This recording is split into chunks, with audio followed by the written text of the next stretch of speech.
അള്ളാഹുവിന്റെ പ്രവാചകന്റെ സുന്നത്തെന്താ വിവാഹത്തിന്റെ കാര്യത്തിൽ? ബഹുമാനപ്പെട്ട ഫാത്തിമത്തു സുഹ്റാനെ അലി റളിയല്ലാഹു തആല വിവാഹം കഴിച്ചു കൊടുക്കുമ്പോൾ പ്രവാചകൻ സ്വീകരിച്ച നിലപാടെന്താ? എന്റെ പ്രിയപ്പെട്ട സഹോദരങ്ങളെ, പ്രവാചകന്റെ സുന്നത്തിനെ കുറിച്ച് പറയുമ്പോൾ ആരും തെറ്റിദ്ധരിച്ചു പോകണ്ട. ദാടി വെക്കലോ തെറ്റുവെക്കലോ അതല്ലെങ്കിൽ തസ്ബീഹുമാലയുമായിട്ട് പള്ളിയുടെ തൂണിന്റെ കീഴിൽ പോയി ഭജനമിരിക്കലോ മാത്രമല്ല പ്രവാചക സുന്നത്ത്. എല്ലാവരും തെറ്റിദ്ധരിച്ചു പോയതെങ്ങനെ? അള്ളാഹുവിന്റെ റസൂലിന്റെ സുന്നത്ത് വേണമെന്ന് പറഞ്ഞാൽ ദാടി ഇങ്ങനെ നീട്ടി വളർത്തി ഒരു തൊപ്പിയും വെച്ച് നിസ്കാരത്തറമ്പും വെച്ചിട്ട് പള്ളിയുടെ മുകളിൽ കീഴയിരുന്നാൽ അത് അള്ളാഹുവിന്റെ റസൂലിന്റെ സുന്നത്താണെന്ന് തെറ്റിദ്ധരിച്ചു പോയവര്. അത് സുന്നത്താണ്, ദാടി വെക്കൽ സുന്നത്താണ്, തൊപ്പി വെക്കൽ സുന്നത്താണ്, തസ്ബീഹ് ചൊല്ലൽ സുന്നത്താണ്. പക്ഷേ അതിനേക്കാളേറെ സ്വന്തം ജീവിതം ഇസ്ലാമികമാക്കൽ അള്ളാഹുവിന്റെ റസൂലിന്റെ സുന്നത്തല്ലേ? എന്റെ പ്രിയപ്പെട്ട മുസ്ലിം പെങ്ങന്മാരോട് ഞാൻ ചോദിക്കട്ടെ, അള്ളാഹുവിന്റെ റസൂലിന്റെ ഭാര്യമാരെ പോലെ സ്വർഗത്തിൽ പോകാൻ കാത്തിരിക്കുമ്പോ, അള്ളാഹുവിന്റെ പ്രവാചകന്റെ മക്കളെ പോലെ സ്വർഗത്തിലെത്താൻ കാത്തിരിക്കുമ്പോ പെങ്ങളെ ജീവിതത്തിൽ ഏറ്റവും കൂടുതൽ ആഗ്രഹിക്കേണ്ടത് എന്തിനെ കുറിച്ചാ? അള്ളാഹുവിന്റെ പ്രവാചകന്റെ ഭാര്യമാരുടെ കൂടെ, ആയിഷ ബീവിയുടെ കൂടെ, ഖദീജ ബീവിയുടെ കൂടെ സ്വർഗത്തിലെത്താനുള്ള ആഗ്രഹമല്ലേ നമുക്ക് വേണ്ടത്? എന്റെ പ്രിയപ്പെട്ട പെങ്ങന്മാര് പ്രത്യേകം ശ്രമിക്കുക. അള്ളാഹുവിന്റെ പ്രവാചകന്റെ സമക്ഷത്തിലേക്ക് ഒരു പെൺകൊടി കടന്നു വരികയാ. ആരാ പെണ്ണെന്നറിയുമോ? മദീനയിലെ ഏറ്റവും സൗന്ദര്യമുള്ള, മദീനയിലെ ചെറുപ്പക്കാരുടെ സ്വപ്നത്തിലെ റാണിയായ, മദീനയിലെ ചെറുപ്പക്കാർ മുഴുവനും രാത്രിയിൽ സ്വപ്നം കാണുന്ന സുന്ദരമായ മുഖത്തിന്റെ ഉടമ, മദീനയിലെ ചെറുപ്പക്കാർ മുഴുവനും ഒരു നോക്ക് കാണാൻ വേണ്ടി കാത്തു നിൽക്കുന്ന ഏറ്റവും സൗന്ദര്യമുള്ള മദീനത്തെ പെണ്ണ്. അതായത് ഒറ്റ വാക്കിൽ പറഞ്ഞാൽ മിസ് മദീന പ്രവാചകന്റെ അടുക്കൽ വന്നു എന്ന് കരുതുക. അള്ളാഹുവിന്റെ പ്രവാചകന്റെ അടുക്കലേക്ക് കടന്നു വന്ന ഏറ്റവും സൗന്ദര്യമുള്ള പെണ്ണ് പറയുന്നു, നബിയേ നഫ്സി ഫിദാഉൻ ലക യാ റസൂലല്ലാഹ് സവ്വിദിനി യാ റസൂലല്ലാഹ്. അള്ളാഹുവിന്റെ നബിയേ, എന്റെ ഈ പൊൻവർണ്ണ കോമള മൃദുലമായ ശരീരം ഞാൻ അങ്ങേക്ക് സമർപ്പിക്കുന്നു നബിയേ. സവ്വിദിനി യാ റസൂലല്ലാഹ്, അങ്ങനെ ഒന്ന് വിവാഹം ചെയ്യുമോ നബിയേ? അള്ളാഹുവിന്റെ പ്രവാചകനോട് വന്ന് ചോദിക്കുന്നത് ആരാ? മദീനയിലെ ഏറ്റവും സൗന്ദര്യമുള്ള പെണ്ണാണ്. പ്രവാചകന്റെ വ്യക്തിത്വത്തെ കുറിച്ച് ഇതും മനസ്സിലാക്കുക. പ്രവാചകനെ സ്ത്രീലംബനായി ചിത്രീകരിക്കുമ്പോ യുക്തിവാദികളുടെ നേതാവായ ഇടമറകടക്കമുള്ള ആളുകൾ മുഴുവനും പ്രവാചകനെ സ്ത്രീലംബടന്മാരായി ചിത്രീകരിക്കുമ്പോ ആധുനിക രാഷ്ട്രീയ മതമേലധ്യക്ഷന്മാരുടെ വ്യക്തിത്വം അളക്കാൻ അവരുടെ അടിച്ചുതടിക്കാരിയായ പെണ്ണിന്റെ അടിവസ്ത്രം പോലും ലാഭിലയിച്ച് പ്രതിശോധിക്കേണ്ട കാലഘട്ടത്ത് അള്ളാഹുവിന്റെ പ്രവാചകന്റെ അടുക്കലേക്ക് വന്നിട്ട് മദീനയിലെ ഏറ്റവും സൗന്ദര്യമുള്ള മിസ് മദീന പ്രവാചകനോട് പറയുന്നത് എന്താ? നബിയേ, എന്റെ ഈ സുന്ദരമായ ശരീരം ഞാൻ അങ്ങേക്ക് സമർപ്പിച്ചു നബിയേ. സവ്വിദിനി യാ റസൂലല്ലാഹ്, അങ്ങനെ ഒന്ന് വിവാഹം ചെയ്യുമോ നബിയേ?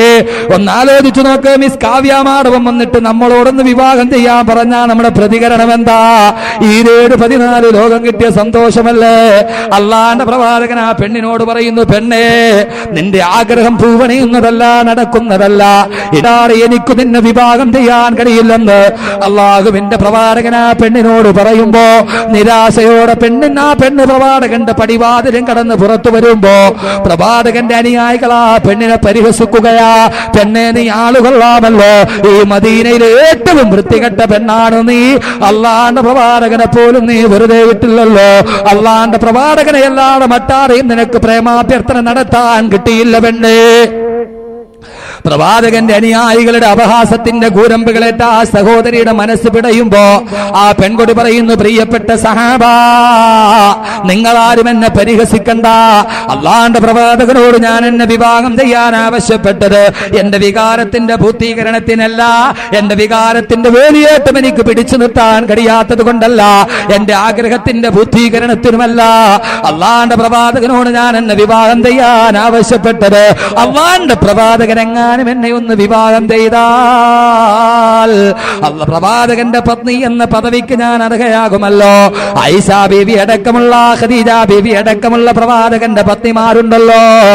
ഐസത്തും വ ഹഫ്സത്തും വ സൗദ സഫിയത്തും മൈമൂനത്തും വ റംല ഹിന്ദും വ സൈനബുൻ ഖദാ ജുവൈരിയ ലിൽ മുഅ്മിനീന ഉമ്മഹാത്തുൻ മർദിയ.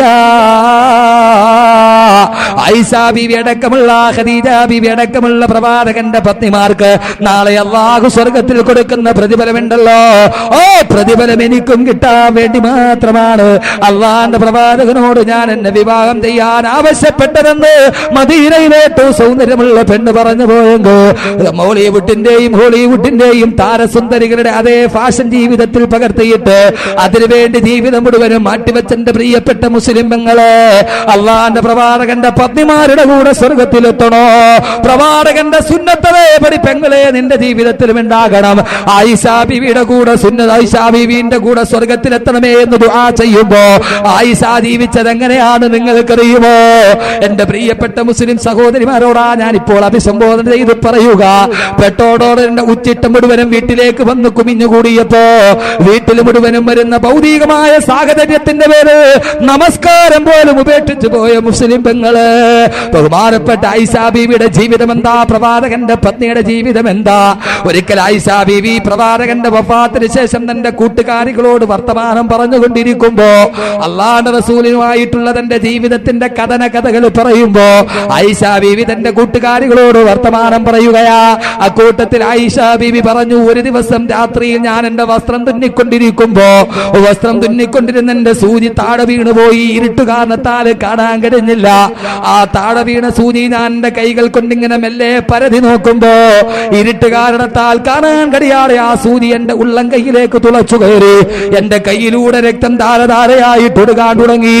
ഞാൻ പേടിയോടെ പ്രവാചകന്റെ അടുക്കലേക്ക് രക്തമൊലിക്കുന്ന എന്റെ കൈപ്പത്തി കാണിക്കുമ്പോ അവിടുത്തെ അല്ലാഹുവിന്റെ റസൂൽ അദ്ദേഹത്തിന്റെ റിസാലത്തിന്റെ ഉമിനീരെടുത്ത് എന്റെ മുറിവിലേക്ക് പുരട്ടി തന്നപ്പോ എന്റെ വേദനയെല്ലാം മാറിപ്പോയി, എനിക്ക് ആശ്വാസമായി എന്ന് വെറുതെ നാട്ടുവർത്തമാനത്തിന്റെ ഇടയിൽ ആയിഷാ ബീവി കൂട്ടുകാരികളോട് പറയുമ്പോ കേട്ടുനിന്ന് കൂട്ടുകാരി ചോദിച്ചത്ര, ആയിഷ പാതിരാത്രിയിൽ താഴെ വീണുപോയ സൂചി അതിങ്ങനെ കൈകൊണ്ട് തട്ടിയെടുത്തത് കൊണ്ടല്ലേ ഉളച്ചു കയറിയത്? ആ സമയത്ത് നിനക്ക് വിളക്ക് കത്തിച്ചിട്ടങ്ങോട്ട് നോക്കിക്കൂടായിരുന്നോ? കൂട്ടുകാരി ചോദിച്ചു കഴിയുമ്പോ ആയിഷാന്റെ മറുപടി എന്താണെന്നറിയുമോ? എന്താ നീ ചോദിച്ചത്? വിളക്ക് കത്തിച്ചിട്ട് നോക്കിക്കൂടായിരുന്നോ എന്നോ? അല്ലാഹുവിന്റെ റസൂലിന്റെ ആ വീട്ടിൽ അന്നെങ്ങാനും വിളക്ക് കത്തിക്കാനുള്ള എണ്ണയുണ്ടായിരുന്നെങ്കിൽ അത് കുടിച്ചിട്ട് ഞങ്ങളുടെ ദാഹം തീർക്കുമായിരുന്നു. അത്രത്തോളം പട്ടിണിയിലോ ഞങ്ങൾ ജീവിച്ചതെന്ന്. പ്രവാചകന്റെ വീട്ടിലെങ്ങാനും വിളക്ക് കത്തിക്കാനുള്ള എണ്ണയുണ്ടായിരുന്നെങ്കിൽ അത് കുടിച്ചിട്ട് ഞങ്ങൾ ദാഹം തീർക്കുമായിരുന്നെന്ന് ആയിഷാ ബീവി പോലും പറഞ്ഞു പോകുന്ന കൊടും ദാരിദ്ര്യത്തിലാ ആയിഷാ ബീവി ജീവിച്ചു പോയതെങ്കിൽ പെണ്ണെ ജീവിതത്തിൽ ദാരിദ്ര്യമായാൽ എന്താ? നാളെ അല്ലാഹുവിന്റെ സ്വർഗത്തിലല്ലേ കടന്നു ചെല്ലുക. എന്റെ പ്രിയപ്പെട്ട മുസ്ലിം യുവതിയെ അറിയുമോ നിനക്ക്? ഫാത്തിമത്തു സുഹ്റാനെ ഫാത്തിമത്ത് സഹറ ബത്തൂൽ ജീവിച്ചതെങ്ങനെയാ? ഫാത്തിമ ബീബി റളിയല്ലാഹു തആല വീട്ടിൽ വെള്ളം കുളിക്കാൻ മോട്ടറില്ല, ആട്ടാൻ വേണ്ടിയുള്ള സൗകര്യങ്ങളുമില്ല. സ്വന്തം വീടിന്റെ പുറകുഭാഗത്തുള്ള കിണറിൽ നിന്ന് ഈത്തപ്പന മരത്തിന്റെ നാരുകൾ പിണഞ്ഞുണ്ടാക്കിയ കയറുപയോഗിച്ച് തോൽപാത്രത്തിൽ വെള്ളം കോരി ഫാത്തിമ റളിയല്ലാഹു തആലയുടെ കൈയിന്റെ ഉള്ളം കൈ പൊളിയാൻ തുടങ്ങി, ഞരമ്പുകൾ പൊട്ടാൻ തുടങ്ങി, രക്തമൊലിക്കാൻ തുടങ്ങി. ആട്ടുകല്ലിൽ പിടിച്ചിങ്ങനെ ആട്ടി കൈയിന്റെ തൊലി മുഴുവനും മടരാൻ തുടങ്ങി. ആയി ബഹുമാനപ്പെട്ട ഫാത്തിമ ബീവിയുടെ കൈകളിൽ വല്ലാത്ത രക്തം തളം കെട്ടി നിൽക്കുമ്പോ ആരോ പറഞ്ഞു, ഫാത്തിമ നീ എന്തിനാ ഇങ്ങനെ കെട്ടപ്പെടുന്നത്? നിന്റെ പിതാവിന്റെ അടുക്കൽ കുറെ അടിമകളെ യുദ്ധത്തടവുകാരായി കിട്ടിയിട്ടുണ്ട്. അവിടെ പോയൊരു അടിമയെ നിന്റെ സേവനത്തിന് വേണ്ടി വിട്ടുതരാൻ ഒരു വേലക്കാരനായിട്ട് ചോദിച്ചാൽ ഈ ദുരിതത്തിന് അറുതി വരില്ലേ ഫാത്തിമ എന്ന് ചോദിച്ചപ്പോ ഫാത്തിമ ബീവി ഒരു അടിമയെ കിട്ടാൻ വേണ്ടി തന്റെ പിതാവിന്റെ സമക്ഷത്തിലെത്തി. അവിടെ എത്തിയിട്ട് പോകുമ്പോൾ അല്ലാഹുവിന്റെ പ്രവാചകൻ സദസ്സിലില്ല, എവിടെയോ പോയിരിക്കുകയാ. സഹാബാക്കളോട് വിവരവും വന്ന് ഫാത്തിമ ബീവി വീട്ടിലേക്ക് മടങ്ങി. അല്ലാഹുവിന്റെ റസൂൽ വന്നപ്പോ ആരോ പറഞ്ഞു, അല്ലാഹുവിന്റെ റസൂലിനോട് പറഞ്ഞു, പുന്നാരമോള് വന്ന് തിരക്കിയിട്ട് തിരിച്ചു പോയിട്ടുണ്ട്. അല്ലാഹുവിന്റെ റസൂലിന്റെ കൽബിന്റെ കസനമല്ലേ, കരളിന്റെ കസനമല്ലേ ഫാത്തിമ കിത്തു ഖബദി. ഫാത്തിമ എന്റെ കരളിന്റെ കസനമാണെന്ന് പ്രവാചകൻ പലപ്പോഴും പറയാറുണ്ട്. അല്ലാഹുവിന്റെ റസൂൽ ഫാത്തിമാന്റെ വീട്ടിലെത്തുമ്പോ അലി റളിയല്ലാഹു തആല അൻഹു ഫാത്തിമ ബീവി ഇരിക്കുന്നതിന്റെ നടുക്ക് പ്രവാചകൻ ഇരുന്നു. ചോദിച്ചു, മോളെ ഫാത്തിമ എന്തിനാ നീ എന്നെ കാണാൻ വന്നത്? അല്ലാഹുവിന്റെ റസൂലിന്റെ തന്റെ പ്രിയപ്പെട്ട പിതാവിന്റെ മുന്നിലേക്ക് ഫാത്തിമ ബീവി ചോദിക്കുന്നു, പിതാവേ ഇത് കണ്ടോ എന്ന് പറഞ്ഞ് തന്റെ കൈയങ്ങ് നിവർത്തി കാണിക്കുമ്പോ കയ്യിലൂടെ രക്തം ധാരധാരയായി ഒഴുകുന്നത് കാണുമ്പോ അള്ളാന്റെ റസൂലിന് സഹിക്കാൻ കഴിയുമോ? പുന്നാര മോളായ ഫാത്തിമ തന്റെ പ്രിയപ്പെട്ട കരളിന്റെ കസനത്തിന്റെ കൈ കാണുമ്പോ അള്ളാന്റെ റസൂൽ ആ കയ്യിലോട്ട് സൂക്ഷിച്ചു നോക്കുമ്പോ പ്രവാചകന്റെ കണ്ണുകൾ നിറഞ്ഞു. ഏത് പൊന്നു കയ്യായത്, ഏത് പൊന്നുമ്മന ചെയ്ത കയ്യായത്.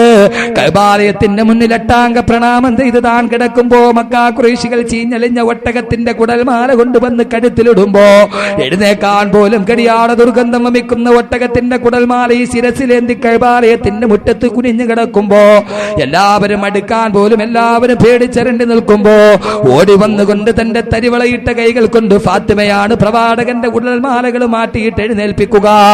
ആളുകൾ മുഴുവനും അഴുക്കുകൾ വലിച്ചെറിയുമ്പോ ഏത് കൈകളാണോ തനിക്കത് കഴുകി വൃത്തിയാക്കി തന്നത്, വള്ളത്തോള് പറഞ്ഞതുപോലെ അയ്യയ്യോ മൺകൊണ്ട് അഭിഷിക്തനായി കഴിഞ്ഞുവല്ലോ മതസാർവഭൗമൻ. മണ്ണിൽ കുളിച്ചൊരു ഗജം കണക്കെ മന്ദം നടന്ന ഗൃഹത്തിലെത്തി. ആ അഴുക്കുകൾ മുഴുവനും കഴുകിക്കളഞ്ഞ തന്റെ ശിരസിലൂടെ തലോടിയ പൊന്ന് തരിവളയിട്ട കൈകളിലൂടെ രക്തമൊഴുകുന്നത് കാണുമ്പോ അള്ളാന്റെ റസൂലിന് സഹിക്കാൻ കഴിയുന്നില്ല. പ്രവാചകന്റെ കണ്ണുകളിലൂടെ കണ്ണുനീരിട്ടിട്ട് താടോട്ട് വീഴുമ്പോ ഫാത്തിമ നോക്കുമ്പോ പൊന്നുപ്പാ കരയുകയാണ്. എന്താണുപ്പാ കരയുന്നതെന്ന് ചോദിക്കുമ്പോ അള്ളാന്റെ റസൂല് പറഞ്ഞു, മോളെ ഫാത്തിമ, ഭൗതികമായ ജീവിതത്തിന്റെ കട്ടപ്പാട് തീരാ നീ എന്നോട് വേലക്കാൻ ആവശ്യപ്പെടാൻ വന്നതാണെങ്കിൽ മോളെ ഫാത്തിമ, നിനക്ക് ഞാനൊരു കാര്യം പറഞ്ഞു തരാം. വേലക്കാരെക്കാളേറെ ദുനിയാവിലും ആഖിറത്തിലും നിനക്കത് ഖൈറാണ് മോളെ എന്ന് പറഞ്ഞിട്ട് അള്ളാന്റെ റസൂൽ അലി റളിയല്ലാഹു തആല അൻഹുവിനെ സാക്ഷിയാ. അലി റളിയല്ലാഹു തആല അൻഹു സാക്ഷി നിർത്തിയിട്ട് പ്രവാചകൻ പറയുന്നു, മോളെ ഫാത്തിമ, നിനക്ക് ഞാനൊരു കാര്യം പറഞ്ഞു തരാം. ദുനിയാവിലും ആഖിറത്തിലും നിനക്കത് ഖൈറാണ് മോളെ എന്ന് പറഞ്ഞിട്ട് പറയുന്നു, കിടക്കാൻ വേണ്ടി നീ വിരിപ്പിലേക്ക് പോകുന്നതിന് മുമ്പ് ആയത്തുൽ കുർസിയും ഫാത്തിഹയും ഓതിയതിനു ശേഷം നീ 33 പ്രാവശ്യം സുബ്ഹാനല്ലാഹ് പറഞ്ഞു, 33 പ്രാവശ്യം അൽഹംദുലില്ലാഹ് എന്ന് പറഞ്ഞു, 34 പ്രാവശ്യം അല്ലാഹു അക്ബർ എന്ന് പറഞ്ഞിട്ട് കിടന്നുറങ്ങിക്കോ. ദുനിയാവിലും ആഖിറത്തിലും ഇതിനേക്കാൾ നിനക്ക് ഖൈറാണ് മോളെ എന്ന് ആദരവായ നബി മുഹമ്മദ് മുസ്തഫ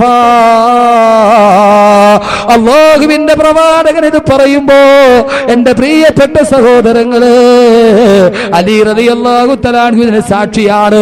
പിൽക്കാലത്ത് അലി റളിയല്ലാഹു തആല അൻഹു പറയാറുണ്ടായിരുന്നു അത്രേ, അല്ലാഹുവിന്റെ പ്രവാചകൻ ഈ ദിക്ർ പഠിപ്പിച്ചു തന്നതിനു ശേഷം മരിക്കുന്നത് വരെ ഈ ദിക്ർ ഞാൻ ഉപേക്ഷിച്ചിട്ടില്ല. എന്റെ ജീവിതത്തിൽ ഏതൊക്കെ വിഷമങ്ങൾ ഉണ്ടായാലും ഞാൻ ഈ ദിക്ർ പതിവായിട്ട് ചൊല്ലും. എന്റെ ജീവിതത്തിൽ അലി റളിയല്ലാഹു തആല അൻഹു പറയുകയാ, മനുഷ്യരായ നാം പലപ്പോഴും പലരുമായുള്ള ബന്ധങ്ങളുടെ അടിസ്ഥാനത്തിലാണ് സാമൂഹ്യ ജീവിയായ മനുഷ്യന്റെ മുന്നോട്ടുള്ള പ്രയാണം.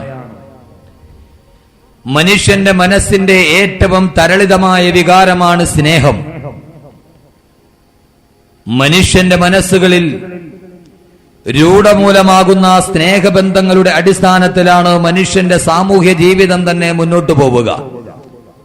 നമ്മെ സംബന്ധിച്ചിടത്തോളം നമ്മുടെ ജീവിതത്തിൽ നാം പലരെയും പല രീതിയിൽ സ്നേഹിക്കുന്നവരാണ്, സ്നേഹിക്കാറുള്ളവരാണ്.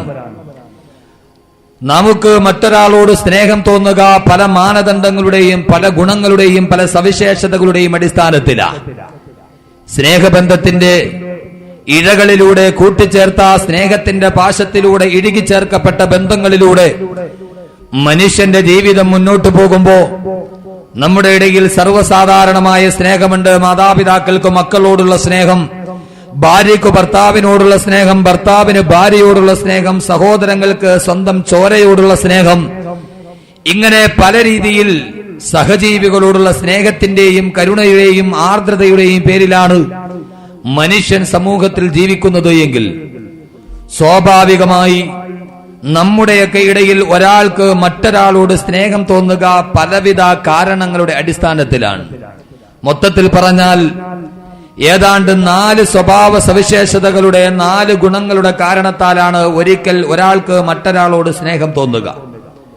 ഒന്നുകിൽ സൗന്ദര്യം, അല്ലെങ്കിൽ അവന്റെ വ്യക്തിത്വം, ധീരത, തിരിച്ച് അവർക്ക് നമ്മളോടുള്ള സ്നേഹം. ഇങ്ങനെയുള്ള 4 ഗുണങ്ങളുടെ അടിസ്ഥാനത്തിലാണ് ഒരാൾക്ക് മറ്റൊരാളോട് സാധാരണയായി സ്നേഹമുണ്ടാവുക. നമ്മുടെയൊക്കെ ഇടയിലുള്ള സർവ്വസാധാരണമായ സ്നേഹമാണ് സൗന്ദര്യത്തിന്റെ പേരിലുള്ള സ്നേഹം.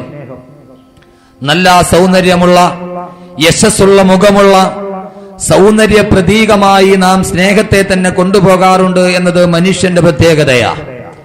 നല്ല സൗന്ദര്യമുള്ള, നല്ല യശസ്സുള്ള, മുഖശ്രീയുള്ള ആളുകളെ നാം ആരാധിക്കുന്നതും അവരെ സ്നേഹിക്കുന്നതും.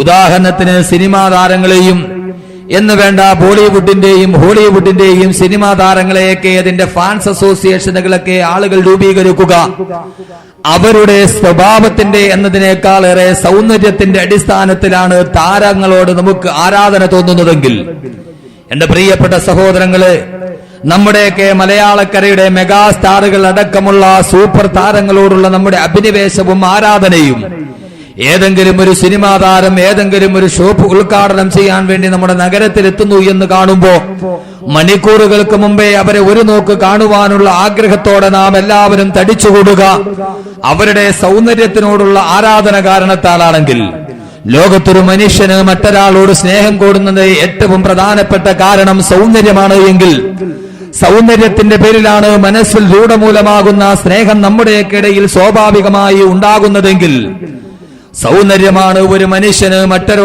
മനുഷ്യനോട് തോന്നുന്ന സ്നേഹത്തിന്റെ ഏറ്റവും വലിയ മാനദണ്ഡമെങ്കിൽ, മെഗാസ്റ്റാർ മമ്മൂട്ടിയോടുള്ള നമ്മുടെയൊക്കെ സ്നേഹം 60ാമത്തെ വയസ്സിലും ഒളിമങ്ങാട് നിൽക്കുന്ന അദ്ദേഹത്തിന്റെ യൗവനത്തെ വെല്ലുന്ന സൗന്ദര്യം കണ്ടിട്ടാണെങ്കിൽ, ഞാനൊന്ന് ചോദിക്കട്ടെ, സൗന്ദര്യമാണ് സ്നേഹത്തിന്റെ ഏറ്റവും വലിയ മാനദണ്ഡമെങ്കിൽ നമുക്ക് സൗന്ദര്യത്തിന്റെ പേരിൽ നാം ഏറ്റവും കൂടുതൽ സ്നേഹിക്കേണ്ടത് ആരെയാ?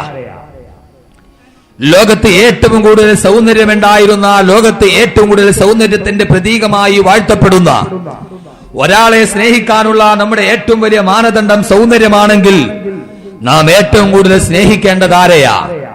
ലോകത്തിലെ ഏറ്റവും വലിയ അഭൗമികമായ സൗന്ദര്യത്തിന്റെ ഉടമയായി വാഴ്ത്തപ്പെടുന്ന, ഇസ്ലാമിക ചരിത്രത്തിൽ സൗന്ദര്യം കൊണ്ട് ഏറ്റവും കൂടുതൽ പൂരിപ്പിക്കപ്പെട്ട ഒരു മഹാപ്രവാചകനാണ് ബഹുമാനപ്പെട്ട സിദ്ദീഖുല്ലാഹി യൂസുഫ് നബി അലൈഹിസ്സലാത്തു വസ്സലാം. യൂസുഫ് നബി അലൈഹിസ്സലാത്തു വസ്സലാമിന്റെ സൗന്ദര്യത്തെ വെല്ലാൻ പറ്റുന്ന ഒരു സൗന്ദര്യം ലോക ചരിത്രത്തിൽ ഇല്ലായിരുന്നു എന്ന് ചരിത്രത്തിന്റെ ഇന്നലകളിലൂടെ നാം കണ്ണോടിക്കുമ്പോൾ മനസ്സിലാകുമ്പോ, എന്ന് പറഞ്ഞാൽ യൂസുഫ് നബിയുടെ സൗന്ദര്യത്തെ കുറിച്ച് വർണ്ണിക്കാൻ ഉപയോഗിക്കുന്ന ഏറ്റവും വലിയ സംഭവം യൂസുഫ് നബി അലൈഹിസ്സലാത്തു വസ്സലാമിന്റെ അഭൗമികമായ സൗന്ദര്യത്തിൽ അനുരക്തയായി പോയ സുലൈഖ ബീവി.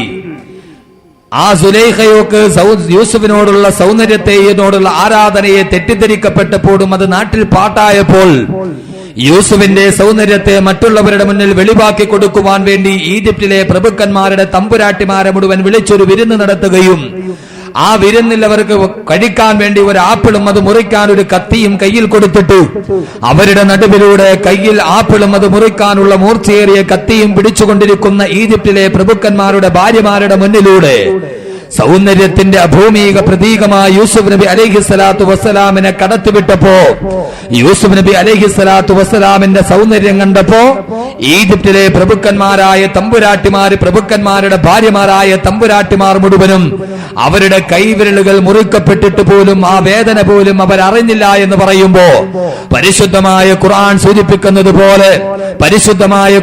സൂചിപ്പിക്കുന്നത് പോലെ വഖാലത്ത് ഖുറുജു അലൈഹിന്ന ഫലമ്മാ റഅയ്നഹു വകബർനഹു വകത്തഅന ഐദിയഹുന്ന മാ ഹാദാ ബശറാ ഇൻ ഹാദാ ഇല്ലാ മലക്കുൻ കരീം. ബഹുമാനപ്പെട്ട യൂസുഫ് നബി അലൈഹിസ്സലാത്തു വസ്സലാം ആ സ്ത്രീകളുടെ മുന്നിലൂടെ നടന്നിറങ്ങി വന്നപ്പോ യൂസുഫ് നബിയുടെ സൗന്ദര്യം കണ്ടിട്ട് കയ്യിലിരുന്ന ആപ്പിളുകൾ മുറിക്കപ്പെട്ട അവസാനം അവരുടെ കൈവിരലുകൾ പോലും ഛേദിക്കപ്പെട്ടിട്ട് ആ സ്ത്രീകൾ പോലും അത് അറിഞ്ഞു പോയില്ല എന്ന് ചരിത്രം രേഖപ്പെടുത്തുമ്പോ, ലോകത്തിലെ ഏറ്റവും വലിയ സൗന്ദര്യത്തിന്റെ പ്രതീകമായി ബഹുമാനപ്പെട്ട യൂസുഫ് നബി അലൈഹിസ്സലാത്തു വസ്സലാമിനെ ചരിത്രം പരിചയപ്പെടുത്തുമ്പോ, ആ യൂസുഫ് നബിയുടെ സൗന്ദര്യത്തെക്കാൾ വെല്ലുന്നൊരു സൗന്ദര്യത്തിന്റെ പ്രതീകമായി ചരിത്രത്തിൽ അറിയപ്പെടുന്ന വ്യക്തിയാരാ? അല്ലാഹുവിന്റെ പ്രവാചകൻ നബി മുഹമ്മദ് മുസ്തഫ. ആ പ്രവാചകന്റെ ഏറ്റവും പ്രധാനപ്പെട്ട ഭാര്യമാരിൽ ഒരുവളായ അല്ലാഹുവിന്റെ പ്രവാചകന്റെ ശരീരത്തോട് പരിരംഭണം ചെയ്ത് കിടന്നുറങ്ങാൻ ഭാഗ്യം ലഭിച്ച അല്ലാഹുവിന്റെ പ്രവാചകന്റെ പ്രിയപ്പെട്ട പത്നി ആയിഷ ബീബി റളിയല്ലാഹു തആല അൻഹ പറയുകയാണ്, അല്ലാഹുവിന്റെ പ്രവാചകന്റെ സൗന്ദര്യത്തെ കുറിച്ച് ആയിഷ ബീബി പറയുകയാണ്, അല്ലാഹുവിന്റെ പ്രവാചകന്റെ സൗന്ദര്യത്തെ കുറിച്ച് ആയിഷ ബീവിയുടെ ഒറ്റ വാക്ക് മതി പ്രവാചക സൗന്ദര്യം അറിയാൻ. ബഹുമാനപ്പെട്ട ആയിഷ ബീബി റളിയല്ലാഹു തആല അൻഹ പറയുക, പറയുകയാ, ഈജിപ്തിലെ റാണിയായ സുലൈഖ ബീവി വിളിച്ചുകൂട്ടിയ പ്രഭുക്കന്മാരുടെ തമ്പുരാട്ടിമാര് മുഴുവൻ യൂസുഫ് നബി അലൈഹിസ്സലാത്തു വസ്സലാമിന്റെ സൗന്ദര്യം കണ്ടപ്പോ അവരവരുടെ കൈവിരലുകൾ ഛേദിച്ചിട്ട് പോലും മറിഞ്ഞു പോയില്ല എങ്കിൽ ലൗ റഅത്നി സുവാനുനാദിൽ ലിസലീഖ വജ്ഹഹാദി ലം യുക്തൈനൽ ലയാദി ബൽ ബിറൂഹിൻ യഫ്തദീനാ. ബഹുമാനപ്പെട്ട ആയിഷ ബീബി പറയുകയാ, ഈജിപ്തിലെ സുലൈഖ വിളിച്ചുകൂട്ടിയ തമ്പുരാട്ടിമാര് മുഴുവനും യൂസുഫ് നബിയുടെ സൗന്ദര്യം കണ്ടപ്പോ അവരുടെ വിരലുകൾ ഛേദിക്കപ്പെട്ടു പോയിട്ടും അവരറിഞ്ഞില്ല എങ്കിൽ ആയിഷ ബീബി പറയുകയാ, എന്റെ പ്രവാചകന്റെ സൗന്ദര്യം എങ്ങാനും അവര് കണ്ടിരുന്നെങ്കിൽ അള്ളാഹുവിന്റെ പ്രവാചകന്റെ ശരീരം പൂർണ്ണമായിട്ട് അവര് കാണണ്ട, പ്രവാചകന്റെ ശരീരത്തിന്റെ മധ്യഭാഗവും അവര് കാണണ്ട, അള്ളാഹുവിന്റെ പ്രവാചകന്റെ മുഖത്തിന്റെ സൗന്ദര്യവും പൂർണ്ണമായിട്ട് അവര് കാണണ്ട. ആയിഷ ബീവി തുടരുകയാണ്, അള്ളാന്റെ പ്രവാചകന്റെ നെറ്റിത്തടത്തിന്റെ മാത്രം സൗന്ദര്യമെങ്ങാനുമാ പെണ്ണുങ്ങൾ കണ്ടിരുന്നെങ്കിൽ, അള്ളാന്റെ ഹബീബിന്റെ നെറ്റിത്തടമെങ്ങാനും ആ പെണ്ണുങ്ങളെങ്ങാനും കണ്ടുപോയിരുന്നെങ്കിൽ ലം യുക്തൈനല്ലയാദീ അവരവരുടെ കൈവിരലുകളെല്ലാം മുറിക്കുക, പിന്നെയോ ബൽബിറൂഹിൻ യഫ്തദീനാ അവരവരുടെ ആ കൈവിരലുകൾ മുറിക്കുന്നതിന് പകരം അള്ളാഹുവിന്റെ പ്രവാചകന്റെ നെറ്റിത്തടത്തിന്റെ സൗന്ദര്യമെങ്ങാനും ആ പെണ്ണുങ്ങളൊന്ന് കണ്ടിരുന്നെങ്കിൽ അവർ ഹൃദയസ്തംഭനം വന്ന് മരിച്ചു പോകുമായിരുന്നുണ്ട്. ബഹുമാനപ്പെട്ട ബീവി ആയിഷ ലോകത്തിലെ ഏറ്റവും പരിശുദ്ധമായ ശരീരത്തോട് ഒട്ടിച്ചേർന്ന് കിടന്നുറങ്ങാൻ ഭാഗ്യം ലഭിച്ച ലോകത്തിലെ ഏറ്റവും വലിയ ഭാഗ്യവതിയായ പെണ്ണേ ബീവി ആയിഷ. ആയിഷ ബീവി പറയുകയാ, അള്ളാഹുവിന്റെ പ്രവാചകന്റെ ശരീരത്തിന്റെ സൗന്ദര്യം പൂർണ്ണമായിട്ട് കാണണ്ട, ഓ പ്രവാചകന്റെ നെറ്റിത്തടമെങ്ങാനും ഒന്ന് കണ്ടിരുന്നെങ്കിൽ അവര് ഹാർട്ട് അറ്റാക്ക് വന്ന പെണ്ണുങ്ങൾ മരിച്ചു പോകുമായിരുന്നു. അത്രത്തോളം ഒരു മനുഷ്യന് താങ്ങാൻ പോലും കഴിയാത്ത സൗന്ദര്യത്തിന്റെ ഉടമയാണ് അള്ളാന്റെ പ്രവാചകൻ നബി മുഹമ്മദ് മുസ്തഫ.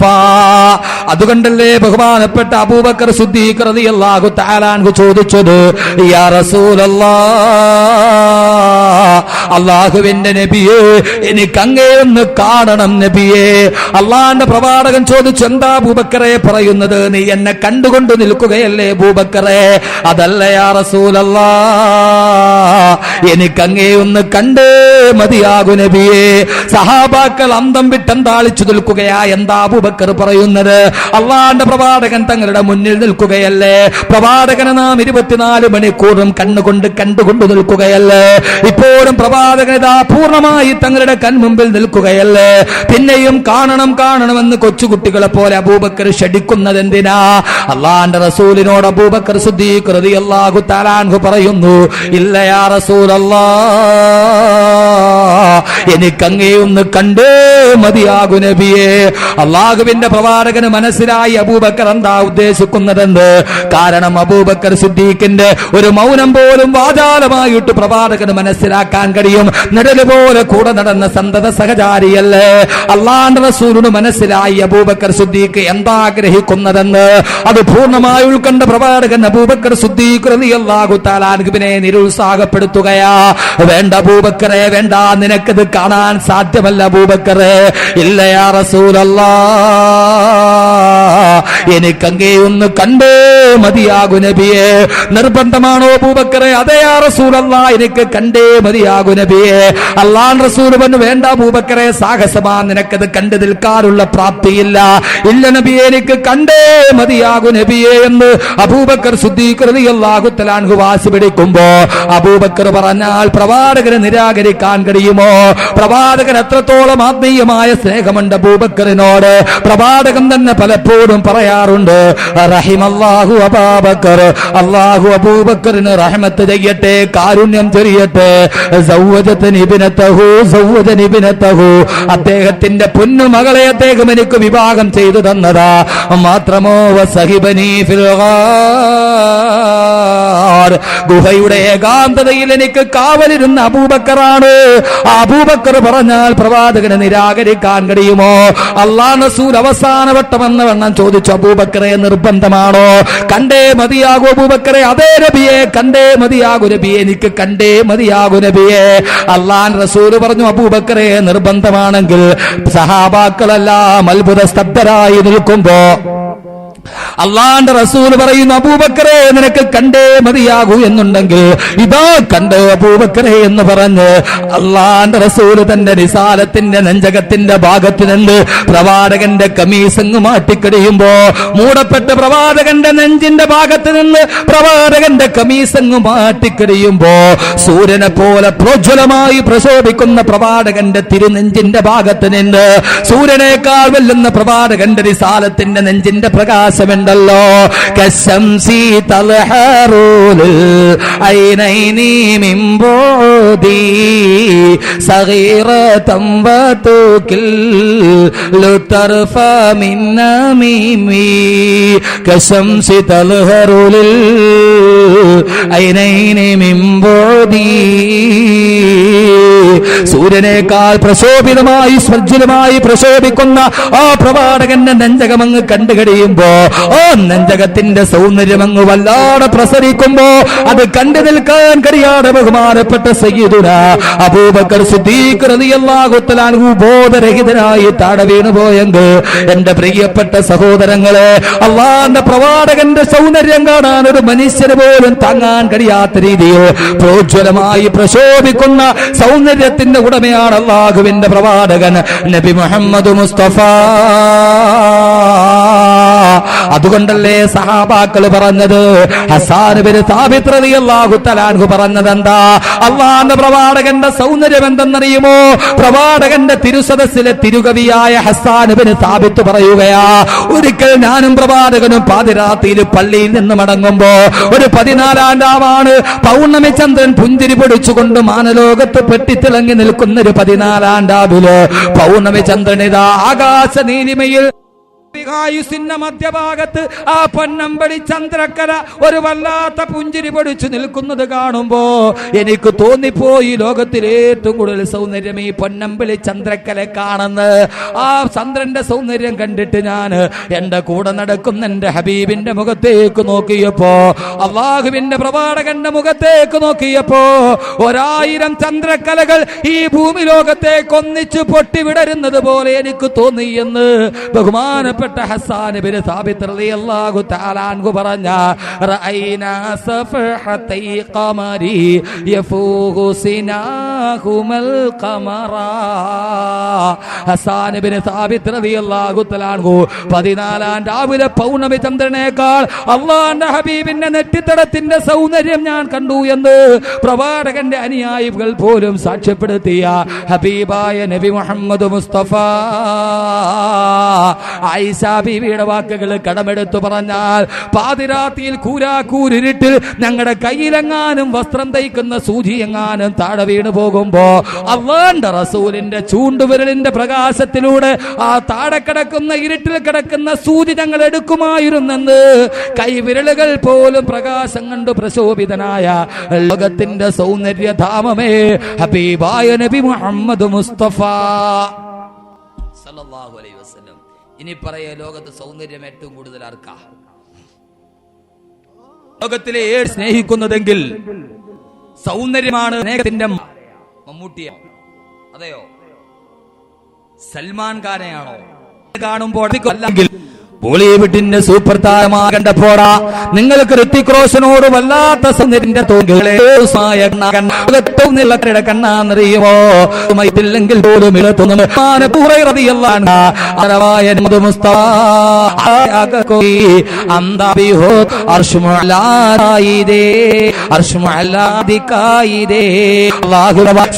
പോലും ഇട്ടതുപോലെ തോന്നുമെന്ന് അബൂ ഹുറൈറ റളിയല്ലാഹു തആല അൻഹു പറഞ്ഞ അല്ലാഹുവിന്റെ റസൂലിന്റെ കണ്ണുണ്ട് കണ്ണുണ്ടല്ലോ, ആ കണ്ണിനേക്കാൾ സൗന്ദര്യത്തെ വെല്ലുന്ന ഏത് കണ്ണാ ലോകത്ത് നമുക്ക് കാണാൻ കഴിയുക?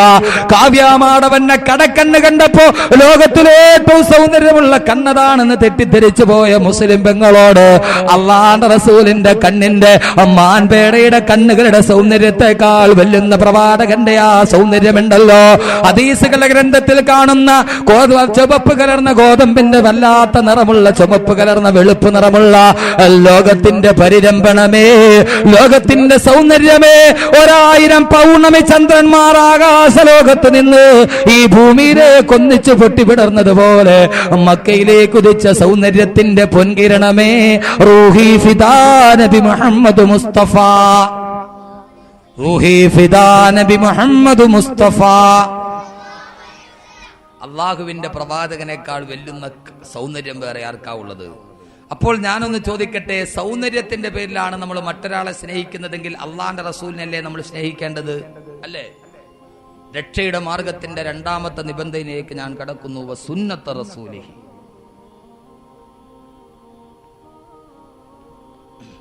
ഇതിന് ജീവനില്ലേ?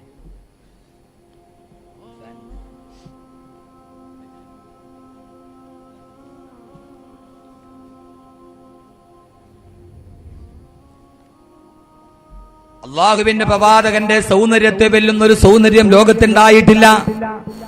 അള്ളാഹുവിന്റെ പ്രവാചകന്റെ സൗന്ദര്യത്തെ കുറിച്ച് വർണ്ണിച്ചാൽ ലോകത്ത് ആർക്കും പറഞ്ഞു തീർക്കാൻ കഴിയില്ല. അള്ളാഹുവിന്റെ പ്രവാചകന്റെ സൗന്ദര്യത്തെ കുറിച്ച് ആയിഷ ബീവിയുടെ തന്നെ വർണ്ണന എന്താ? ലനാശംസുൻ വഫിൽ ആഫാഖി ശംസു വശംസി ഖൈറു മിൻ ശംസിസ് സമാരി وشمس الناس تطلع بعد فجري وشمسي تطلع بعد العشر. ആകാശത്തും ഒരു സൂര്യനുണ്ട്, ഈ ഭൂമി ലോകത്തും ഒരു സൂര്യനുണ്ട്. എല്ലാവർക്കും ആകാശത്തൊരു സൂര്യനുണ്ട്, ഈ ഭൂമി ലോകത്ത് ഞങ്ങളുടെ സൂര്യൻ അത് സൂര്യ തേജസ്സാർന്ന ഞങ്ങളുടെ പ്രിയപ്പെട്ട ഹബീബ് നബി മുഹമ്മദ് മുസ്തഫ സല്ലല്ലാഹു അലൈഹി വസല്ലം. ആയിഷ ബീവി അള്ളാഹുവിന്റെ പ്രവാചകന്റെ സൗന്ദര്യത്തെ ഉപമിക്കുന്നത് സൂര്യന്റെ സൗന്ദര്യത്തോടാണ്.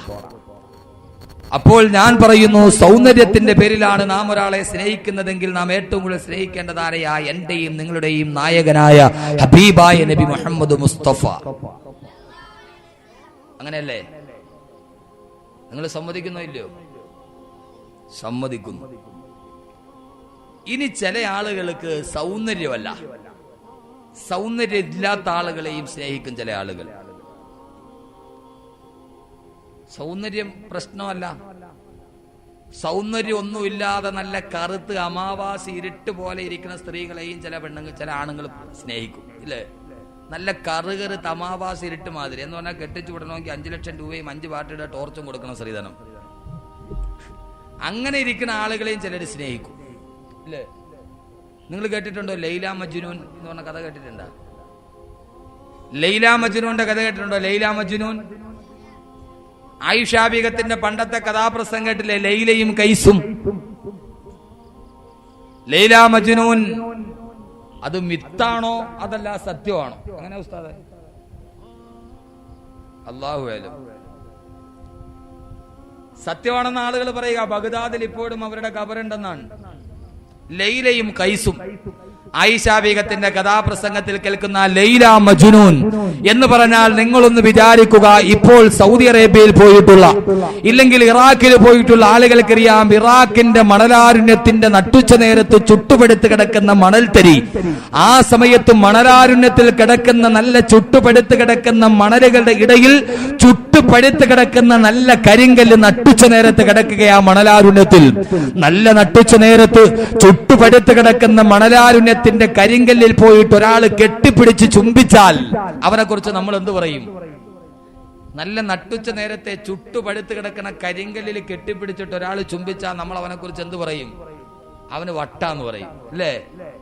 എന്നാ ഒരു മനുഷ്യൻ നല്ല നട്ടുച്ച നേരത്ത്, ഇറാഖിലെ ആ സംഭവം, നല്ല നട്ടുച്ച നേരത്ത് നന്നായിട്ട് ചുട്ടുപഴുത്ത് കിടക്കുന്ന കരിങ്കൽ കല്ലിൽ പോയി ഒരു ഭിത്തി, ഒരു വലിയ കരിങ്കൽ ഭിത്തി, അതിൽ പോയിട്ട് അയാൾ കെട്ടിപ്പിടിച്ചുകൊണ്ട് ചുംബിക്കുകയാ. കരിങ്കല്ലുകൾക്ക് ചൂട് പിടിച്ചു കിടക്കുന്ന കരിങ്കല്ലുകളെ കെട്ടിപ്പിടിച്ച് കരിങ്കല്ലുകൾക്കുണ്ടായ മതിൽക്കെട്ടിൽ കെട്ടിപ്പിടിച്ചുകൊണ്ടൊരു മനുഷ്യൻ പറയുകയാ. എന്നിട്ട് അയാളോട് ഒരാൾ ചോദിച്ചു, നിങ്ങൾ എന്തിനാ നട്ടുച്ച നേരത്ത് ഈ കരിങ്കൽ മതിലുകൾക്ക് ചുംബനം കൊടുക്കുന്നത് എന്തിനാ? ആ സമയത്ത് അയാൾ പറയുന്നത് എന്താ? തമുറുഅലദ്ദിയാരി ജിദാരി ലൈലാ ഉകബ്ബിലുദൽ ജിദാര വദൽ ജിദാര വമാ ഹുബ്ബുദ്ദിയാരി സഗഫ്ന ഖൽബി വലാകിൻ ഹുബ്ബു മൻ സകനദ്ദിയാര. ഞാൻ ചുംബനം നൽകുന്നത് ഈ കരിങ്കൽ ഭിത്തികൾക്കല്ല. ഈ കരിങ്കൽ ഭിത്തിയുടെ ഉള്ളിലിരിക്കുന്ന കൊട്ടാരത്തിന്റെ ഉള്ളിൽ എന്റെ പ്രേമബാധനമായ ലൈല ഇരിപ്പുണ്ട്. ആ ലൈലയോടുള്ള സ്നേഹം കാരണത്താൽ ഏത് മതിൽക്കെട്ടിന്റെ ഉള്ളിലുള്ള കൊട്ടാരത്തിന്റെ ഉള്ളിലാണോ എന്റെ പ്രേമവേദനമായ ലൈല ഇരിക്കുന്നത്, ആ ലൈലയോടുള്ള സ്നേഹം കാരണത്താലാണ് ആ ലൈല താമസിക്കുന്ന വീടിന്റെ മതിലുകളിൽ വെച്ചിരിക്കുന്ന ചുട്ടുപെടുക്കുന്ന കരിങ്കല്ലുകളൊക്കെ ഞാൻ ചുംബനം കൊടുക്കുന്നതെന്ന മനുഷ്യൻ മറുപടി പറഞ്ഞാൽ, അയാൾ പറഞ്ഞു, ഈ കരിങ്കൽ ഭിത്തിയുടെ ഉള്ളിലുള്ള കെട്ടിടത്തിന്റെ ഉള്ളിൽ എന്റെ കാമുകിയായ ലൈല ഇരിപ്പുണ്ട്, അതുകൊണ്ട് അവളോടുള്ള സ്നേഹം കാരണത്താലാണ് ഞാൻ മതിൽക്കെട്ടിന് ഉമ്മ കൊടുക്കുന്നത്. അപ്പൊ അതെന്തോ ഒരു സ്നേഹമായിരിക്കും സഹോദരങ്ങളെ. മജ്നൂൻ എന്ന് പറയുന്ന മനുഷ്യൻ, അയാളുടെ പേര് കൈസെന്നാണ്. ഈ ലൈല എന്ന് പറയുന്ന പെണ്ണിനോടുള്ള സ്നേഹം കാരണത്താൽ ഇവന് ഭ്രാന്ത് പിടിച്ചു. അങ്ങനെ അവനെ മജ്നൂൻ എന്ന് പറയുക. മോദി സാഹിബിന് അറിയാ കഥ അല്ലെ? പണ്ടത്തെ കാലത്ത് നല്ല ഹിറ്റാ. പണ്ട് കാലത്ത് റംലാബീഗൊക്കെ കഥാപ്രസംഗം പറഞ്ഞ് മോദി മാമാടെയൊക്കെ നല്ല കാലത്ത്, മോദി മാമാടെയൊക്കെ നല്ല ലൈഫ് ബോയ് പ്രായത്തില്, ആ സമയത്തെ ഹിറ്റാണ് റംലാബീഗത്തിന്റെ കഥാപ്രസംഗം ലൈല മജ്നൂൻ. ഓ, എന്തൊരാളാന്നറിയത് കേൾക്കാൻ. അതുകൊണ്ട് ആ തടവാ ഉസ്താദ് പറഞ്ഞത്, കഥാപ്രസംഗം ഇന്ന് സ്ത്രീകളിൽ സുലഭമാ, പരിശുദ്ധ ദീനിന് വന്ന ഗുരുതര രോഗമാ. കഥയും നബി യൂസുഫ് സുലൈഖ ബന്ധമാ, അത് യുവതിയായാൽ പിന്നെ സീറ്റും അസാധ്യമാ. ഏതായാലും സഹോദരങ്ങളെ, ഞാൻ ഒരു ഉദാഹരണം പറഞ്ഞത്, ഈ ലൈല എന്ന് പറയുന്ന പെണ്ണിനോടുള്ള സ്നേഹം കാരണത്താൽ കൈസ എന്ന് പറയുന്ന ഈ ചെറുപ്പക്കാരന് ഭ്രാന്തായി. അങ്ങനെയാണ് അവനെ ലൈല മജ്നൂൻ എന്ന് പേര് കൊടുത്തത്. മജ്നൂൻ എന്ന് പറഞ്ഞാൽ അറബി ഭാഷയിൽ അതിന്റെ അർത്ഥം ഭ്രാന്തൻ എന്ന. അത്രയ്ക്ക് വലിയ, ഏറ്റവും വലിയ പ്രേമത്തിന്റെ ഉടമയായിരുന്നു മജ്നൂൻ. സഹോദരങ്ങളെ, പക്ഷേ ഇതിൽ ഏറ്റവും രസകരമായ കഥ എന്താണെന്നറിയോ? ഏറ്റവും രസകരമായ വസ്തുത, ഈ ലൈല എന്ന് പറയുന്ന പെണ്ണ് ഒരു അമാവാസി ഇരുട്ടായിരുന്നു, കറുത്ത പെണ്ണ. ഈ പെണ്ണ് വലിയ ഗ്ലാമറുള്ള പെണ്ണായിട്ടൊന്നുമല്ല മജ്നൂൻ ഇവളെ സ്നേഹിച്ചത്. ഈ ലൈല എന്ന് പറയുന്ന പെണ്ണ് കറുത്ത ഒരു പെണ്ണായിരുന്നു. അല്ലെ ഉസ്താദേ? കറുത്ത പെണ്ണാന്ന് അൽഫിയാടെ ഷായിർ ബൈത്തിൽ കാണാം. യഖൂലു ലൈല അസ്വദുൻ ഹബശിയ ലൗലാ സവാദുൽ മിസ്കി മകാന ആലിയ. എല്ലാവരും എന്നെ കളിയാക്കുന്നുണ്ട്, എന്റെ ലൈല കറുത്ത പെണ്ണാണെന്ന് പറഞ്ഞ് എന്നെ എല്ലാരും കളിയാക്കുന്നുണ്ട്.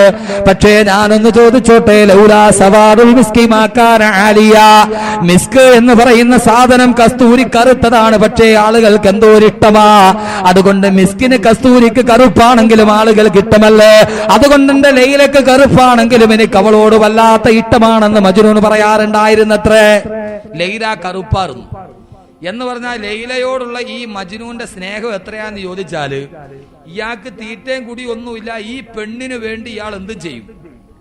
ചരിത്രത്തിൽ 1812 തോന്നുന്നു ജംഗിൾസ് ഇയർ യുദ്ധം എന്നൊരു യുദ്ധം നടന്നിട്ടുണ്ട്. ഒരു ചെവിയുടെ പേരിൽ നടന്ന യുദ്ധമാണ്. അതേപോലെ പെണ്ണിന്റെ പേരിൽ പോലും ഇയാൾ സർവ്വത് ഉപേക്ഷിക്കാൻ തയ്യാറായി. ചാൾസ് രാജകുമാരൻ കിരീടം വേണ്ടാന്ന് വെച്ചതൊരു പെണ്ണിന് വേണ്ടിയാ. അവസാനം ഈ ലൈലയോടുള്ള സ്നേഹം തലയ്ക്ക് പിടിച്ച് ഇവന് ദുനിയാവുമായിട്ട് ഒരു ബന്ധവുമില്ലാതെ വന്നപ്പോ ഈ മജ്നൂന്റെ പിതാവ്, കൈസിന്റെ പിതാവ്, ഇവനെ വിളിച്ചുകൊണ്ട് കഅബാലയത്തിൽ പോയി. അവിടെ പോയി ദുആ ചെയ്തിട്ടെങ്കിലും ഇവന്റെ ഈ പ്രേമം ഒരല്പം കുറയട്ടെ എന്ന് വിചാരിച്ചു. അങ്ങനെ കഅബാലയത്തിന്റെ പല ഭാഗങ്ങളിൽ, മക്കാം ഇബ്രാഹിമിൽ പല ഭാഗങ്ങളിൽ പിടിച്ച് ദുആ ചെയ്യിപ്പിച്ചു ഈ കൈസിനെ കൊണ്ട്. മക്കാം ഇബ്രാഹിമിൽ പിടിപ്പിക്കും. എന്നിട്ട് പിതാവ് പറയും, മോനെ ഞാൻ പറയുന്നത് പോലെ നീ ദുആ ചെയ്യണം. എന്നിട്ട് ആ കൈസിന്റെ പിതാവ് പറഞ്ഞു കൊടുക്കും, അല്ലാഹുമ്മ അരിഹിനി മിൻ ലൈലാ വഹുബ്ബിഹാ. അല്ലാഹുവേ, ലൈലയോടുള്ള സ്നേഹത്തിൽ നിന്ന് എന്റെ മനസ്സിനെ നീ മുക്തമാക്കണേ തമ്പുരാനെ. പിതാവ് ഇങ്ങനെ പറഞ്ഞു കൊടുക്കും. എന്നിട്ട് പറയും, കൈസേ നീ ഇങ്ങനെ പറയൂ. അവൻ നേരെ തിരിച്ചു പറയും, അല്ലാഹുമ്മ ലാ തസ്ലു ബന്നി ഹുബ്ബഹാ അബദാ. അല്ലാഹുവേ, എന്റെ മനസ്സിൽ നിന്ന് അവളുടെ സ്നേഹം നീ എടുത്തു കളയല്ലേ അല്ലാഹുവേ. ഈ പിതാവ് പൊറുതിമുട്ടി. കഅബാലയത്തിന്റെ പല ഭാഗങ്ങൾ പിടിച്ച് ദുആ ചെയ്തു. അവസാനം കഅബയുടെ കില്ലയിൽ പിടിച്ച് ദുആ ചെയ്യാൻ വേണ്ടി എത്തി. കഅബയുടെ കില്ലയിൽ പിടിച്ച് ദുആ ചെയ്ത് ആ ദുആ സ്വീകരിക്കും. കഅബയുടെ കില്ല എന്ന് പറഞ്ഞാൽ ഒരു പച്ച പട്ട് തുണിയാണ്. എല്ലാ വർഷവും ഷഅബാൻ ദിവസങ്ങളിലൊക്കെ മക്കയിൽ ഇപ്പോഴും ആ കഅബയുടെ കില്ല മാറ്റും. ഹജ്ജിന് പോയ ആളുകൾക്കറിയാം, പച്ച തുണിയാണ് കഅബയുടെ കില്ല. അള്ളാഹു അതിൽ തൊടാനും അതിന് തവാഫ് ചെയ്യാനും അള്ളാഹു തൗഫീക്ക് നൽകി അനുഗ്രഹിക്കുമാറാകട്ടെ. അവസാനം കൈസിന്റെ പിതാവ് ഈ കഅബാലയത്തിന്റെ കില്ല ഈ പച്ച പട്ട് തുണിയിൽ ഇവനെ കൊണ്ട് പിടിപ്പിച്ചു. എന്നിട്ട് പറഞ്ഞു, മോനെ നീ ഇപ്പൊ പിടിച്ചിരിക്കുന്ന എവിടെയാണെന്നറിയാവോ? അതെ, ഞാൻ കഅബാലയത്തിന്റെ കില്ലയിൽ പച്ച പട്ട് തുണിയിൽ പിടിച്ചിരിക്കുക. മോനെ, ഇത് ലാസ്റ്റത്തെ ദുആയാണ്, അതുകൊണ്ട് നീ അള്ളാഹുവിനോട് ആത്മാർത്ഥമായിട്ട് ദുആ ചെയ്യ്. അള്ളാഹുവേ, ലൈലയോടുള്ള സ്നേഹം എന്റെ മനസ്സിൽ നിന്ന് മാറ്റണേ തമ്പുരാനേ. കൈസ് അങ്ങനെ തന്നെ ദുആ ചെയ്തു. എന്നിട്ട് പിതാവ് ചോദിച്ചു കൈസിനോട്, മോനെ നീ ലൈലയെ പൂർണ്ണമായിട്ട് മറന്നോ? ഞാൻ ലൈലയെ പൂർണ്ണമായി മറന്നു. ഇപ്പോൾ നിന്റെ മനസ്സിൽ ലൈലയുണ്ടോ? ഇല്ല. ഇവൻ കഅബാലയത്തിന്റെ ആ പച്ച പട്ടുതുണിയിൽ പിടിച്ചിരിക്കുക കില്ലയിൽ. നിന്റെ മനസ്സിൽ ലൈലയുണ്ടോ? എന്റെ മനസ്സിൽ ലൈലയേ ഇല്ല. മോനെ, നീ ഇത് എവിടെയാ ഇപ്പൊ പിടിച്ചിരിക്കുന്നതെന്ന് നിനക്കറിയാവോ? അതെ, എനിക്ക് പൂർണ്ണമായിട്ട് അറിയാം. നീ എവിടെയാ പിടിച്ചിരിക്കുക? എന്റെ ലൈലയുടെ സാരിയിലാ പിടിച്ചിരിക്കുന്നത്. അത്രയ്ക്ക് വലിയ സ്നേഹമായിരുന്നു മജ്നൂന് ലൈലയോട്. പക്ഷേ ഈ ലൈലയാരാ? കറുത്ത പെണ്ണ, സൗന്ദര്യമുള്ള പെണ്ണല്ല. ചില ആളുകൾക്ക് ചില ആളുകളോട് സ്നേഹമുണ്ടാകാനുള്ള കാരണമെന്താ? അവരുടെ സൗന്ദര്യത്തെക്കാളേറെ വ്യക്തിത്വത്തോടുള്ള ആകർഷണം. അവരുടെ വ്യക്തിത്വത്തോടുള്ള ആകർഷണം. ആ ആകർഷണമാണ് അള്ളാഹുവിന്റെ പ്രവാചകൻ നബി മുഹമ്മദ് മുസ്തഫ.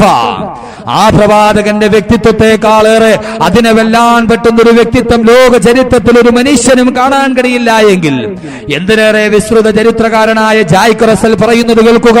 മുഹമ്മദിന്റെ ഏറ്റവും വലിയ സല്ലല്ലാഹു അലൈഹി വസല്ലം, മുഹമ്മദിന്റെ ഏറ്റവും വലിയ വ്യക്തിത്വം എന്ന് പറഞ്ഞാൽ അതിന്റെ ഏറ്റവും വലിയ വ്യക്തിത്വം സ്വന്തം ബന്ധുക്കളുടെ ഇടയിൽ പോലും മുഹമ്മദ് പ്രിയങ്കരനായിരുന്നു എന്നതാണ്. നമുക്ക് തന്നെ അറിയാം, നമ്മുടെ നാട്ടിൽ ചില ആളുകൾ ഉണ്ടാവും, വെളിയിലൊക്കെ നല്ല പേരായിരിക്കും അവരെ കുറിച്ച്, പക്ഷെ സ്വന്തം നാട്ടിൽ വരുമ്പോ പോകാം. സ്വന്തം വീട്ടുകാരെ മുന്നിൽ വരുമ്പോ ഇവൻ എത്ര വലിയ ആളാണെങ്കിലും ഇവൻ വീട്ടിലാരാ നമുക്കറിയാം. സ്വന്തം വീട്ടിലും നാട്ടിലും ഒരു മനുഷ്യന് വിലയുണ്ടെങ്കിൽ അവൻ ഏറ്റവും നല്ല വ്യക്തിത്വത്തിന്റെ ഉടമയാ. ജായ്ക്ക് റസൽ എന്ന ചരിത്രകാരൻ പറയുന്നു, പ്രവാചകന്റെ ഏറ്റവും വലിയ വ്യക്തിത്വം സ്വന്തം അനുയായികളെക്കാളേറെ സ്വന്തം ബന്ധുക്കളിലും കുടുംബങ്ങളിലും മുഹമ്മദ് സല്ലല്ലാഹു അലൈഹി വസല്ലം സുസമ്മതനായിരുന്നു എന്നതാണ്. അള്ളാഹുവിന്റെ പ്രവാചകന്റെ വ്യക്തിത്വം എന്താ? ആ പ്രവാചകന്റെ വ്യക്തിത്വമാണ് സഹാബാക്കൾ ഏറ്റവും കൂടുതൽ ഇഷ്ടപ്പെട്ടത്. അല്ലാതെ അള്ളാഹുവിന്റെ പ്രവാചകന്റെ സൗന്ദര്യം കണ്ട് സ്നേഹിച്ചവരല്ല സഹാബാക്കൾ. അള്ളാഹുവിന്റെ പ്രവാചകന്റെ വ്യക്തിത്വം കണ്ടിട്ടാണ് അള്ളാഹുവിന്റെ പ്രവാചകന്റെ അനുയായികൾ കണ്ണിലെ കൃഷ്ണമണിയെ പോലെ ആ പ്രവാചകനെ സ്നേഹിച്ചതെങ്കിൽ എന്റെ പ്രിയപ്പെട്ട സഹോദരങ്ങളെ, ലോക ചരിത്രത്തിൽ എത്രയോ സർവാധിപതികളും സ്വേച്ഛാധിപതികളും കടന്നുപോയിട്ടുണ്ട്. ലോകത്തിൽ എത്രയോ നായകന്മാര് കടന്നുപോയിട്ടുണ്ട്. ഒരു നൂറ്റാണ്ട് മുമ്പ് പോലും ഈ ചരിത്രത്തിൽ ഇടം തേടാൻ കഴിയാതെ അവരുടെ മരണശേഷം അവരുടെ നാമങ്ങളും കുടിച്ചുമൂടപ്പെടുന്ന ഒരു സമൂഹമായി ലോകത്തിന്റെ എല്ലാ ആളുകളും മാറുമ്പോ ഒരു കാലത്ത് ലോക ചരിത്രത്തിൽ ഏറ്റവും കൂടുതൽ പരാമർശത്തിന് വിധേയനായ, ലോക ചരിത്രത്തെ വിസ്മയിപ്പിച്ചു നൽകുന്ന ഏറ്റവും വലിയ ഏകാധിപതിയും സർവാധിപതിയും സ്വേച്ഛാധിപതിയുമായിരുന്ന സാക്ഷാൽ അഡോൾഫ് ഹിറ്റ്ലർ തന്റെ ഒരൊറ്റ വാദത്തിലൂടെ, തന്റെ പ്രത്യേകമായ വാദത്തിലൂടെയും ധീരതയിലൂടെയും അനേകായിരം അനുയായികളെ സ്വന്തമായി ഉണ്ടാക്കിയ അഡോൾഫ് ഹിറ്റ്ലറിന് സംഭവിച്ചു പോയ കഥ എന്താ? ആയിരക്കണക്കിന് അനുയായികൾ സിന്ദാബാദ് വിളിച്ചുകൊണ്ട് ഹിറ്റ്ലറിന്റെ ചുറ്റുമുണ്ടായിരുന്നെങ്കിൽ 1940 ഏപ്രിൽ 30 അഡോൾഫ് ഹിറ്റ്ലർ സ്വന്തം അനുയായികൾ മുഴുവനും തള്ളിപ്പറഞ്ഞ് എല്ലാവരാലും ഉപേക്ഷിക്കപ്പെട്ട് സ്വന്തം വീടിന്റെ രഹസ്യമായ മുറിയിൽ കയറിയിരുന്നു സ്വന്തമായി ജീവിതം വെടിയാൻ വേണ്ടി.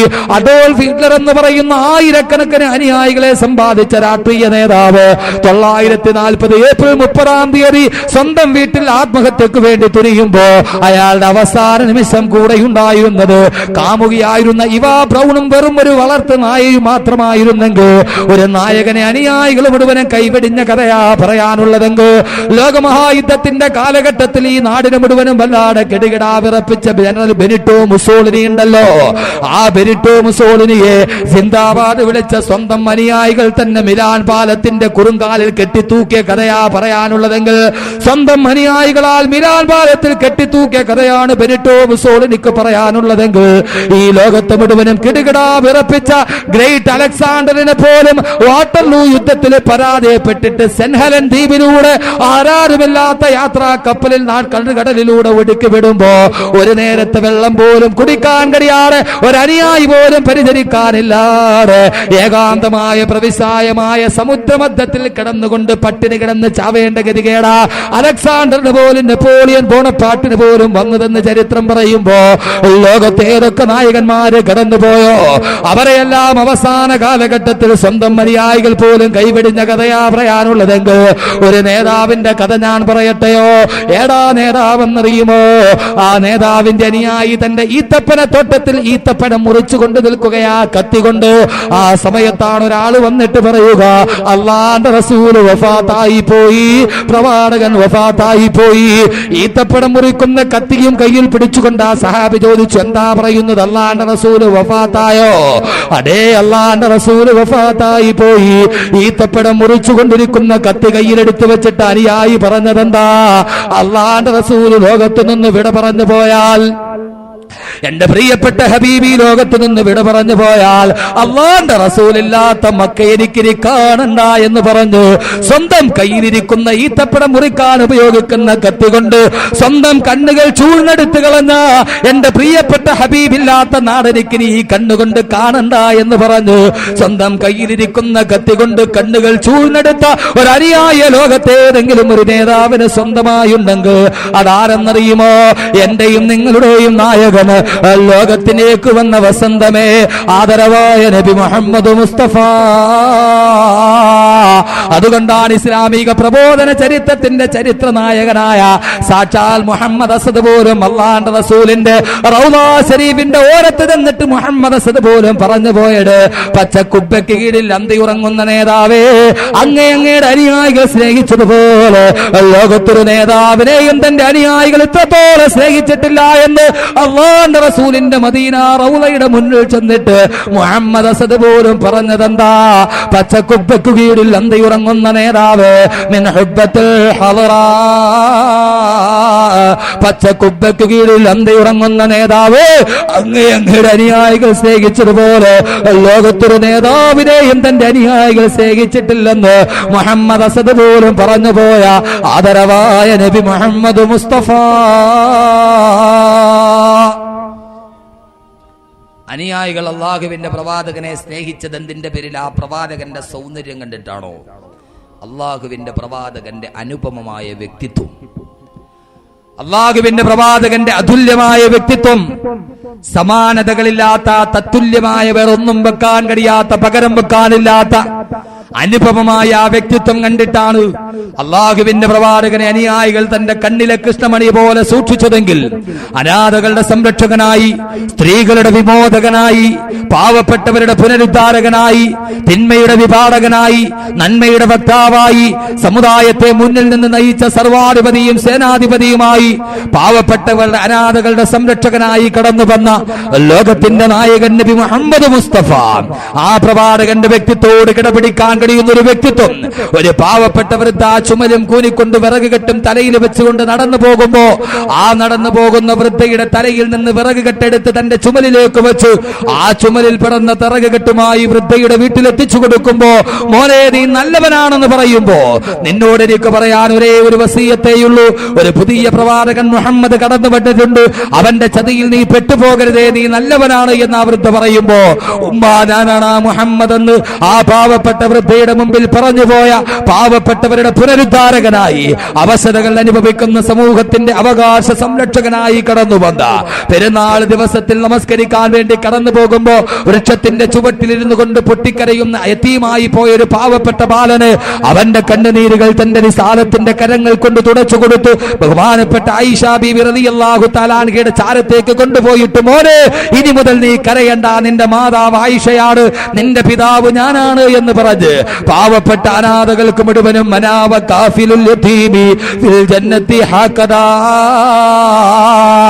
ഞാനും അനാഥകളെ സംരക്ഷിക്കുന്നവനും ഈ രണ്ട് കൈവിരലുകൾ ചേർന്നിരിക്കുന്നത് പോലെ നാളെ സ്വർഗത്തിൽ സമീപസ്ഥനാണെന്ന് പറഞ്ഞ അനാഥകളുടെ സംരക്ഷണത്തിന്റെ പേരിലാണ് ലോകത്തിലെ ആളുകൾ മുഴുവനെ നാം ഏറ്റവും കൂടുതൽ മഹാത്മാക്കളായി സംരക്ഷിക്കുന്നതെങ്കിൽ എന്റെ പ്രിയപ്പെട്ട സഹോദരങ്ങളെ, ഇന്ത്യ രാജ്യത്തിന്റെ രാഷ്ട്രപിതാവായി മോഹൻദാസ് കരംചന്ദ് ഗാന്ധിയെ നമ്മൾ വാഴ്ത്തുന്നത് എന്തുകൊണ്ടാ? എന്താ? അഹിംസയുടെ സിദ്ധാന്തകനായിട്ടാണ് പ്രവാചകൻ. അഹിംസയുടെ സിദ്ധാന്തകനായതുകൊണ്ട് ഹിംസ പാടില്ല, അഹിംസയാണ് നല്ലതെന്ന് പ്രചരിപ്പിച്ചതിന്റെ പേരിലാണ് രാഷ്ട്രപിതാവായി മഹാത്മാഗാന്ധിയെ നാം പാടിപ്പുകത്തുന്നതെങ്കിൽ ഞാനൊന്ന് ചോദിച്ചോട്ടെ, അഹിംസയുടെ ഏറ്റവും വലിയ മഹിതമായ മുദ്രാവാക്യം ലോകത്ത് ആദ്യമായി മുടക്കിയ തന്റെ മുന്നിലേക്ക് ഒരു വേടച്ചെറുക്കൻ ഒരു പ്രാവിനെ കൊണ്ടുവന്നു കൊടുക്കുമ്പോ ആ പ്രാവിൻ കുഞ്ഞിനെ പ്രവാചകന് ജന്മദിന സമ്മാനമായി ആ വേടബാലൻ കൊടുക്കുമ്പോ അങ്ങകലെ പ്രവാചകൻ മാടപ്രാവിനെയും കയ്യിൽ പിടിച്ചുകൊണ്ട് നോക്കുമ്പോ വൃക്ഷത്തലപ്പിലിരുന്നതാ പ്രാവിൻ കുഞ്ഞിന്റെ ഇണ വിരഹ ദുഃഖത്താല് കരയുന്നത് കാണുമ്പോ ഒരു പാവപ്പെട്ട മാൻപേടയുടെ പോലും കണ്ണീര് വീണ ഈ സമ്മാനം എനിക്ക് വേണ്ട എന്ന് പറഞ്ഞ് ആ വേടബാലനോട് ഈ പ്രാവിനെ പറത്തിവിടാൻ ആഹ്വാനം ചെയ്ത അഹിംസയുടെ നായകനെ ഹബീബായ നബി മുഹമ്മദ് മുസ്തഫ അല്ലാഹുവിന്റെ പ്രവാചകൻ ഹിംസയുടെ വക്താവായി ഡെൻമാർക്കിന്റെ പത്രങ്ങൾ മുഴുവനും അല്ലാഹുവിന്റെ പ്രവാചകന്റെ കാർട്ടൂൺ പ്രസിദ്ധീകരിച്ചാലും അല്ലാഹുവിന്റെ പ്രവാചകൻ വാളും പിടിച്ചുകൊണ്ട് നിൽക്കുന്ന ഫോട്ടോ പ്രസിദ്ധീകരിച്ചു ഡെൻമാർക്കിന്റെ പത്രങ്ങൾ പ്രവാചകനെ യുദ്ധക്കൊതിയനായി പ്രചരിപ്പിക്കുമ്പോൾ ഞാനൊന്ന് ചോദിച്ചോട്ടെ, ലോകത്തിലെ ഏറ്റവും വലിയ യുദ്ധക്കൊതിയന്മാരാരാ? അഡോൾഫ് ഹിറ്റ്ലർ കൊന്നൊടുക്കിയത് എത്ര പേരെയാ? ലോകമഹായുദ്ധത്തിലെ ലക്ഷക്കണക്കിന് ആളുകളെയല്ലേ? മുസോളിനി കൊന്നൊടുക്കിയത് എത്രയാ? ലക്ഷക്കണക്കിന് ആളുകളെയല്ലേ? സാക്ഷാൽ ജോർജ് ബുഷ് ഇറാഖിലും അഫ്ഗാനിലും വിയറ്റ്നാമിലും കംബോഡിയയിലും ചെച്ചിനിയയിലും സോമാലിയയിലുമായി എത്രയോ മനുഷ്യരെയാ ജോർജ് ബുഷ് കൊന്നൊടുക്കിയത്. ആ ജോർജ് ബുഷല്ലേ യഥാർത്ഥ യുദ്ധക്കൊതിയനായി മാറേണ്ടത്. ഒരു കാര്യം നിങ്ങൾ അറിയുമോ? അല്ലാഹുവിന്റെ പ്രവാചകനെ യുദ്ധക്കൊതിയനായി ലോകം ചരിത്രം മുഴുവനും പറയുമ്പോഴും ഒരു കാര്യം നിങ്ങൾ ഓർക്കുക, പ്രവാചകൻ 23 വർഷക്കാലം ഈ ലോകത്തെ നയിച്ചത് ഇസ്ലാമിക ലോകത്തെ 23 വർഷക്കാലം പ്രവാചകൻ പ്രബോധനം നടത്തുമ്പോ ഏതാണ്ട് 28ഓളം യുദ്ധങ്ങളിൽ പ്രവാചകൻ പങ്കെടുത്തിട്ടുണ്ട്. പ്രവാചകൻ 28ഓളം യുദ്ധങ്ങൾ ചെയ്തിട്ടുണ്ട് പ്രത്യേകമായ സാഹചര്യത്തിൽ. പക്ഷേ 28ഓളം പ്രവാചകന്റെ യുദ്ധങ്ങളിൽ ആകെ കൊല്ലപ്പെട്ടവർ എത്രയാണെന്നറിയുമോ? 28 യുദ്ധങ്ങളിൽ വെറും 1038 പേര് മാത്രമാ കൊല ചെയ്യപ്പെട്ടത്. അത് 780 പരം അവിശ്വാസികളും ബാക്കി മുസ്ലിമീങ്ങളുമാ. 23 വർഷക്കാലം 28ഓളം യുദ്ധങ്ങൾ ചെയ്തിട്ട് വെറും 1000 പേര് മാത്രമാ പ്രവാചകന്റെ കാലഘട്ടത്തിൽ കൊല ചെയ്യപ്പെട്ടതെങ്കിൽ അള്ളാന്റെ പ്രവാചകനെ യുദ്ധക്കുറ്റവാളിയായി ചിത്രീകരിക്കുന്നത് ഏത് മാനദണ്ഡത്തിന്റെ അടിസ്ഥാനത്തിലാണെന്ന് ചോദിക്കുമ്പോ വേണ്ട, നമ്മുടെ കേരള രാഷ്ട്രീയത്തിന്റെ രാഷ്ട്രീയ പാർട്ടികൾ പോലും എത്രയോ കൊലപാതകങ്ങൾ നടത്തിയിട്ടുണ്ട്. അത് അള്ളാന്റെ പ്രവാചകനുമായി തട്ടി ചോദിക്കുമ്പോ അവരെ പോലെ യുദ്ധക്കൊതിയന്മാരായി ചിത്രീകരിക്കേണ്ടി വരില്ലേ? 23 വർഷക്കാലം കൊണ്ട് പ്രവിശാലമായ അറേബ്യൻ സാമ്രാജ്യം വിപുലീകൃതമാകുമ്പോ വെറും 1000-ൽ ചില്ലവാനം പേര് മാത്രമാണ് പ്രവാചകന്റെ കാലഘട്ടത്തിൽ കൊല ചെയ്യപ്പെട്ടത്. ആർക്കറിയാം ഇത്? 23 വർഷക്കാലം പ്രവാചകൻ ഇത്രയും യുദ്ധം ചെയ്തു, വെറും 1038 പേർ മാത്രം കൊല്ലപ്പെട്ടു. 780-ൽ പരം അവിശ്വാസികളും ബാക്കി മുസ്ലിമീങ്ങളും. എന്നിട്ട് അല്ലാഹുവിന്റെ പ്രവാചകൻ യുദ്ധം ചെയ്തത് എങ്ങനെയാ യുദ്ധം ചെയ്തത്? പ്രവാചകന്റെ വ്യക്തിത്വമാ ഞാൻ പരിചയപ്പെടുത്തുക. ഒരു വ്യക്തിയുടെ വ്യക്തിത്വത്തിന്റെ പേഴ്സണാലിറ്റിയുടെ പേരിലാണ് നാം അദ്ദേഹത്തെ ആരാധിക്കുന്നതെങ്കിൽ, അദ്ദേഹത്തോട് നമുക്ക് സ്നേഹം തോന്നുന്നതെങ്കിൽ തോന്നേണ്ടത് ആരോടാ?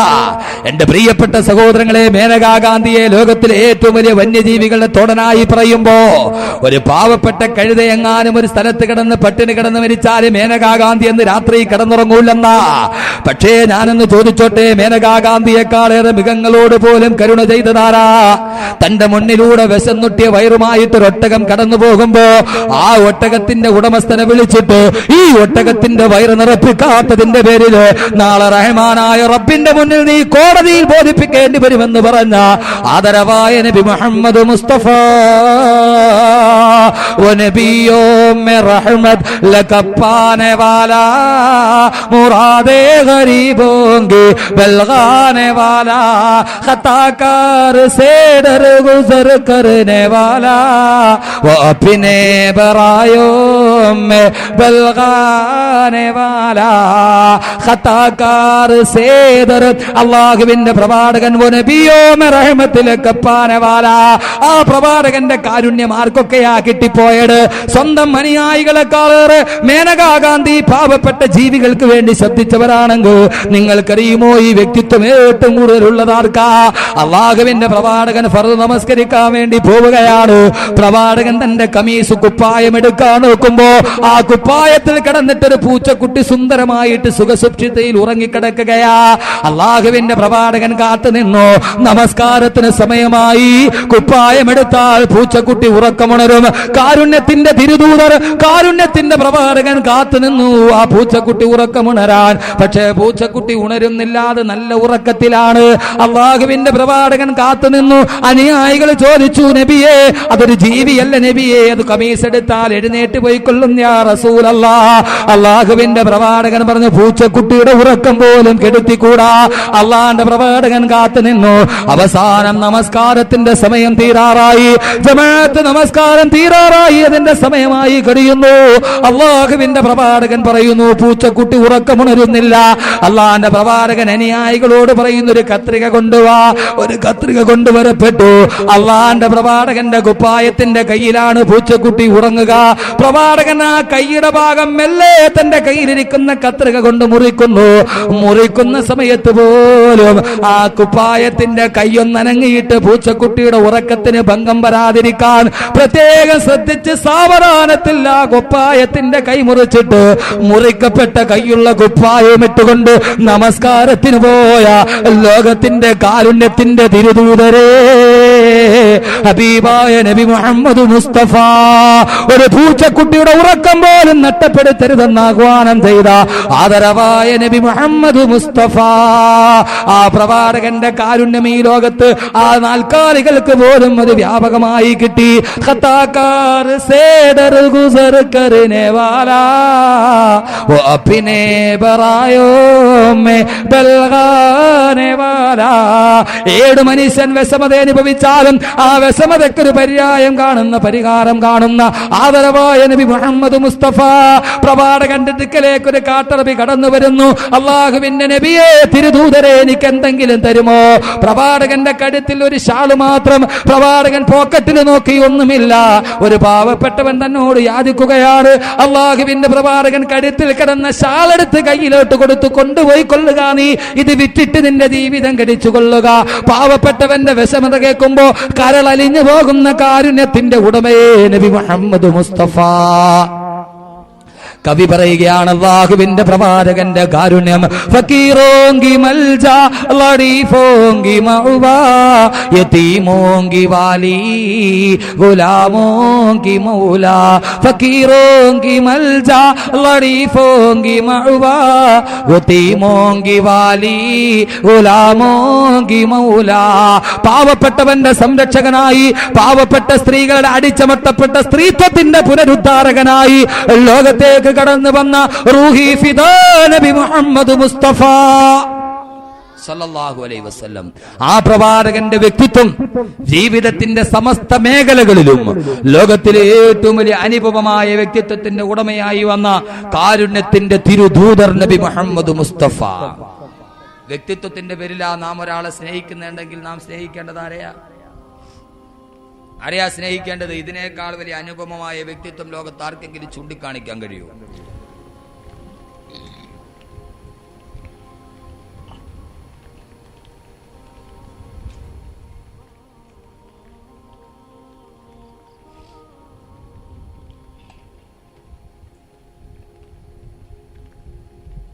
ഇതിനേക്കാൾ വലിയ അനുപമമായ വ്യക്തിത്വം നമുക്ക് കാണിക്കാൻ കഴിയോ?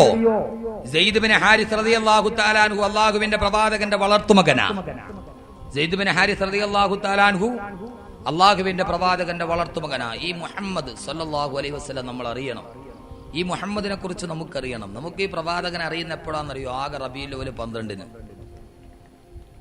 അല്ലാഹുവിന്റെ പ്രവാചകനെ കുറിച്ച് നമ്മൾ ചിന്തിക്കണം എപ്പോഴാ? റബീഉൽ അവ്വൽ 12-ന്, നബിദിനത്തിന്റെ അന്ന്. അല്ലാതെ നമ്മൾ ചിന്തിക്കുന്ന പ്രശ്നമില്ല. നബിദിനത്തിന്റെ അന്ന് മുസ്ലിമീങ്ങൾക്ക് നബിയോടുള്ള സ്നേഹം കണ്ടാ, ഓ, ഈ ഉമ്മത്ത് എന്നേ സ്വർഗത്തിൽ പോകേണ്ടതാ. അന്ന് സംവരണാടിസ്ഥാനത്തിൽ കിട്ടിയ പച്ചക്കളറിന്റെ കുറെ കൊടിയൊക്കെ കയ്യിൽ പിടിച്ച് MC റോഡ് ബ്ലോക്ക് ആക്കിയിട്ട് അങ്ങോട്ട് മുദ്രാവാക്യം വിളിക്കണ കേട്ട പാവനമാണ് ശരീഅത്ത് വയറ്റി കിടക്കുന്ന അന്തിക്കള്ളു. വയറ്റിൽ നിറച്ച് അന്തിക്കള്ള. എന്നിട്ടൊരു മുദ്രാവാക്യം വിളി, പാവനമാണ് ശരീഅത്ത് കെടാതെ ഞങ്ങൾ സൂക്ഷിക്കും. ഓ, അങ്ങോട്ട് വിളിക്കുകയാണ് AP മുഹമ്മദ് സിന്ദാബാദ് എന്ന്. നബിദിനത്തിന് മുദ്രാവാക്യം വിളിക്കുക, ഒരാൾ വിളിച്ചു കൊടുക്കുക AP മുഹമ്മദ് സിന്ദാബാദ്. കാരണം അന്ത്യപ്രവാചകൻ മുഹമ്മദ് എന്ന് പറഞ്ഞാൽ ഫുള്ള് വിളിക്കാൻ പറ്റില്ലാണ്, ഷോർട്ട് ഫോമിൽ. ഓ, എന്തോ ഒരു നമ്മൾ മുസ്ലിം ആകണ ദിവസമാണ് റബീഉൽ അവ്വൽ 12 അല്ലേ? ഇപ്പൊ സീസണായി മുസ്ലിം ആണ്, ഇല്ലേ? റമദാനായി. വർഷത്തിൽ 3 സീസണാ. റമദാൻ 1 നമ്മൾ മുസ്ലിം ആവും, സീസണായി ഇപ്പോ അല്ലേ? റമദാൻ 1 ശഅബാൻ 29 നമ്മൾ വൈകുന്നേരം 7 മണിക്ക് കൈരളി TV വാർത്ത വരും, നാളെ റമദാനാണെന്ന് കോഴിക്കോട് വലിയ കാളി പ്രസ്താവിച്ചു. ഓ, പെണ്ണുങ്ങൾ മുഴുവൻ ചാടി എഴുന്നേക്കും, വീട്ടിൽ കിടക്കുന്ന ഡെസ്കും ബെഞ്ചും എല്ലാം എടുത്ത് വെളിയിലിട്ട് തേച്ച് കഴുകി വൃത്തിയാക്കി കൊണ്ടുപോയി TV കൊണ്ടുപോയി അതിന്റെ കഫൻ തുണി പൊതിഞ്ഞ് അവിടെ ഇട്ടേക്കും. പിന്നെ പെരുന്നാളിനെ തുറക്കും. അങ്ങനെ ഒരു ഈമാനുണ്ട്. റമദാൻ 1 കഫൻ തുണി പൊതിഞ്ഞ് TV ഒരു മൂലയിൽ വെക്കും. ആണുങ്ങളാണേലോ സമ്പന്നാടിസ്ഥാനത്തിൽ കിട്ടിയ നല്ല പച്ച തൊപ്പിയൊക്കെ തലയിൽ വെച്ച് തസ്ബീഹ് മാലയൊക്കെ കയ്യിൽ പിടിച്ച് നേരെ വേളാവൂർ പള്ളിയുടെ മിഹ്റാബിന്റെ കീഴെ എന്നിട്ട് അങ്ങോട്ട് സുബ്ഹാനല്ലാഹ് തലയാട്ടി അങ്ങോട്ട് ചൊല്ലണ കണ്ട എല്ലാരെയും തോളിലാണ് 2 മലക്ക്, ഇവന്റെ തലയിലും കൂടെ 4 മലക്ക് ഇരിപ്പുണ്ടെന്ന്. അത്രയ്ക്ക് തക്കുവയാ റമദാൻ 1 അന്ന്. ഓ, അന്ന് ഉസ്താദിന്റെ വഅദ് കേൾക്കാൻ ഫ്രണ്ടിലുണ്ടാവും, നിസ്കാരത്തിന് ഫ്രണ്ടിലുണ്ടാവും, എല്ലാത്തിനും വന്ന് റമദാനിൽ ആദ്യത്തിൽ റഹ്മത്തിന്റെ 10, രണ്ടാമത്തെ മഗ്ഫിറത്തിന്റെ 10, മൂന്നാമത്തെ ഒടുക്കത്തെ 10. അതെന്ത് 10? നരകത്ത് മോചനത്തിൽ നിന്നുള്ള 10. പിന്നെ 27-ാം രാവിലെ ലൈലത്തുൽ ഖദ്റും. 1000 മാസങ്ങളുടെ പുണ്യം കിട്ടുന്ന രാത്രി ലൈലത്തുൽ ഖദ്ർ. ഓഹ്, അന്നങ്ങടെ രാത്രി മുഴുവൻ ഇരുന്ന് കരഞ്ഞ് വിളിച്ച് ദുആയൊക്കെ ചെയ്ത് കൊള്ളാം, നല്ല പരിപാടി, അള്ളാഹു സ്വീകരിക്കും. പക്ഷെ അത് അന്ന് മാത്രം ചെയ്തിട്ട് കാര്യമില്ല. കണ്ടോ ഉസ്താദെ? റമദാൻ 12 റമദാനിൽ മാത്രം മുസ്ലിം ആകല, അത് പാടില്ല. ലൈലത്തുൽ ഖദ്ർ. ഓ, ലൈലത്തുൽ ഖദ്ർ എന്ന് പറഞ്ഞാൽ എന്തുവാ? പണ്ടൊരാൾ 27-ാം രാവിലെ പള്ളിയിൽ പോയി, 27-ാം രാവിലെ ലൈലത്തുൽ ഖദ്റിന്റെ 1000 മാസത്തിന്റെ പ്രതിഫലം കിട്ടുന്ന രാത്രിയല്ലേ? പണ്ടത്തെ പോലെ ഇന്നത്തെ പോലെയല്ല. പണ്ടത്തെ പള്ളി ട്യൂബ് ലൈറ്റും വെളിച്ചൊന്നുമില്ല, മറ്റേ പെട്രോമാക്സ് ആണ്. പെട്രോമാക്സ് ആയിരുന്നു ഇവിടെ. ഇന്ന് മറ്റേ മണ്ണെണ്ണ ഒഴിച്ച് കത്തിക്കുന്ന ലൈറ്റ്, തൂക്ക് വിളക്ക്. കറണ്ടൊന്നും വന്നിട്ടില്ല. കറണ്ടൊക്കെ കിട്ടുന്നതിന് മുമ്പുള്ള കാലം. ഇവൻ ജീവിതത്തിൽ ഇന്നേ വരെ പള്ളിയിൽ പോയില്ല. പിന്നെ 27-ാം രാവിലെ ഉസ്താദിന്റെ പ്രസംഗമൊക്കെ കേട്ടപ്പോൾ ഭാര്യ പറഞ്ഞു, നിന്നെ ഇട്ടുകൂടാ ഇന്നെങ്കിലും പള്ളിയിൽ പോകാൻ. അങ്ങനെ ഭാര്യ കിടത്തി ഇറക്കാത്തോണ്ട് ഇയാൾ നേരെ പള്ളിയിൽ പോയി. നേരെ പോയപ്പോൾ പെട്രോമാക്സ് ആണ്, മണ്ണെണ്ണ ഒഴിച്ച് കത്തിക്കുന്ന പെട്രോമാക്സ്. ഇതിന്റെ കീഴിലാണ് പോയി ഇരുന്നത്. ഈ പെട്രോമാക്സിനാണെങ്കിൽ എന്തുകൊണ്ടല്ലോ ഒരു ചെറിയ ഊട്ടുണ്ട്, ചെറിയൊരു സുഷിരം. അതിലൂടെ മണ്ണെണ്ണ തുള്ളി തുള്ളിയായിട്ട് താഴോട്ട് വീഴും. അത് വീഴുന്ന ഇവന്റെ നെറുകം തരയില. ഉസ്താദാണെങ്കിലോ സഫറല്ലാഹു അലൈഹി പ്രസംഗിച്ചുകൊണ്ടിരിക്കുകയാണ്. തനസ്സുലുൽ മലായികത്തു വറൂഹു ഫീഹാ ബിഇദ്നി റബ്ബിഹിം മിൻ കുല്ലി അംരിൻ സലാം. ഇതാ 27-ാം രാവിലെ ലൈലത്തുൽ ഖദ്ർ ഇറങ്ങാൻ പോകുന്നു. ലൈലത്തുൽ ഖദ്ർ ഇറങ്ങാൻ പോകുന്നു. സഫറല്ലാഹു അലൈഹി പ്രസംഗിക്കുന്നു. മണ്ണെണ്ണ തുള്ളി ഇവന്റെ തലയിൽ ഇട്ട് വീണുകൊണ്ടിരിക്കുന്നു. അവസാനം എല്ലാം കഴിഞ്ഞ് രാവിലെ വീട്ടിൽ പോയി. ഭാര്യ ചോദിച്ചു, ലൈലത്തുൽ ഖദ്റൊക്കെ എങ്ങനെയുണ്ടായിരുന്നു? പിന്നെ കൊള്ളാം, അടിപൊളിയല്ലേ ലൈലത്തുൽ ഖദ്ർ. ഭാര്യ ചോദിച്ചു, ലൈലത്തുൽ ഖദ്ർ ഇറങ്ങിയോ? പിന്നെ ലൈലത്തുൽ ഖദ്ർ ഇറങ്ങിയോന്നാ, എന്റെ ഉച്ചനിലയിലല്ലയോ ലൈലത്തുൽ ഖദ്ർ ഇറങ്ങിയത്? ഭാര്യ ചോദിച്ചു, നിങ്ങളുടെ ഉച്ചനില ലൈലത്തുൽ ഖദ്ർ ഇറങ്ങി, എന്നിട്ട് എങ്ങനെ ഉണ്ടായിരുന്നു? അപ്പൊ അയാൾ പറഞ്ഞു, കൊള്ളാൻ കുഴപ്പമൊന്നുമില്ല, പക്ഷെ എന്താണെന്നറിയാൻ പോലെ ലൈലത്തുൽ ഖദ്റിന് ഒരു മണ്ണെണ്ണയുടെ നാറ്റമൊന്നും എന്ന് പറഞ്ഞ മാതിരി 27-ാം രാവിലെ അന്ന് ലൈലത്തുൽ ഖദ്റും കൂടി.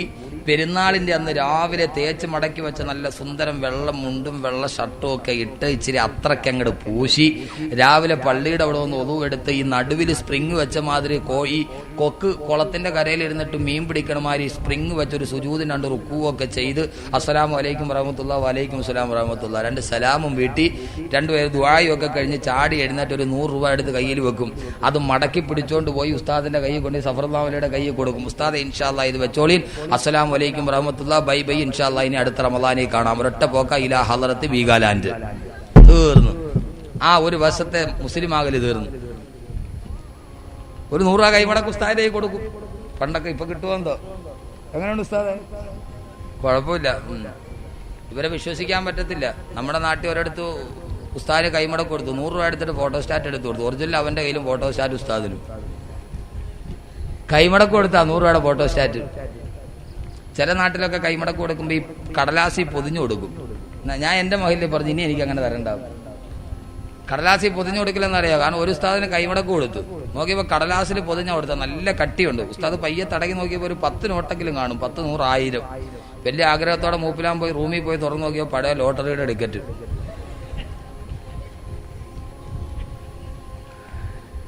എന്ന് പറഞ്ഞാൽ റമദാനിൽ ഒരു മുസ്ലിം ആകലാണ്ട്. റമദാൻ 1 മുസ്ലിമാകും, പെരുന്നാളിന്റെ അന്ന് ഉച്ചയോടുകൂടി കാഫിറാവും. പിന്നെ എന്നാ ഇവ മുസ്ലിം ആണെന്നറിയുമോ? പിന്നെ വലിയ പെരുന്നാളിൽ, അടുത്ത വലിയ പെരുന്നാളിന് പോത്തിറച്ചി തിന്നാൻ. അത് കഴിഞ്ഞാൽ പിന്നെ റബീഉൽ അവ്വൽ 12 സർവ്വ കാക്കാമാരും പള്ളിയിൽ വരും. എന്താണെന്നറിയോ? റബീഉൽ അവ്വൽ 12 സർവ്വ ആളുകളും വരും. കാരണം റാലിക്ക് പോയാൽ മതി, പള്ളിക്കകത്ത് കയറണ്ട. വലിയ പെരുന്നാളിനും ചെറിയ പെരുന്നാളിനും വരാത്ത ആളുകൾ പോലും എന്ത് ചെയ്യും? നബിദിനത്തിൽ വരും. കാരണം എന്താ? പള്ളിക്കകത്ത് കയറണ്ടല്ലോ. ഇതിനേക്കാളും വലിയ പെരുന്നാൾ വന്നിട്ട് വാപ്പ പള്ളിയിൽ പോയില്ല, പിന്നെ ഇപ്പൊ കൊച്ചു പെരുന്നാളിന് പോകണമെന്ന്. എന്റെ പ്രിയപ്പെട്ട സഹോദരങ്ങളെ, നമ്മെ സംബന്ധിച്ചോളം നമ്മുടെ പ്രവാചക സ്നേഹം ഇതൾ വിടർത്തുന്ന എപ്പോഴാണെന്നറിയോ? റബീഉൽ അവ്വൽ 12 നാഷണൽ ഹൈവേ ബ്ലോക്ക് ആക്കിയിട്ട് വിളിക്കുമ്പോ.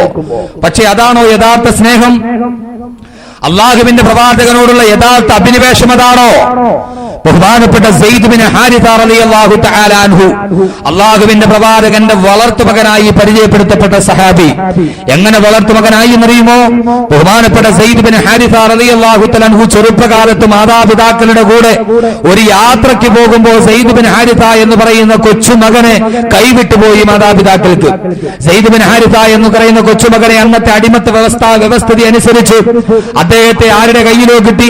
അവർ അടിമക്കച്ചവടത്തിൽ കൊണ്ടുപോയി മക്കയിലുള്ള ഒരു പ്രമാണി അടിമയായി വാങ്ങിച്ചു.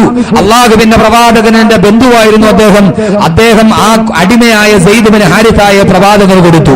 സെയ്ദ് ബിൻ ഹാരിസ പ്രവാചകന്റെ സാമീപ്യത്തിൽ പ്രവാചകന്റെ കൂടെ വളർന്നൊരു യുവാവായി അള്ളാഹുവിന്റെ പ്രവാചകന്റെ സന്തത സഹചാരിയായി തായിഫിലേക്ക് യാത്ര പോകുമ്പോഴും മർദ്ദനായ പ്രവാചകന്റെ കണ്ണീരപ്പാൻ സെയ്ദ് ബിൻ ഹാരിസ കൂടെയുണ്ടായിരുന്നു.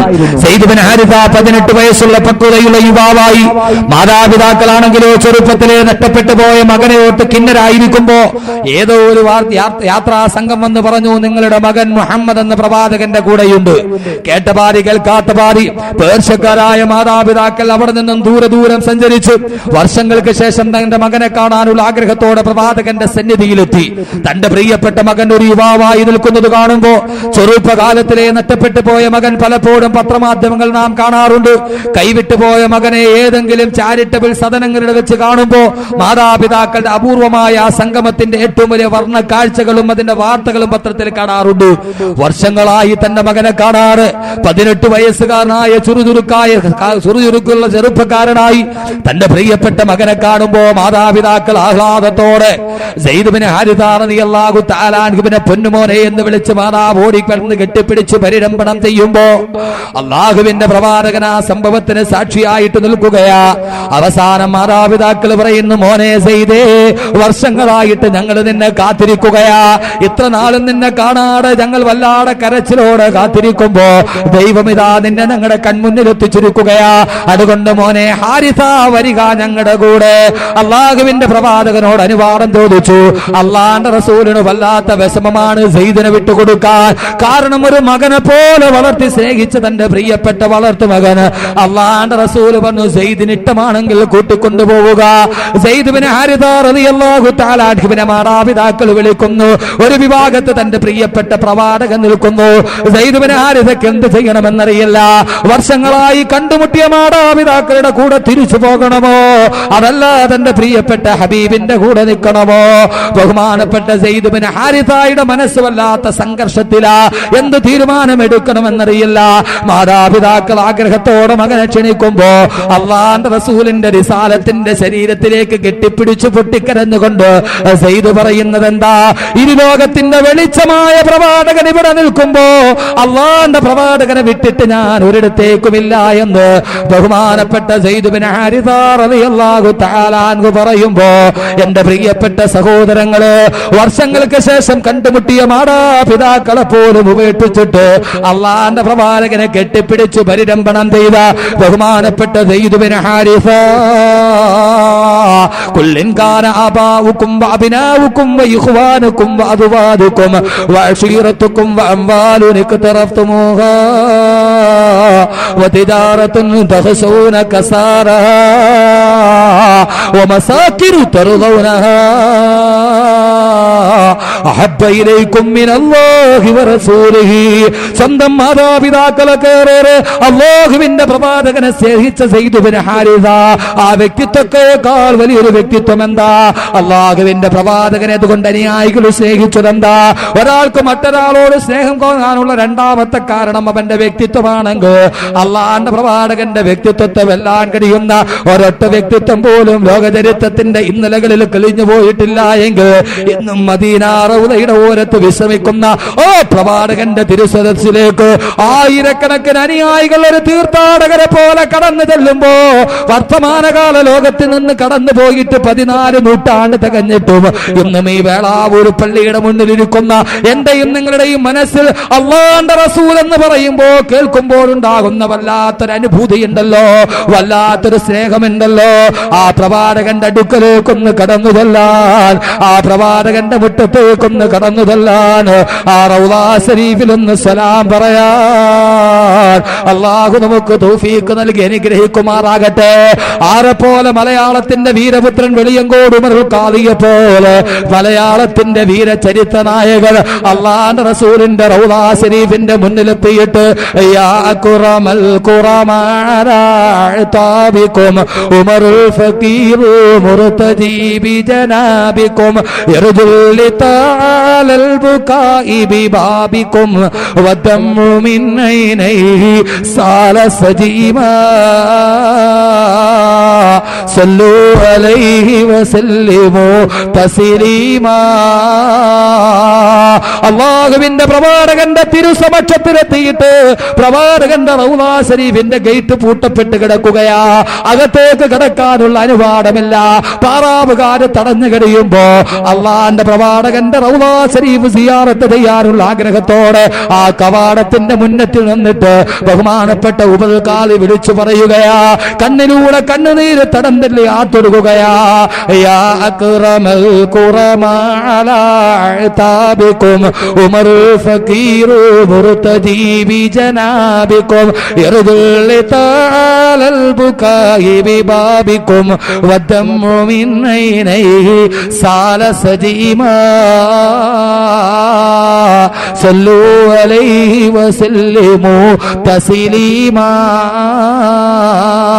അല്ലാഹുവിന്റെ നബിയെ, പാവപ്പെട്ട ഉമർ ഖാദി അങ്ങയുടെ സമക്ഷത്തിലെത്തിയിരിക്കുന്ന നബിയെ, എന്താണെന്നറിയുമോ? പാപങ്ങൾ കൊണ്ട് പങ്കിലമായ എന്റെ ശരീരവുമായി അങ്ങയുടെ മുന്നിൽ ഞാൻ എത്തിയിട്ട് അങ്ങയുടെ സിയാറത്തിന് വേണ്ടി കാത്തു നിൽക്കുന്ന നബിയേ, സഹോദരങ്ങളെ, റൗളാ ശരീഫിന്റെ ഓരത്ത് നിന്ന് കണ്ണുനീരുകൾ സാക്ഷി നിർത്തി, അശ്രുബിന്ദുക്കൾ സാക്ഷി നിർത്തി.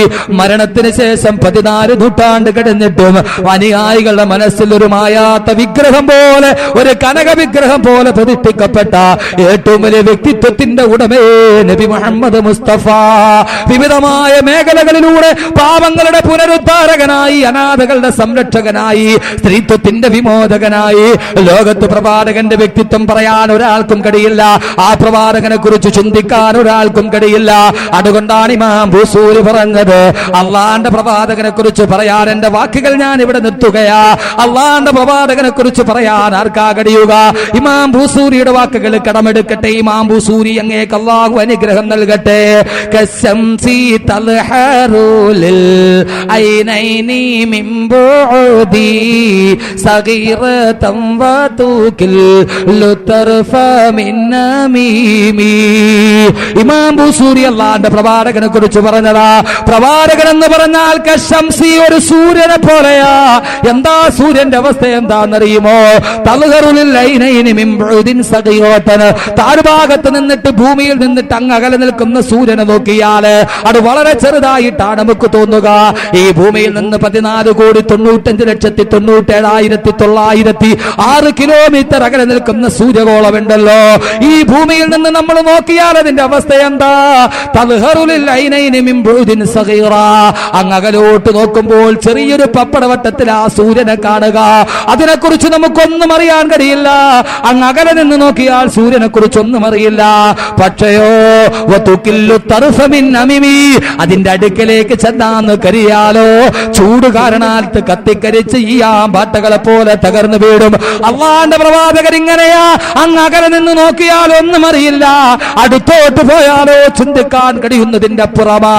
അതുകൊണ്ടല്ലേ മലയാളത്തിന്റെ സാമൂഹ്യ പരിഷ്കാരകൻ സാക്ഷാൽ ശ്രീനാരായണ ഗുരു പോലും പറഞ്ഞു പോയത്, പ്രവാചകന്റെ വ്യക്തിത്വം കണ്ടപ്പോ ശ്രീനാരായണ ഗുരു പോലും പറഞ്ഞു പോയത്രേ, പുരുഷാകൃതി പൂണ്ട ദൈവമോ നരദിവ്യാകൃതി പുരുഷാകൃതി പൂണ്ട ധർമ്മമോ പരമേശ പവിത്രപുത്രനോ കരുണാവാൻ നബി മുത്തുരത്നമോ പുരുഷാകൃതി പൂണ്ട ദൈവമോ നരദിവ്യാകൃതി പൂണ്ട ധർമ്മമോ പരമേശ പവിത്രപുത്രനോ കരുണാവാൻ നബി മുത്തുരത്നമോ.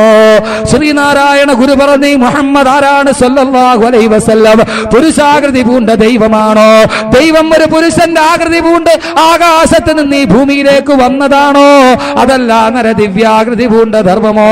നരൻ ഒരു ദിവ്യത്തിന്റെ ആകൃതി പൂണ്ടിട്ട് വന്ന ധർമ്മം ഒരു നരന്റെ ആകൃതിയിൽ വന്നിറങ്ങിയതാണോ? അതല്ല പരമേശ പവിത്രപുത്രനോ? ഇത് ഇസ്ലാമിക സങ്കല്പത്തിനെതിരാണെങ്കിലും അദ്ദേഹത്തിന്റെ വാക്കുകളിൽ പറയട്ടെ, പരമേശ പവിത്രപുത്രനോ? ഇത് സാക്ഷാൽ പരമേശ്വരന്റെ പവിത്രനായ പുത്രനാണോ? ഇസ്ലാമിക നിയമത്തിനെതിരാണെങ്കിലും അദ്ദേഹം തന്റെ ദർശനത്തിന്റെ അടിയിൽ വെച്ചുകൊണ്ട് അദ്ദേഹം പറയുന്നു, ഇത് സാക്ഷാൽ പരമേശ്വര ഭഗവാന്റെ പുത്രനോ? അതല്ല കരുണാവാൻ നബി മുത്തുരത്നമോ? കരുണാവാൻ നബി മുത്തുരത്നമോ? ഈ നബി ഒരു മുത്തുരത്നമാണോ? ഈ നബി ഒരു വല്ലാത്ത വൈഡൂര്യമാണോ? ശബീഹുക്ക ബദറുല്ലൈലി ബല്ലന്ത അൻവറൂ വവജുഹുക മിൻ നൂരിൽ മലാത്തി അസ്ഹറൂ. ഒരു നർജസ് പുഷ്പത്തെ പോലെ സൗരഭ്യം വിതറുന്ന വള്ളത്തോളിന്റെ വാക്കുകൾ കടമെടുത്തു പറഞ്ഞാൽ, പെരുത്ത നൂറ്റാണ്ടിനിടയ്ക്കൊരിക്കൽ ഈ മരുപ്പറമ്പാമുലകത്തിൽ ഈശ്വരൻ നടുന്ന വൃക്ഷത്തെ തനിക്ക് പാന്തരായി വരുന്നവർക്ക് വിശ്രമത്തിനായി ലോകത്തിന്റെ വലിയ വിശ്രമ സങ്കേതമായ ആദരവായ നബി മുഹമ്മദ് മുസ്തഫ അള്ളാഹുവിന്റെ പ്രവാചകന്റെ വ്യക്തിത്വം അതിനെക്കുറിച്ച് പറയാൻ നമുക്ക് കഴിയില്ല. ഇമാം ബൂസൂരി, അള്ളാഹു അങ്ങേക്ക് അനുഗ്രഹം ചെയ്യട്ടെ, ഇമാം ബൂസൂരി പറഞ്ഞതാണ് കറക്റ്റ്. സൂര്യനെ പോലെയാ പ്രവാചകൻ. അകലെ നിന്ന് നോക്കിയാൽ ഒന്നും അറിയില്ല, അടുത്തോട്ട് പോകാമെന്ന് വിചാരിച്ചാലോ ചെല്ലാനും കഴിയില്ല, കത്തിക്കരിച്ച് ചാമ്പലായി പോകും. അത്രയും അനുപമമായ വ്യക്തിത്വം. അള്ളാഹുവിന്റെ പ്രവാചകന്റെ ശഫാഅത്തോടെ സ്വർഗത്തിലേക്ക് എത്താൻ അള്ളാഹു സുബ്ഹാനഹു വ തആല തൗഫീഖ് നൽകി അനുഗ്രഹിക്കുമാറാകട്ടെ. രക്ഷയുടെ മാർഗത്തിന്റെ രണ്ടാമത്തെ നിബന്ധന വസുന്നത്ത റസൂലിഹി, ഈ പ്രവാചകന്റെ സുന്നത്ത് ഉണ്ടാവുക. ഈ പ്രവാചകന്റെ സുന്നത്ത് കദം കദം സുന്നത്തെ റസൂൽ पर चलो मिलेंगी जन्नत की रिजर्वेशन. കദം കദം സുന്നത്തെ റസൂൽ पर चलो. ഓരോ കാലടിയും അള്ളാഹുവിന്റെ പ്രവാചകന്റെ സുന്നത്തിലൂടെ, ഈ പ്രവാചകന്റെ ഈ വ്യക്തിത്വം, അള്ളാഹുവിന്റെ പ്രവാചകന്റെ സുന്നത്ത് നമ്മുടെ ജീവിതത്തിൽ ഉണ്ടാവുക. ഇനി സ്നേഹിക്കാനുള്ള മറ്റൊരു മാനദണ്ഡം ഏതാ? ധീരത. അതുകൂടി പറഞ്ഞിട്ട് ബാക്കി ഭാഗം പറയാം. ധൈര്യം. അള്ളാഹുവിന്റെ പ്രവാചകനേക്കാൾ വലിയ ധൈര്യം ആർക്കാവുള്ളത്? ഒരു രാത്രിയിൽ മക്ക രാജ്യത്തിൽ ഒരു വല്ലാത്ത ദിഗന്ധം നടുക്കുന്ന ശബ്ദ കോലാഹലമുണ്ടായി. അബൂജഹലടക്കമുള്ള ആളുകൾ വീടിന്റെ ഉള്ളിൽ കഥകടച്ച് പേടിച്ചു വിറച്ചിരുന്നപ്പോ അള്ളാന്റെ റസൂല് തന്റെ പടക്കുതിരയുടെ മുകളിൽ കയറി ചുറ്റി നടന്നു നോക്കി എന്താണ് സംഭവം. ലോകത്തിലെ ഏറ്റവും ധീരനായ പ്രവാചകനാണ് ബഹുമാനപ്പെട്ട മൂസാ നബി അലൈഹി സ്വലാത്തു വസ്സലാം. മൂസാ നബി വല്ലാത്ത ധീരതയുടെ നല്ല അധികായനായ മനുഷ്യനാണ് മൂസാ നബി. എന്ന് പറഞ്ഞാൽ ഒറ്റയടിക്ക് ഒരാളെ കൊന്ന ആളാ. ഫവക്കസഹു മൂസാ ഫഖളാ അലൈഹി. ഫവക്കസഹു മൂസാ, മൂസാ നബി ഒരാൾക്ക് ഒരൊറ്റ അടി കൊടുത്തു. ഫഖളാ അലൈഹി, അവൻ മരിച്ചുപോയി. അത്രയും വലിയ നല്ല തണ്ടും തടിയുള്ള ആളാണ് ആര്? ബഹുമാനപ്പെട്ട മൂസാ നബി. നല്ല തണ്ടും തടിയുള്ള ആൾ. മൂസാ നബി ഏറ്റവും വലിയ ധീരനായ പ്രവാചകനാണ്. ഒരൊറ്റ അടിക്ക് ഒരാളെ കൊന്ന ആളാ മൂസാ നബി അലൈഹി സ്വലാത്തു വസ്സലാം. ആ മൂസാ നബി പോലും അള്ളാഹുവിന്റെ പ്രകാശം കണ്ടപ്പോൾ ബോധരഹിതനായി താഴെ വീണുന്ന. ഞാൻ കൂടുതൽ വിശദീകരിക്കാനുള്ള സമയമില്ല. പക്ഷേ അള്ളാഹുവിന്റെ പ്രവാചകൻ നബി മുഹമ്മദ് മുസ്തഫ മിഅ്റാജിന്റെ രാത്രിയിൽ പാതിരാത്രിയിൽ ഉമ്മുഹാനി റളിയല്ലാഹു തആല അൻഹയുടെ വീട്ടിൽ കിടന്നുറങ്ങിയ പ്രവാചകൻ ജിബ്രീൽ അലൈഹിസ്സലാത്തു വസ്സലാമിന്റെ അകമ്പടിയോടെ ബുറാഖ് എന്ന അതിശീഘ്ര വാഹനത്തിൽ കയറി ഉമ്മുഹാനിയുടെ വീട്ടിൽ നിന്ന് മസ്ജിദുൽ ഹറാമിലേക്കും അവിടെ നിന്ന് മസ്ജിദുൽ അഖ്സയിലേക്കും അവിടെ നിന്നും സപ്തവാനങ്ങളും താണ്ടിക്കടന്ന് അള്ളാഹുവിന്റെ ആലമുൽ ജബറൂത്തും മലക്കൂത്തും നാസൂമുത്തും ഒക്കെ താണ്ടിക്കടന്ന് ഒന്നാനാകാശവും രണ്ടാനാകാശവും മൂന്നാനാകാശവും നാലാനാകാശവും അഞ്ചാമാകാശവും ആറാമാകാശവും ഏഴാമാകാശവും താണ്ടിക്കടന്ന് അതീവ രഹസ്യമായ അഭൗതികമായ അനന്യ സാധാരണമായ അതീന്ദ്രിയമായ കഴിവുകൾ കൊണ്ട് മാത്രം ദർശിക്കാൻ കഴിയുന്ന അള്ളാഹുവിന്റെ അത്യുന്നതമായ ആഖിറത്തിന്റെ അതിസീമകൾ മുഴുവനും ലംഘിച്ച് മലക്കായ പ്രകാശം കൊണ്ട് സൃഷ്ടിക്കപ്പെട്ട ജിബ്രീലിന് പോലും കടന്നെത്താൻ കഴിയാത്ത, ജിബ്രീലിന് പോലും പ്രവേശനാനുമതി നിഷേധിക്കപ്പെട്ട പ്രത്യേകമായ സാഹചര്യം കൊണ്ട് ജിബ്രീലിന് പോലും താങ്ങാൻ കഴിയാത്ത, അള്ളാഹു ശക്തമായ പ്രകാശത്തിൽ നിന്ന് സൃഷ്ടിക്കപ്പെട്ട മലക്കിന് പോലും ചെന്നെത്താൻ കഴിയാത്ത രഹസ്യങ്ങളുടെ കലവറ കലവറയും കടന്ന് ലോകത്തിന്റെ സർവാധിനാഥനും സർവാധിപതിയും സർവേശ്വരനും സർവസ്വവും സർവാധിനാഥനുമായ അല്ലാഹുവിന്റെ സമക്ഷത്തിലെത്തി അത്തഹിയാത്തുൽ മുബാറകാത്തു സലവാത്തു തയ്യിബാത്തു ലില്ലാഹി അസ്സലാമു അലൈക അയ്യുഹൻ നബിയ്യു റഹ്മത്തുള്ളാഹി വബറകാതുഹു അസ്സലാമു അലൈനാ വഅലാ ഇബാദില്ലാഹി സ്വാലിഹീൻ അല്ലാഹുവിന്റെ മുന്നിൽ തിരുമുൽ കാഴ്ചയും നടത്തി അല്ലാഹുവിനെ ലോകത്തിന്റെ ഈ പ്രപഞ്ചത്തിന്റെ മുഴുവൻ സർവസ്വരൂപത്തെ തന്റെ മുന്നിൽ ചെന്ന് മുഖാമുഖം സംഭാഷണം നടത്തി തിരിച്ചു വരാൻ അല്ലാഹുവിന്റെ പ്രവാചകന് കഴിഞ്ഞുവെങ്കിൽ അതിനേക്കാൾ വല്ലാവുന്നൊരു ധീരത ലോകത്തിനില്ല. ഈ ലോകത്തിന്റെ സർവാധിനാഥന്റെ മുന്നിൽ ഒരു ചാൺ മുന്നിൽ ചെന്നിട്ട് അഭിമുഖ സംഭാഷണം നടത്തി തിരിച്ചു വരാൻ അള്ളാന്റെ പ്രവാചകന് കഴിഞ്ഞാൽ അതിനേക്കാൾ വലിയൊരു ധൈര്യം ലോകത്തില്ല. ഉണ്ടോ? സപ്തവാനങ്ങളെ താണ്ടിക്കടന്ന അള്ളാന്റെ മുന്നിലെത്തി 7 ആകാശവും അതുമായിട്ട് തിരിച്ചു വന്നു. 50 വക്കത്ത് നമസ്കാരമായി. മൂസാ നബി പറഞ്ഞു, അങ്ങയുടെ ആ സമൂഹക്കാരും മടിയന്മാരാണ്, അതുകൊണ്ട് പോയി നമസ്കാരം കുറച്ചു തരാൻ പറയാം. 45 പിന്നീട് 40 35 9 പ്രാവശ്യം പ്രവാചകൻ അങ്ങോട്ടും ഇങ്ങോട്ടും നടന്നു ആഖിറത്തിലൂടെ. എന്തൊരു ധൈര്യമാത്! മൂസാ നബിയുടെ അടുക്കൽ നിന്ന് അള്ളാന്റെ അടുക്കലേക്ക്, അള്ളാന്റെ അടുക്കൽ നിന്ന് മൂസാ നബിയുടെ അടുക്കലേക്ക് 9 പ്രാവശ്യം പ്രവാചകൻ നടന്നു. അവസാനം 5 വക്കത്ത് നമസ്കാരമായിട്ട് തിരിച്ചു വന്നു. ആദ്യം പ്രവാചകൻ 50 വക്കത്ത് നിസ്കാരം ഓടുന്നത്, പിന്നീട് 9 പ്രാവശ്യം പോയി 5 ആക്കിയത്. അള്ളാന്റെ പ്രവാചകൻ 9 പ്രാവശ്യം പോയി 5 ആക്കി. ചേകന്നൂർ ആരോട് ചോദിക്കാതെ വീണ്ടും 3 ആക്കി. അള്ളാന്റെ പ്രവാചകൻ 5 ആക്കി കൊടുത്തു. ചേകന്നൂർ എന്ത് ചെയ്തു? അതിനെ വീണ്ടും 3 ആക്കി. അതുകൊണ്ട് എന്ത് പറ്റി? JCB മുസ്ലിയാർ അസ്ഥി പോലും കിട്ടിയില്ല. JCB മുസ്ലിയാർ അറിഞ്ഞൂടെ? ചേകന്നൂര് JCB ഇങ്ങോട്ട് തോണ്ടിയിട്ട് ഇതുവരെ കിട്ടിയിട്ടില്ല. ഒരു 10-12 വർഷം മുമ്പ് വാതിന് പോയതാ, ഇതുവരെ തിരിച്ചു വന്നിട്ടില്ല. എന്തോ ഒരു വാതായിരിക്കും അത്. എന്റെ പ്രിയപ്പെട്ട സഹോദരങ്ങളെ, ധൈര്യത്തിന്റെ കാര്യത്തിലും പ്രവാചകനെ വെല്ലാൻ മറ്റാരുമില്ല എങ്കിൽ ഇനി നമുക്ക് മറ്റൊരാളോട് സ്നേഹം തോന്നുന്നത് പോരാ. 4ാമത്തെ കാരണം, അല്ലാഹുവിന്റെ പ്രവാചകൻ നമുക്ക് മറ്റൊരാളോട് സ്നേഹം തോന്നാനുള്ള 4ാമത്തെ കാരണം എന്താ? അയാൾക്ക് തിരിച്ചും നമ്മളോടുള്ള സ്നേഹം. ഒരാൾക്ക് നമ്മളോട് വലിയ ഇഷ്ടമാണ്, അപ്പൊ നമ്മൾ എന്ത് ചെയ്യും? തിരിച്ചങ്ങോട്ട് നല്ല ഇഷ്ടമായിരിക്കും. ആ ഒരു ഇഷ്ടം ഇൻഷാ അല്ലാഹ് അവസാന ഭാഗം പറയാം. സഹോദരങ്ങളെ, രക്ഷയുടെ മാർഗത്തിന്റെ 2ാമത്തെ ഭാഗം 3 ദിവസം മുമ്പ് നാം ആരംഭിച്ച നമ്മുടെ വിഷയം ഇവിടെ സമാപിക്കുന്നു. അല്ലാഹുവിന്റെ വിശുദ്ധനായ പ്രവാചകൻ വന്നു രക്ഷയുടെ കവാടമായി ജീർണതകൾക്കെതിരെ ജിഹാദ് മുടക്കാനും ജീർണകളിൽ നിന്ന് രക്ഷപ്പെടാനും അല്ലാഹുവിന്റെ പ്രവാചകൻ പറഞ്ഞ 2ാമത്തെ മാർഗം വസുന്നത റസൂലിഹി. അല്ലാഹുവിന്റെ പ്രവാചകന്റെ ജീവിത ക്രമം ഏതാണോ, അല്ലാഹുവിന്റെ പ്രവാചകന്റെ ജീവിതചര്യ ഏതാണോ, അത് എന്റെയും നിങ്ങളുടെ ജീവിതത്തിൽ ഉണ്ടാവുക.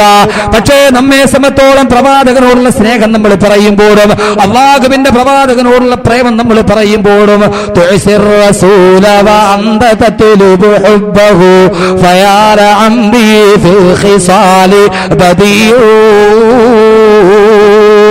لو كان حبك صادقا لا تهته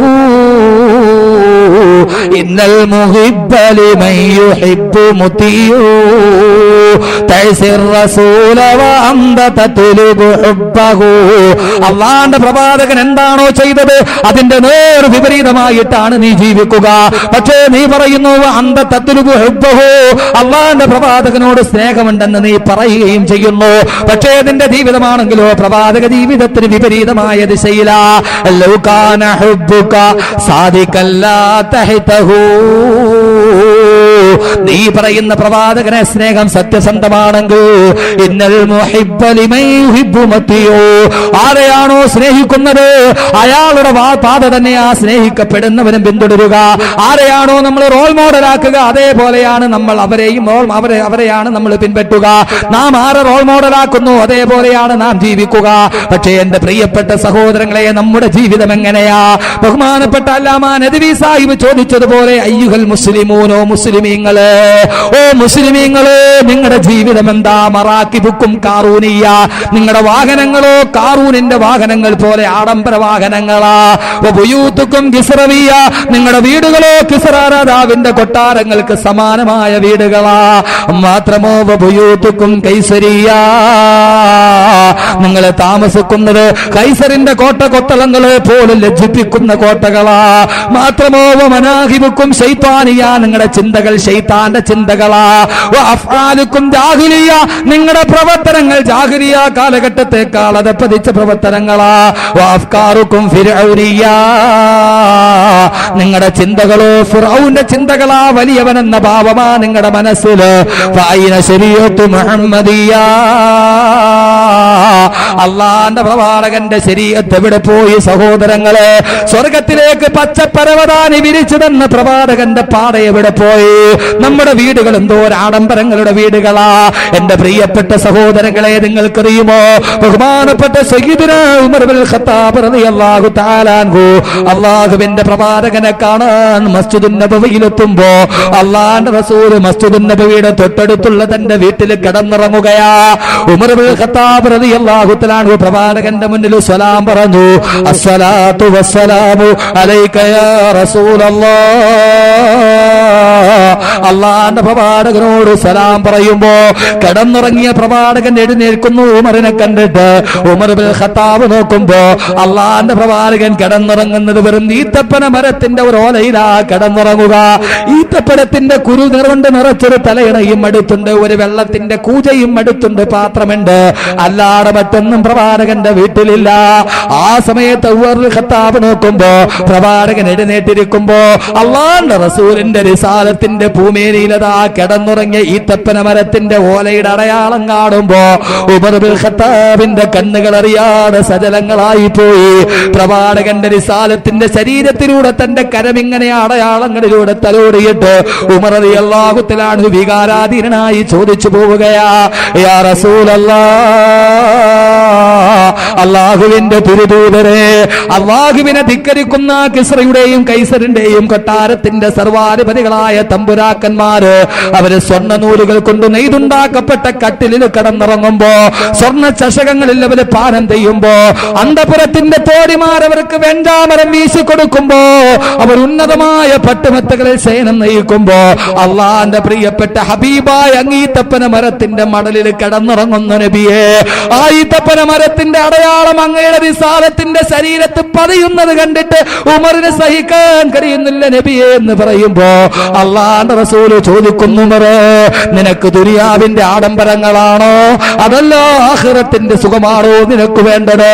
അള്ളാഹു ദുനിയാവിൽ എന്തൊക്കെ കൊടുത്താലും നാളെ ആഖിറത്തിന്റെ വെഞ്ചാമരം വീശുന്ന ഹൂർലിങ്ങൾ നമുക്കല്ലേ, സ്വർണ്ണ നൂലുകൾ കൊണ്ട് നെയ്തുണ്ടാക്കപ്പെട്ട സ്വർഗത്തിലെ കട്ടില് നമുക്കല്ലേ എന്ന് ഉമറിനെ സാന്ത്വനപ്പെടുത്തുമ്പോ അള്ളാന്റെ തിരുദൂതരെ, അങ്ങ് കിടന്നുറങ്ങിയത് ഈത്തപ്പന മരത്തിന്റെ മടലിലല്ലയോ നബിയെ? അള്ളാഹുവിന്റെ തിരുദൂതരെ, അങ്ങ് ശയിച്ച കട്ടില് ഈത്തപ്പന മരത്തിന്റെ മടലല്ലയോ നബിയെ? നഫസീൽ ഹേ നമഹൽ സറാ तेरी फर्श है वही बूढ़िया, तेरी जिस्म में पाक पीक कुबा वही तार तार है जाबदा, तेरी ज़ादगी तेरी कमाल है, सल्लू अलैहि व आलिही, सल्लू अलैहि व आलिही, नफसील है नमहल सरा तेरी फर्श है वही बूढ़िया, नफसील है. ആ പ്രവാചകൻ കടന്നിറങ്ങിയത് ഒരു കുടിലിന് പോലുമല്ല. നമഹൽസറ, പ്രവാചകൻ ഒരു കോട്ടകളുമില്ല. തെരി ഫർശ് ഹേ വഹീ ബൂരിയ, ഓ നബിയെ, അങ്ങ് കിടന്നിറങ്ങിയത് ഈ തെപ്പന മരത്തിന്റെ മടലിലല്ലയോ നബിയെ? അങ്ങയുടെ കിടപ്പറ ഈ തെപ്പന മരത്തിന്റെ മടലല്ലയോ നബിയെ? ആ പ്രവാചകന്റെ സുന്നത്ത് അനുഭവിക്കുന്ന മുസ്ലിം ഉമ്മത്ത് ഈ മലയാളക്കരയിലെ ഏറ്റവും ചെലവുള്ള വീടാരുടേതാ? ഈ മലയാളക്കരയിലെ കേരള സംസ്ഥാനത്തിലെ കോടികൾ ചെലവഴിച്ച ഈ കേരള സംസ്ഥാനത്തിലെ ഏറ്റവും വലിയ വീടിന്റെ ഉടമയാരാ? ഈ പ്രവാചകന്റെ അനുയായികൾപ്പെട്ട ഒരു മനുഷ്യനല്ലേ, പേര് ഞാൻ പറയുന്നില്ല. ആ പ്രവാചകൻ കൊളുത്തി തന്ന ലാളിത്യത്തിന്റെ പ്രതീകം എവിടെ പോയി? പ്രവാചകൻ കൊളുത്തി തന്ന ആ എളിമയുടെ പ്രത്യാശയുടെ കിരണങ്ങൾ എവിടെ പോയി? ആ പ്രവാചകന്റെ വ്യക്തിത്വത്തിന്റെ പ്രകാശം എന്ത് എന്റെയും നിന്റെയും ജീവിതത്തിന്റെ വെളിച്ചമാകുന്നില്ല? रोशनी, तुझको खत्म पैगंबरी, तुझको पैदा सिवा कोई, वो यकीन किसी की मजाल है, सल्लू अलैहि व आलिही, सल्लू अलैहि व आलिही, पर बहर में तेरी रोशनी, तुझको खत्म पैगंबरी, तुझको पैदा सिवा कोई.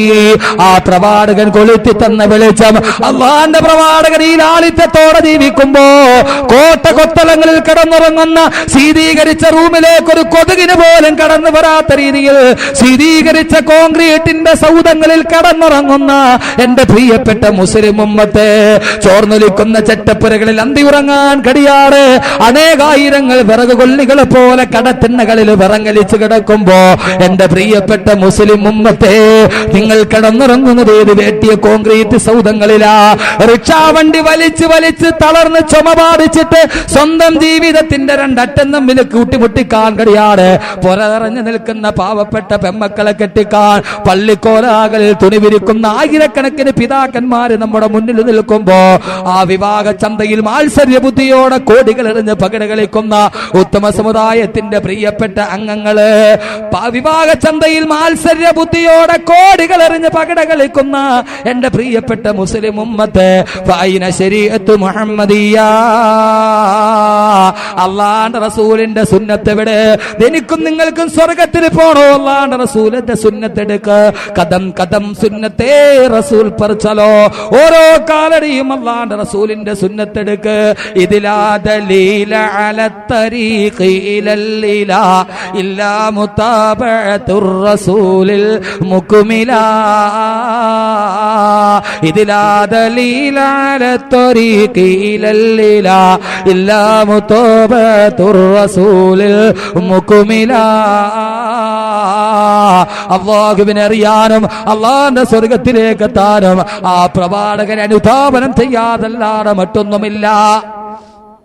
സ്വന്തം മക്കളെ 100 പവൻ വെച്ച് കെട്ടിച്ചു വിടാനും വിവാഹ ചന്തയിൽ മാത്സര്യ ബുദ്ധിയോടെ കോടികൾ എറിഞ്ഞ് പകിട കളിക്കാനും ഈ സമൂഹം കാണിക്കുന്ന വ്യഗ്രത.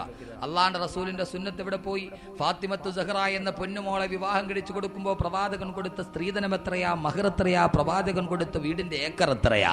നമ്മുടെ മുന്നിലോ എന്റെ പ്രിയപ്പെട്ട സഹോദരങ്ങളെ, ജീർണതകൾക്കെതിരെ ജിഹാദ് മുടക്കുമ്പോൾ വിവാഹത്തിന്റെ സദസ്സുകളിൽ നടത്തപ്പെടുന്ന ധൂർത്തിന്റെയും മാർപാടത്തിന്റെയും അനാവശ്യത്തിന്റെയും അതിര് കവിയുടെയും ഏറ്റവും വലിയ ജീർണതകൾ ഈ സമൂഹത്തെ ഗ്രസിച്ചുകൊണ്ടേയിരിക്കുന്നു. അള്ളാന്റെ പ്രവാചകന്റെ ഈത്തപ്പന മരത്തിന്റെ മടലിൽ കടന്നുറങ്ങുമ്പോഴും ഈ പ്രവാചകന്റെ അനുയായിയാണ് കേരളത്തിലെ ഏറ്റവും വലിയ ചെലവുള്ള വീടിന്റെ ഉടമ, അല്ലേ? കേരള സംസ്ഥാനത്തിലെ 40 കോടി രൂപ വെച്ച് മുടക്കിയ വീടിന്റെ ഉടമയാരാ? ഉത്തമ സമുദായത്തിന്റെ മെമ്പർഷിപ്പ് ഉള്ള ആള്. പേരൊന്നും ഞാൻ പറയുന്നില്ല, പത്രം വായിക്കണവർക്കറിയാം. എന്റെ പ്രിയപ്പെട്ട സഹോദരങ്ങളെ, അള്ളാന്റെ പ്രവാചകന്റെ ഫൈന ശരീഅത്ത് മുഹമ്മദിയ്യ, പ്രവാചകന്റെ ശരീഅത്ത് എവിടെ പോയി? എന്റെ പ്രിയപ്പെട്ട മുസ്ലിം പെങ്ങളെ, അള്ളാഹ് റസൂലിന്റെ ശരീഅത്ത് എവിടെ പോയി? സുന്നത്ത് എവിടെ പോയി? എവിടെ പോയി? വിവാഹ ചന്തയിൽ എന്തൊക്കെ ആർഭാടങ്ങളാ വിവാഹങ്ങളിൽ. ഇവിടെ വിവാഹം നടക്കുന്ന അവിടെ വീടുകളിലെ ആഡിറ്റോറിയത്തിൽ അല്ലേ? നമ്മുടെയൊക്കെ നാട്ടിൽ കൂടുതലും വീടുകളിലാണ് വിവാഹം നടക്കുക. ഇവിടെ ആഡിറ്റോറിയത്തിൽ ചെന്ന് പോണം, മാണും പെണ്ണും കൂടിക്കലർന്ന്.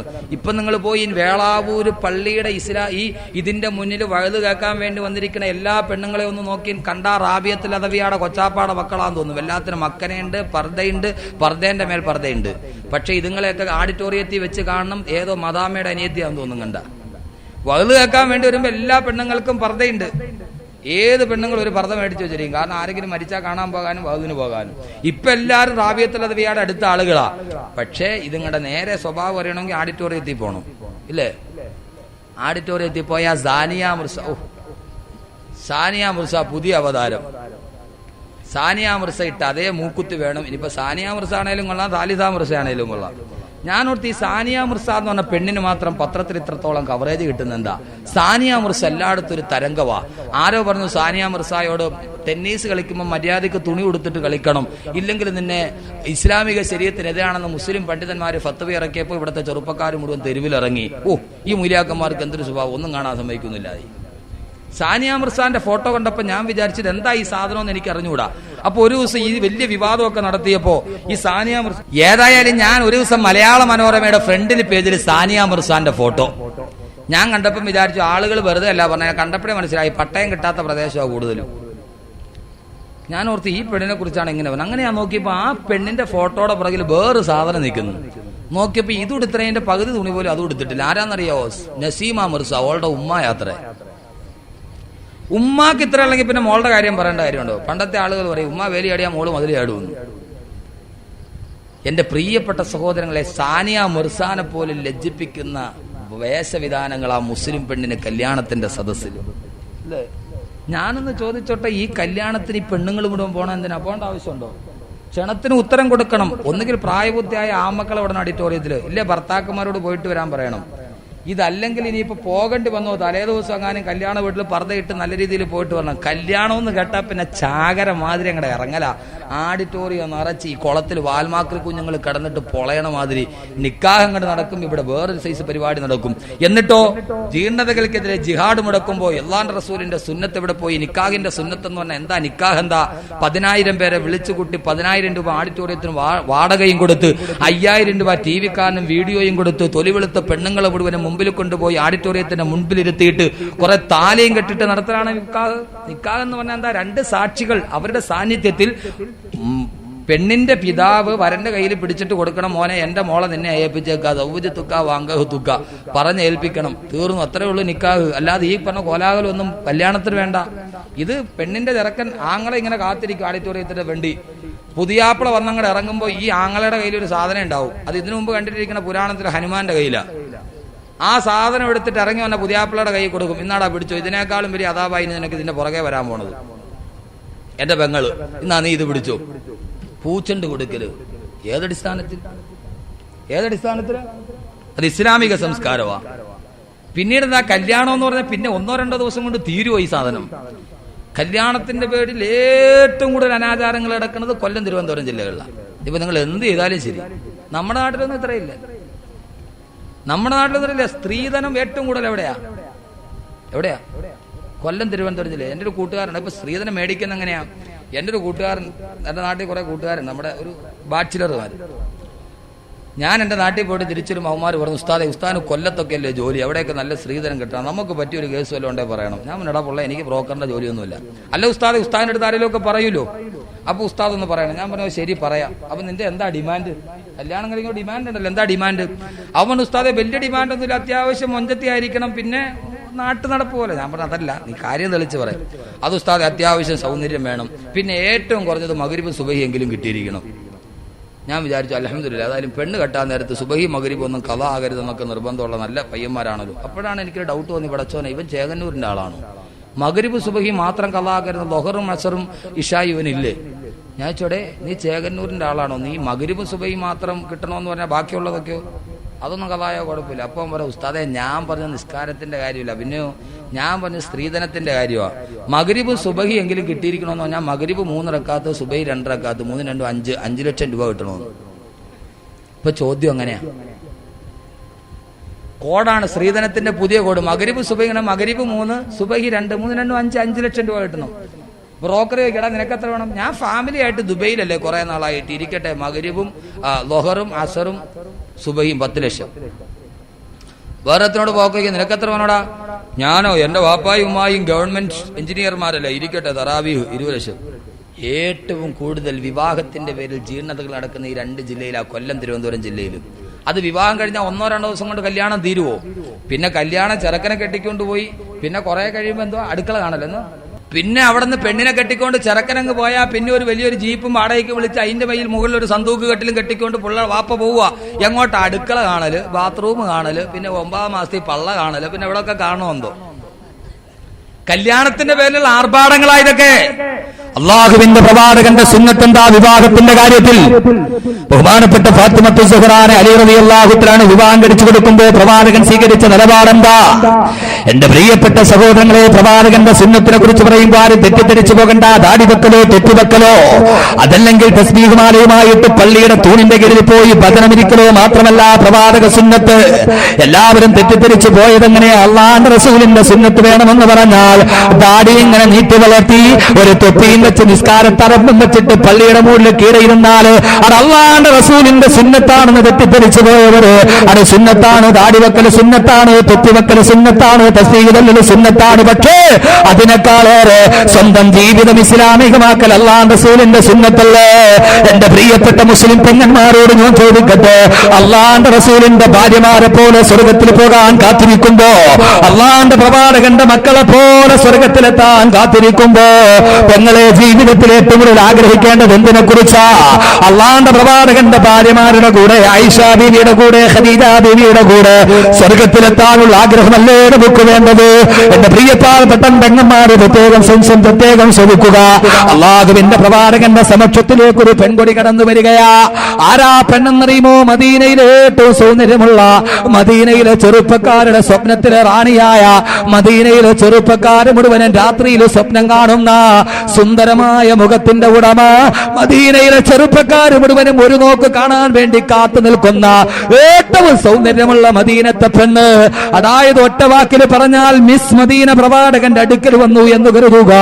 അള്ളാന്റെ പ്രവാചകന്റെ അടുക്കലേക്ക് കടന്നു വന്ന ഏറ്റവും സൗന്ദര്യമുള്ള പെണ്ണ് പറയുന്നു, നബിയേ നഫ്സി ഫിദാഉൻ ലക യാ റസൂലല്ലാഹ് സവ്വിദിനി യാ റസൂലല്ലാഹ്. അല്ലാഹുവിന്റെ നബിയേ, എന്റെ ഈ പൊൻവർണ്ണ കോമള മൃദുലമായ ശരീരം ഞാൻ അങ്ങേക്ക് സമർപ്പിക്കുന്നു നബിയേ. സവ്വിദിനി യാ റസൂലല്ലാഹ്, അങ്ങനെ ഒന്ന് വിവാഹം ചെയ്യുമോ നബിയേ? അള്ളാന്റെ പ്രവാചകനോട് വന്ന് ചോദിക്കുന്നത് ആരാ? മദീനയിലെ ഏറ്റവും സൗന്ദര്യമുള്ള പെണ്ണാണ്. പ്രവാചകന്റെ വ്യക്തിത്വത്തെ കുറിച്ച് ഇതും മനസ്സിലാക്കുക. പ്രവാചകനെ സ്ത്രീലംബടനായി ചിത്രീകരിക്കുമ്പോ യുക്തിവാദികളുടെ നേതാവായ ഇടമറകടക്കമുള്ള ആളുകൾ മുഴുവനും പ്രവാചകനെ സ്ത്രീലംബടന്മാരായി ചിത്രീകരിക്കുമ്പോ ആധുനിക രാഷ്ട്രീയ മതമേലധ്യക്ഷന്മാരുടെ വ്യക്തിത്വം അളക്കാൻ അവരുടെ അടിച്ചുതടിക്കാരിയായ പെണ്ണിന്റെ അടിവസ്ത്രം പോലും ലാഭിലയച്ച് പ്രതിശോധിക്കേണ്ട കാലഘട്ടത്ത് അള്ളാന്റെ പ്രവാചകന്റെ അടുക്കലേക്ക് വന്നിട്ട് മദീനയിലെ ഏറ്റവും സൗന്ദര്യമുള്ള മിസ് മദീന പ്രവാചകനോട് പറയുന്നത് എന്താ നബിയേ? എന്റെ ഈ സുന്ദരമായ ശരീരം ഞാൻ അങ്ങേക്ക് സമർപ്പിച്ചു നബിയേ. സവ്വിദിനി യാ റസൂലല്ലാഹ്, അങ്ങനെ ഒന്ന് വിവാഹം ചെയ്യുമോ നബിയേ? ഒന്നാലോചിച്ചു നോക്ക്. മിസ് കാവ്യാമാടവം വന്നിട്ട് നമ്മളോടൊന്ന് വിവാഹം ചെയ്യാൻ പറഞ്ഞാ നമ്മുടെ പ്രതികരണം എന്താ? ഈ 14 ലോകം കിട്ടിയ സന്തോഷമല്ലേ? അള്ളാന്റെ പ്രവാചകൻ ആ പെണ്ണിനോട് പറയുന്നു, പെണ്ണേ, നിന്റെ ആഗ്രഹം പൂവണിയുന്നതല്ല, നടക്കുന്നതല്ല. ഇടാറ് എനിക്ക് നിന്നെ വിവാഹം ചെയ്യാൻ കഴിയില്ലെന്ന് അള്ളാഹുവിന്റെ പ്രവാചകൻ ആ പെണ്ണിനോട് പറയുമ്പോ നിരാശയോടെ ആ പെണ്ണ് പ്രവാചകന്റെ പടിവാതിലും കടന്ന് പുറത്തു വരുമ്പോ പ്രവാചകന്റെ അനുയായികൾ ആ പെണ്ണിനെ പരിഹസിക്കുകയാ. പെണ്ണെ, നീ ആളുകൊള്ളാമല്ലോ, ഈ മദീനയിലെ ഏറ്റവും വൃത്തികെട്ട പെണ്ണാണ് നീ. അള്ളാന്റെ പ്രവാചകനെ പോലും നീ വെറുതെ വിട്ടില്ലല്ലോ. അള്ളാന്റെ പ്രവാചകനെ അല്ലാതെ മറ്റാരെയും നിനക്ക് പ്രേമാഭ്യർത്ഥന നടത്താൻ കിട്ടിയില്ല പെണ്ണേ. പ്രവാചകന്റെ അനുയായികളുടെ അപഹാസത്തിന്റെ കൂരമ്പുകളേറ്റ ആ സഹോദരിയുടെ മനസ്സ് പിടയുമ്പോ ആ പെൺകൊടി പറയുന്നു, പ്രിയപ്പെട്ട സഹാബാ, നിങ്ങളാരും എന്നെ പരിഹസിക്കണ്ട. അള്ളാന്റെ പ്രവാചകനോട് ഞാൻ എന്നെ വിവാഹം ചെയ്യാൻ ആവശ്യപ്പെട്ടത് എന്റെ വികാരത്തിന്റെ പൂർത്തീകരണത്തിനല്ല, എന്റെ വികാരത്തിന്റെ വേലിയേറ്റം എനിക്ക് പിടിച്ചു നിർത്താൻ കഴിയാത്തത് കൊണ്ടല്ല, എന്റെ ആഗ്രഹത്തിന്റെ പൂർത്തീകരണത്തിനുമല്ല. അള്ളാന്റെ പ്രവാചകനോട് ഞാൻ എന്നെ വിവാഹം ചെയ്യാൻ ആവശ്യപ്പെട്ടത് അള്ളാന്റെ പ്രവാചകൻ എങ്ങാനും എന്നെ ഒന്ന് വിവാഹം ചെയ്താൽ പ്രവാചകന്റെ പത്നി എന്ന പദവിക്ക് ഞാൻ അർഹയാകുമല്ലോ. ഐസ ബീവി അടക്കമുള്ള, ഖദീജ ബീവി അടക്കമുള്ള പ്രവാചകന്റെ പത്നിമാരുണ്ടല്ലോ. ഐസത്തും വാ ഹഫ്സത്തും വാ സൗദാ സഫിയത്തും മൈമൂനത്തും വാ റംല ഹിന്ദും വ സൈനബുൻ ഖദാ ജുവൈരിയ ലിൽ മുഅ്മിനീന ഉമ്മഹാത്തുൻ മർദിയ. ഐസ ബീവി അടക്കമുള്ള, ഖദീജ ബീവി അടക്കമുള്ള പ്രവാചകന്റെ പത്നിമാർക്ക് നാളെ അല്ലാഹു സ്വർഗത്തിൽ കൊടുക്കുന്ന പ്രതിഫലമുണ്ടല്ലോ.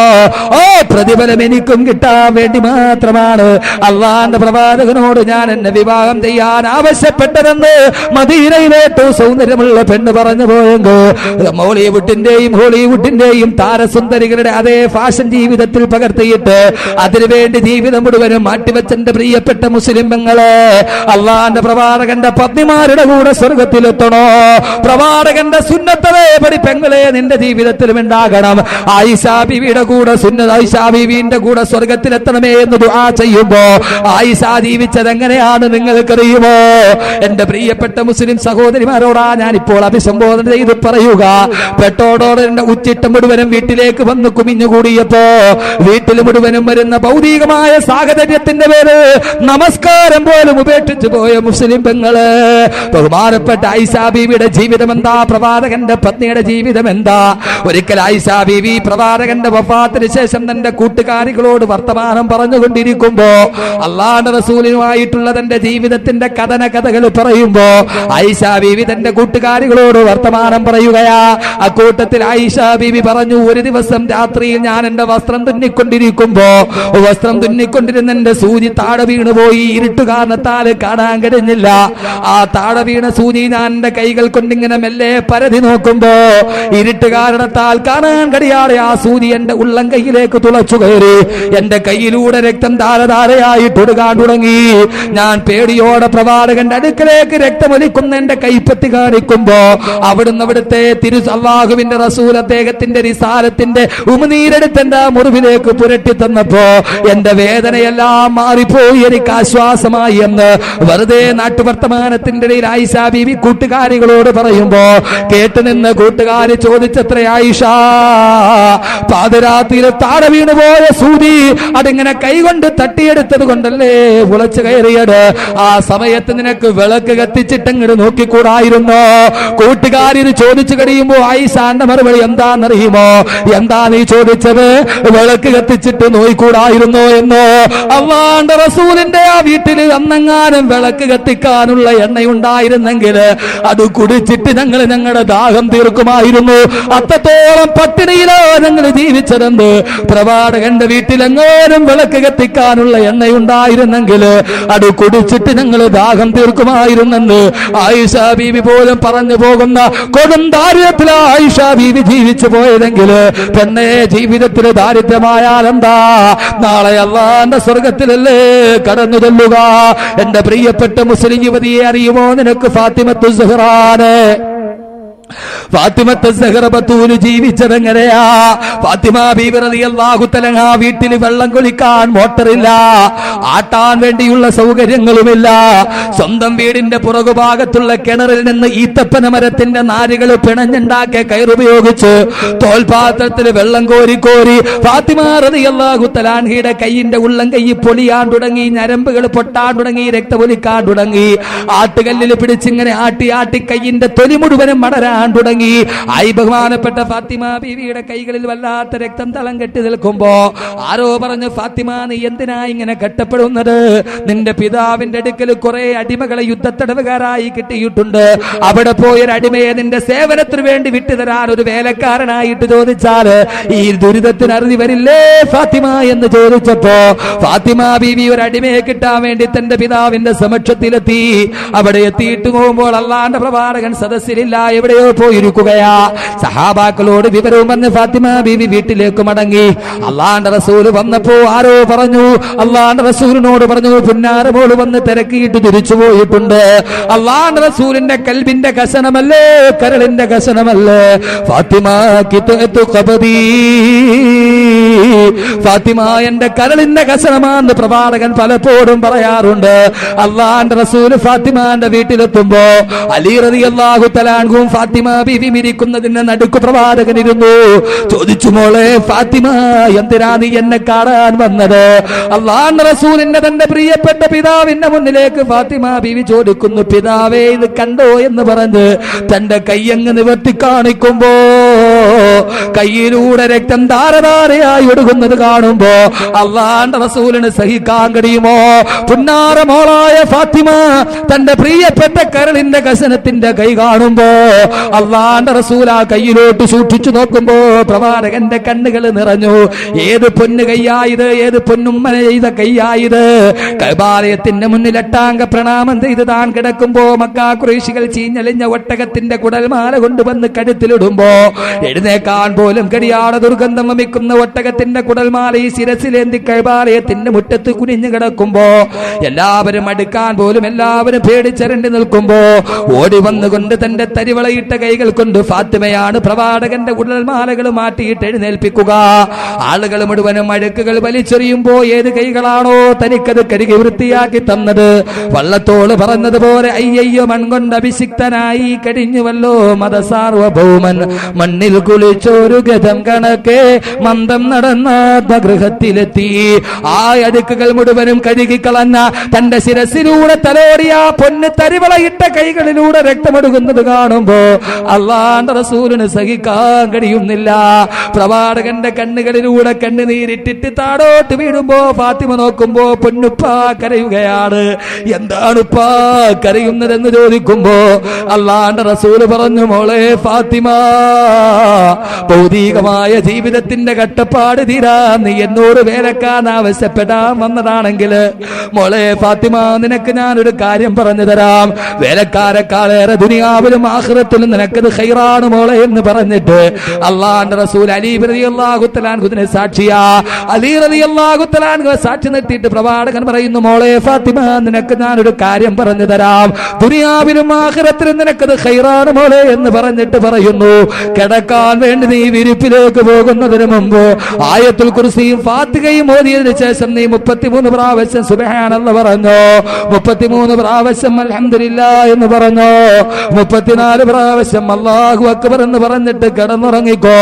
ദുനിയാവിലും ആഖിറത്തിലും ഇതിനേക്കാൾ നിനക്ക് ഖൈറാണ് മോളെ എന്ന് ആദരവായ നബി മുഹമ്മദ് മുസ്തഫ അല്ലാഹുവിന്റെ പ്രവാചകൻ ഇത് പറയുമ്പോ എന്റെ പ്രിയപ്പെട്ട സഹോദരങ്ങളെ, അലി റളിയല്ലാഹു തആല അൻഹുവിനെ സാക്ഷിയാണ്. പിൽക്കാലത്ത് അലി റളിയല്ലാഹു തആല അൻഹു പറയാറുണ്ടായിരുന്നു അത്രേ, അല്ലാഹുവിന്റെ പ്രവാചകൻ ഈ ദിക്ർ പഠിപ്പിച്ചു തന്നതിനു ശേഷം മരിക്കുന്നത് വരെ ഈ ദിക്ർ ഞാൻ ഉപേക്ഷിച്ചിട്ടില്ല. എന്റെ ജീവിതത്തിൽ ഏതൊക്കെ വിഷമങ്ങൾ ഉണ്ടായാലും ഞാൻ ഈ ദിക്ർ പതിവായിട്ട് ചൊല്ലും.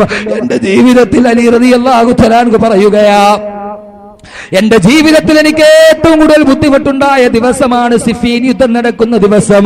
എന്റെ ജീവിതത്തിന്റെ താളക്രമം തന്നെ മാറിപ്പോകുമോ എന്ന് ഞാൻ ഭയപ്പെട്ടു പോയ ദിവസമാ. ആ സമയത്ത് പോലും ഞാൻ ഈ ദിക്ർ ഉപേക്ഷിച്ചിട്ടില്ലെന്ന് ബഹുമാനപ്പെട്ട സയ്യിദുനാ അലിയുൽ മുർത്തള ജീവിതത്തിന്റെ കട്ടപ്പാടുകളിൽ നട്ടം തിരിയുമ്പോഴും മോളെ സുബ്ഹാനല്ലാഹ് പറഞ്ഞോ എന്ന് പറഞ്ഞു കൊടുത്ത അല്ലാഹുവിന്റെ റസൂലിന്റെ ജീവിതം ഏത് വീട്ടിലായെന്നുള്ളത് ഭൗതികമായ ജീവിതത്തിന്റെ താളത്തിൽ പെട്ടുപോയിട്ട് കടൽ കടന്നെത്തിയ വിദേശ സംസ്കാരത്തെ കെട്ടിപ്പിടിക്കാനും വാരിപ്പുണരാനും ഈ സമുദായം തരുമ്പോ എന്റെ പ്രിയപ്പെട്ട മുസ്ലിം ചെറുപ്പക്കാരാ, നിങ്ങളോടാണ് ഞാൻ പറയുന്നത്, സിനിമാ താരങ്ങളെയും ക്രിക്കറ്റ് താരങ്ങളെയും കിടന്നുറക്കുന്ന ബെഡ്റൂമിന്റെ ചുമരുകളിൽ അവരുടെ ഫോട്ടോയും പതിച്ചിട്ട് അതും നോക്കിക്കൊണ്ട് കിടന്നുറങ്ങുന്ന മുസ്ലിം ചെറുപ്പക്കാരാ, ബോളിവുഡിന്റെയും ഹോളിവുഡിന്റെയും സിനിമാ താരങ്ങളെ ജീവിതത്തിന്റെ മനസ്സുകളിലേക്ക് ചിരപ്പതിട്ട് നേടിയ മുസ്ലിം ചെറുപ്പക്കാരാ, അതിൽ നിന്നെല്ലാം വലിച്ചെറിഞ്ഞിട്ട് അല്ലാഹുവിന്റെ റസൂലിനെ സ്നേഹിക്കാൻ, അല്ലാഹുവിന്റെ റസൂലിന് വേണ്ടി ജീവിക്കാൻ, പ്രവാചകന്റെ സുന്നത്തിന് മുറുകെ പിടിക്കാൻ, ശപിക്കപ്പെട്ട നിഷ്ക്രിയത്വത്തിന്റെ ഇരുണ്ട തുരുത്തുകൾ ചിന്താശേഷി പണയപ്പെടുത്തി പോയ മുസ്ലിം ചെറുപ്പക്കാരാ, അല്ലാഹുവിന്റെ റസൂലിന്റെ സുന്നത്ത് ജീവിതത്തിൽ ഉണ്ടാവ്. ആരെ പോലെ? ബഹുമാനപ്പെട്ട അബൂ ഹുദാഫ റളിയല്ലാഹു തആല അൻഹുവിനെ പോലെ. ആരാ അബൂ ഹുദാഫ എന്നറിയുമോ? ആരാ അബൂ ഹുദാഫ എന്നറിയുമോ? ആരാ അബൂ ഹുദാഫ എന്നറിയുമോ? ലോകത്തിന്റെ റോമാ ചക്രവർത്തിയുടെ തീന്മേശയുടെ മുന്നിൽ ഭക്ഷണം കഴിക്കാനിരിക്കുമ്പോ സർവാഡംബര വിഭൂഷിതരായി റോമാ ചക്രവർത്തി സർവപ്രതാപത്തോടെ എഴുന്നള്ളുമ്പോ ഭക്ഷണം കഴിക്കുന്നതിന്റെ ഇടയിൽ ഒരു പിടി ഭക്ഷണം താഴേക്ക് വീടുമ്പോ താഴെ വീണ ഭക്ഷണം ഇടത് കൈ കൊണ്ടെടുത്ത് വലത് കൈ കൊണ്ട് കഴിക്കുന്നത് പ്രവാചകന്റെ സുന്നത്താ. താഴെ വീണ ഭക്ഷണം ഇടത് കൈകൾ കൊണ്ടെടുത്ത് ശുദ്ധിയാക്കിയിട്ട് വലത് കൈ കൊണ്ട് കഴിക്കുമ്പോ റോമാ ചക്രവർത്തി ചാടി എഴുന്നേറ്റിട്ട് ദാരിദ്ര്യം കാണിക്കുന്നുവോ? റോമാ സാമ്രാജ്യത്തിന്റെ ഏകാധിപതിയുടെ മുന്നിൽ വന്നിട്ട് ചിത്രം കാണിക്കുന്നു. ഇത് മുഴുവനും നിനക്കുള്ളതാ, തറയിൽ കിടക്കുന്നത് പോലും പെറുക്കുന്നത് എന്തിനാന്ന് ആക്രോശിക്കുമ്പോ റോമാ സാമ്രാജ്യത്തിന്റെ രാജാവിന്റെ നെറുകയുടെ നേരെ ചൂണ്ടുവിരൽ ചൂടിയിട്ട് നീ എന്താ പറഞ്ഞത് എന്നെ ആക്രോശിക്കുന്നുവോ? നീ എന്റെ നേരെ അനതുറുക്കു സുന്നത്ത നബീന മുഹമ്മദിൻ സല്ലല്ലാഹു അലൈഹി വസല്ലം ബിഹാഉലായിൽ ഹുംഖാ, അനതുറുക്കു സുന്നത്ത നബീന മുഹമ്മദിൻ സല്ലല്ലാഹു അലൈഹി വസല്ലം ബിഹാഉലായിൽ ഹംഖാ. ഈ പമ്പര വിഡ്ഢികൾക്ക് വേണ്ടി ഞാൻ എന്റെ പ്രവാചകന്റെ സുന്നത്തിനെ ഉപേക്ഷിക്കില്ലെന്ന് ആക്രോശിച്ച അബൂഹുദാഫയെ പോലെ ചെറുപ്പക്കാരാ ചരിത്രത്തിന്റെ അബൂഹുദാഫയായി മാറ്. ശപിക്കപ്പെട്ട നിഷ്ക്രിയത്വത്തിന്റെ ഇരുണ്ട തുരുത്തുകൾ ചിന്താശേഷി പണയപ്പെടുത്തി അന്ധവിശ്വാസത്തിന്റെയും വിരാരാധനയുടെയും പള്ളിമേടകളിൽ ഉറക്കം നടിച്ചു പോയ മുസ്ലിം ചെറുപ്പക്കാരാ, ഉണരുക. പ്രവാചകന്റെ സുന്നത്തുമായി സർവ്വതും നാഥനിൽ സമർപ്പിച്ച് സർവമാന ബാത്തിലിനോടും സംവദിച്ച് സർവ്വതും മുഹമ്മദി സുന്നത്തിനെ മുറുകെ പിടിച്ച് ഇബ്രാഹിമി മില്ലത്തിനെ നെഞ്ചോട് ചേർത്ത് കർമ്മവീതിയിൽ ഇതിഹാസം രചിച്ച് അല്ലാഹുവിന്റെ പ്രബോധനത്തിന്റെ മാർഗത്തിലൂടെ മുന്നേറിയ തകർന്നടിയുന്ന ഇസങ്ങളുടെയും പിടിതെറിയപ്പെടുന്ന പ്രതിമകളുടെയും മൂകമായ ദീനവിലാപത്തിന്റെ നടുവ് ഇസ്ലാമിക പ്രവാചക സുന്നത്തിന്റെ ഏറ്റവും വലിയ സാക്ഷാത്കാരത്തിന്റെ കാവലാളായി മുന്നോട്ട് നടക്ക. കദം കദം സുന്നത്തെ റസൂൽ पर चलो मिलेंगी जन्नत की रिजर्वेशन. ഓരോ കാലടിയും കദം കദം സുന്നത്തെ റസൂൽ पर चलो. ഓരോ കാലടിയും അല്ലാഹുവിന്റെ റസൂലിന്റെ സുന്നത്തനുസരിച്ചാകെ മിലേങ്കി ജന്നത്ത് കീ റിസർവേഷൻ. സ്വർഗ്ഗത്തിൽ നിനക്കൊരു സീറ്റ് ഉറപ്പാണെന്ന് ആപ്തവാക്യത്തിലൂടെ അല്ലാഹു നമുക്ക് തൗഫീഖ് ചെയ്ത് അനുഗ്രഹിക്കുമാറാകട്ടെ. അല്ലാഹുവിന്റെ പ്രവാചകന്റെ സുന്നത്ത് അത് ജീവിതത്തിലെ ഏറ്റവും വലിയ അമൂല്യ സമ്പത്തായി മുറുകെ പിടിക്ക്. അല്ലാഹു സുബ്ഹാനഹു വ തആല തൗഫീഖ് ചെയ്ത് അനുഗ്രഹിക്കുമാറാകട്ടെ. സഹോദരങ്ങളെ, ഒരൊറ്റ കാര്യം കൂടി നിങ്ങൾ അറിയുക. ബഹുമാനപ്പെട്ട കുത്തുബുൽ അഖ്താബ് അഹമ്മദ് അൽ കബീർ റിഫാഇ ഖദ്ദസല്ലാഹു സിറഹുൽ അസീസ്. ആരാ ബഹുമാനപ്പെട്ട സയ്യിദുനാ അഹമ്മദുൽ കബീർ റിഫാഇ? ആരാ സയ്യിദുനാ അഹമ്മദുൽ കബീർ റിഫാഇ? നാം എല്ലാവരും അല്ലാഹുവിന്റെ പ്രവാചകൻ നബി മുഹമ്മദ് മുസ്തഫ, നാം പ്രവാചകനെ കുറിച്ച് ധാരാളം കേൾക്കുന്നു. അള്ളാഹുവിന്റെ പ്രവാചകന്റെ സുന്നത്ത് ജീവിതത്തിൽ ഉണ്ടാക്കുക. അള്ളാഹു സുബ്ഹാനഹു വ തആല തൗഫീഖ് നൽകി അനുഗ്രഹിക്കുമാറാകട്ടെ. നാം എല്ലാവരും ദാടി വെക്കൽ അള്ളാഹിന്റെ പ്രവാചകന്റെ സുന്നത്താ, തൊപ്പി വെക്കൽ അള്ളാഹിന്റെ സുന്നത്താ, അള്ളാഹുവിന്റെ റസൂലിന്റെ സുന്നത്താ. പക്ഷെ നമ്മൾ തൊപ്പി വെക്കുവോ? തൊപ്പി വെച്ചാലും വെളിയിലോട്ട് ഇറങ്ങിയാൽ ആരും കാണാതെ നമ്മൾ തൊപ്പി അടക്കി പോക്കറ്റിൽ വെക്കും. കാരണം നമുക്ക് പേടിയാ തൊപ്പി വെച്ചിട്ട് വെളിയിൽ ഇറങ്ങാൻ. കാക്കിയിട്ട വേഷത്തിൽ പോസ്റ്റ്മാനെ കണ്ടാലും നമ്മുടെ മുട്ട് പറക്കും. അതാ നമ്മുടെ അവസ്ഥ. കാക്കിയിട്ട വേഷത്തിൽ പോസ്റ്റ്മാന എന്നാലും നമ്മുടെ മുട്ട് പറക്കും. ട്രാൻസ്പോർട്ട് ബസ്സിന്റെ കണ്ടക്ടറെ കണ്ടാലും മുട്ട് പറക്കുന്ന സമുദായമാണ് നമ്മൾ. തൊപ്പിയെടുത്തിട്ട് ആരും കാണാതെ ഊരി പോക്കറ്റിൽ വെക്കൂ, എങ്ങാനും തല പോയാലും. സഹോദരങ്ങളെ, അല്ലാഹുവിന്റെ റസൂലിന്റെ സുന്നത്ത് ജീവിതത്തിന്റെ തയ്യാറാകിൻ. മെഡിക്കൽ കോളേജുകളിൽ പോലും ദാടിയും തലപ്പാവും വെച്ച് രോഗികളെ ചികിത്സിക്കുന്ന ഡോക്ടർമാരുടെ കാലമാണിത്. പക്ഷേ നമ്മുടെ അവസ്ഥയോ? എന്റെ പ്രിയപ്പെട്ട സഹോദരിമാരെ, അള്ളാഹിന്റെ പ്രവാചകന്റെ ഭാര്യമാരെ പോലെ നടക്കിൻ, തലമറച്ച് നടക്കിൻ. കൂടുതൽ അതൊക്കെ പറയാനുള്ള സമയം നമുക്കില്ല. ഇന്ന് നമ്മുടെ അവസാനത്തെ ദിവസമാണ്, ഒടുക്കത്തെ ദിവസമാണ്. തലമറക്കിൻ. നിങ്ങൾക്കറിയോ, ഈ പരിഷ്കാരമൊക്കെ വന്നത് പാരീസിൽ നിന്നാണ്. ആ പാരീസിലെ യൂണിവേഴ്സിറ്റികളിൽ LLBക്കും MBBSനും പഠിക്കുന്ന പെൺകുട്ടികൾ മുഴുവനും തലമറച്ചുകൊണ്ട് സ്കൂളിൽ പോകാൻ, ക്യാമ്പസുകളിൽ പോകാൻ ഞങ്ങൾക്ക് അവകാശം വേണമെന്ന് ആവശ്യപ്പെട്ടുകൊണ്ട് LLBക്ക് പഠിക്കുന്ന പാരീസിലെ തൊലിവെളുത്ത മദാമ പിള്ളേർ സത്യാഗ്രഹം നടത്തുന്നു. എന്തിനാണെന്നറിയോ? തലമറച്ച് കോളേജിൽ പോകാൻ. ഇവിടെയോ പാരീസിലെ LLBക്ക് പഠിക്കുന്ന കുട്ടികൾ പോലും സമരം തലമറച്ചുകൊണ്ട് ഞങ്ങൾക്ക് സ്കൂളിൽ പോകാൻ, കോളേജിൽ പോകാൻ അനുവാദം വേണം. ഇവിടെയോ 21 പ്രാവശ്യം SSLC എഴുതിയിട്ട് 210 മാർക്ക് തികച്ചു കിട്ടാത്ത മുസ്ലിം പെണ്ണിന് പർദ്ദ വേണ്ട. എന്നാലോചിച്ച് നോക്കി. ലോകത്തിന്റെ വിരോധാഭാസം. അതുകൊണ്ട് സഹോദരങ്ങളെ, പ്രവാചകന്റെ സുന്നത്തുണ്ടാവാൻ പൂർണ്ണമായി പറയാനുള്ള സമയമില്ല. അല്ലാഹു സുബ്ഹാനഹു വ തആല നമുക്ക് പ്രവാചകന്റെ സുന്നത്തനുസരിച്ച് ജീവിക്കാനും അതിലൂടെ സ്വർഗത്തിലേക്ക് കടന്നു ചെല്ലാനും നാളെ ഹൗദുൽ കൗസറിന്റെ ഓരത്ത് ഹബീബായ നബി മുഹമ്മദ് മുസ്തഫ, ഹബീബായ നബി മുഹമ്മദ് മുസ്തഫ, ഹബീബായ നബി മുഹമ്മദ് മുസ്തഫ സല്ലല്ലാഹു അലൈഹി വസല്ലം നാളെ ഹൗദുൽ കൗസറിന്റെ ഓരത്ത് ആ പ്രവാചകനെ കാണാൻ നമ്മൾ ആരും പ്രവാചകനെ കണ്ടിട്ടില്ല. കണ്ടിട്ടുണ്ടോ? അള്ളാഹുവിന്റെ പ്രവാചകനെ കാണാനുള്ള ഏറ്റവും വലിയ ഭാഗ്യം നമുക്കാർക്കും കാണാൻ കഴിയാത്ത അള്ളാഹുവിന്റെ പ്രവാചകനെ ഇതേവരെ കണ്ണുകൊണ്ട് കാണാൻ നമുക്ക് കഴിഞ്ഞിട്ടില്ല. പക്ഷേ ആ പ്രവാചകൻ സല്ലല്ലാഹു അലൈഹി വസല്ലമ നാളെ ഹൗദുൽ കൗസറിന്റെ ഓരത്ത് നമ്മുടെ കൈ പിടിച്ചുകൊണ്ട് ഹൗദുൽ കൗസർ കോരിത്തരാൻ ആ പ്രവാചകൻ ഉണ്ടാവും. അള്ളാഹു നമുക്ക് ആ പ്രവാചകന്റെ കയ്യിൽ പിടിച്ച് ഹൗദുൽ കൗസർ കോരി കുടിക്കാൻ തൗഫീഖ് നൽകി അനുഗ്രഹിക്കുമാറാകട്ടെ. പക്ഷെ ആ പ്രവാചകനെ കാണാൻ നമുക്ക് കഴിഞ്ഞില്ല. ഒരു അർത്ഥത്തിൽ പറഞ്ഞാൽ അബൂജഹലും ഭാഗ്യവാനാ, അല്ലേ? കാരണം ആ ലോകത്തിന്റെ വസന്തത്തിന്റെ സൗന്ദര്യം കാണാൻ അബൂജഹലിന് കഴിഞ്ഞു. പക്ഷെ അത് പ്രയോജനപ്പെടുത്താൻ അബൂജഹലിന് കഴിഞ്ഞിട്ടില്ല. നമ്മൾ ഈ നശിപ്പിക്കപ്പെട്ട 21-ാം നൂറ്റാണ്ടിൽ ജനിക്കുമ്പോൾ 6-ാം നൂറ്റാണ്ടിൽ ജനിച്ച ആ ലോകത്തിന്റെ അഭൗമിക സൗന്ദര്യത്തെ കാണാൻ നമുക്ക് കഴിഞ്ഞില്ല.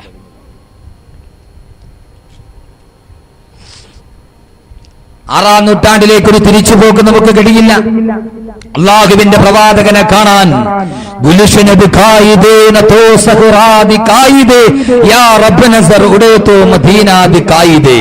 അള്ളാഹുവിന്റെ പ്രവാചകൻ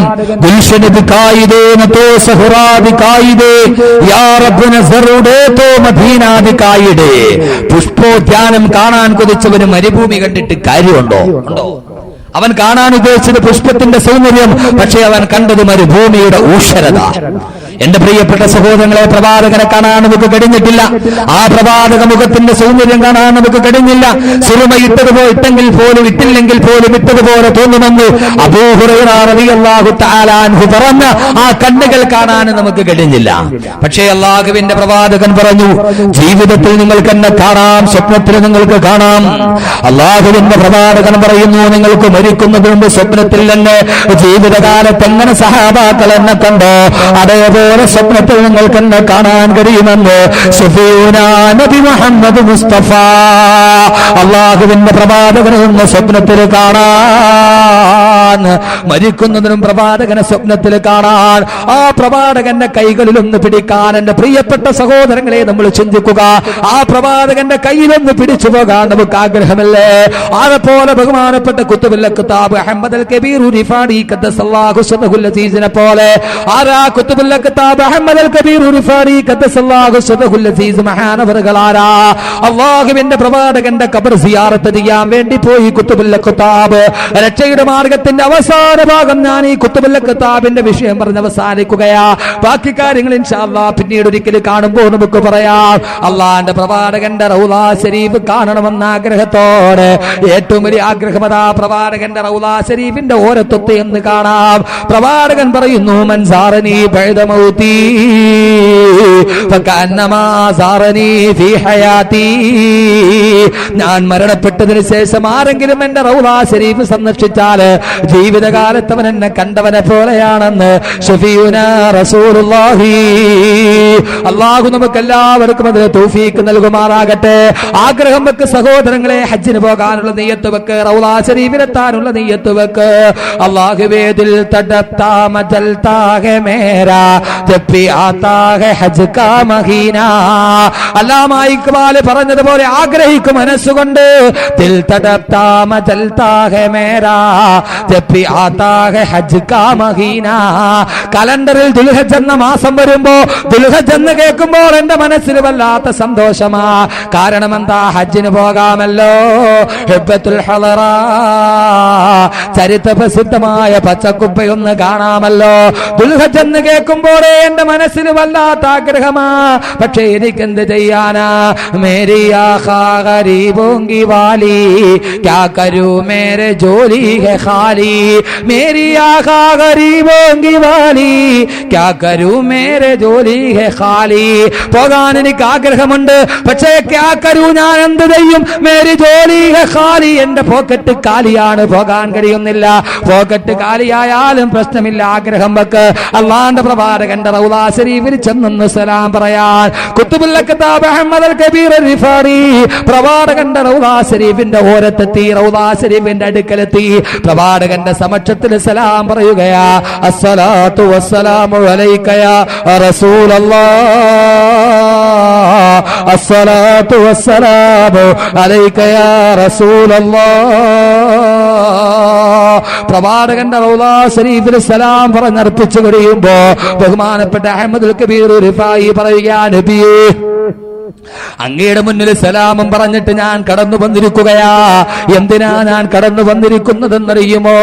മിൻ ഹളറത്തിൽ ബുഅദി റൂഹി കുന്ദൂർ സീലുഹാ തുഖബിലുൽ അർളാൻ നിവഹിയ നായിബതി ഫഹാദിഹി നൗബത്തുൽ അശ്ബാഹി ഖദ് ഹളറത് ഫംദുദു യദൈക ലികൈ ബിഹാ സഫതി നബിയേ മിൻ ഹളറത്തിൽ ബുദുറുഹി കുന്തുറുസുലുഹാ അങ്ങകലെ നിന്ന് ബഗ്ദാദിൽ നിന്ന് ഞാൻ അങ്ങയുടെ അടുക്കൽ വന്നിരിക്കുകയാ. പലപ്പോഴും ഞാൻ അങ്ങനെ ബഗ്ദാദിൽ വെച്ച് എന്റെ ആത്മാവ് കൊണ്ട് ഞാൻ അങ്ങയുടെ റൗളാ ശരീഫ് സിയാറത്ത് ചെയ്ത് തിരിച്ചു പോയിട്ടുണ്ട്. പക്ഷെ ഇപ്പോഴിതാ എന്റെ ആത്മാവ് ശരീരവുമായി എന്റെ ദേഹവും ദേഹിയുമായിട്ട് ഞാൻ അങ്ങയുടെ സമക്ഷത്തിൽ വന്നിരിക്കുകയാ. നബിയെ എന്തിനാ ഞാൻ വന്നതെന്നറിയുമോ? എല്ലാവരെയും പോലെ കേവലം ഒരു സലാം പറഞ്ഞിട്ട് തൃപ്തനായി പോകാനല്ല നബിയെ. പിന്നെ ഞാൻ വന്നത് എന്തിനാന്നറിയുമോ? എന്റെ ജീവിതത്തിൽ ഒരു വലിയ ആഗ്രഹത്തിന്റെ പൂർത്തീകരണത്തിനാ.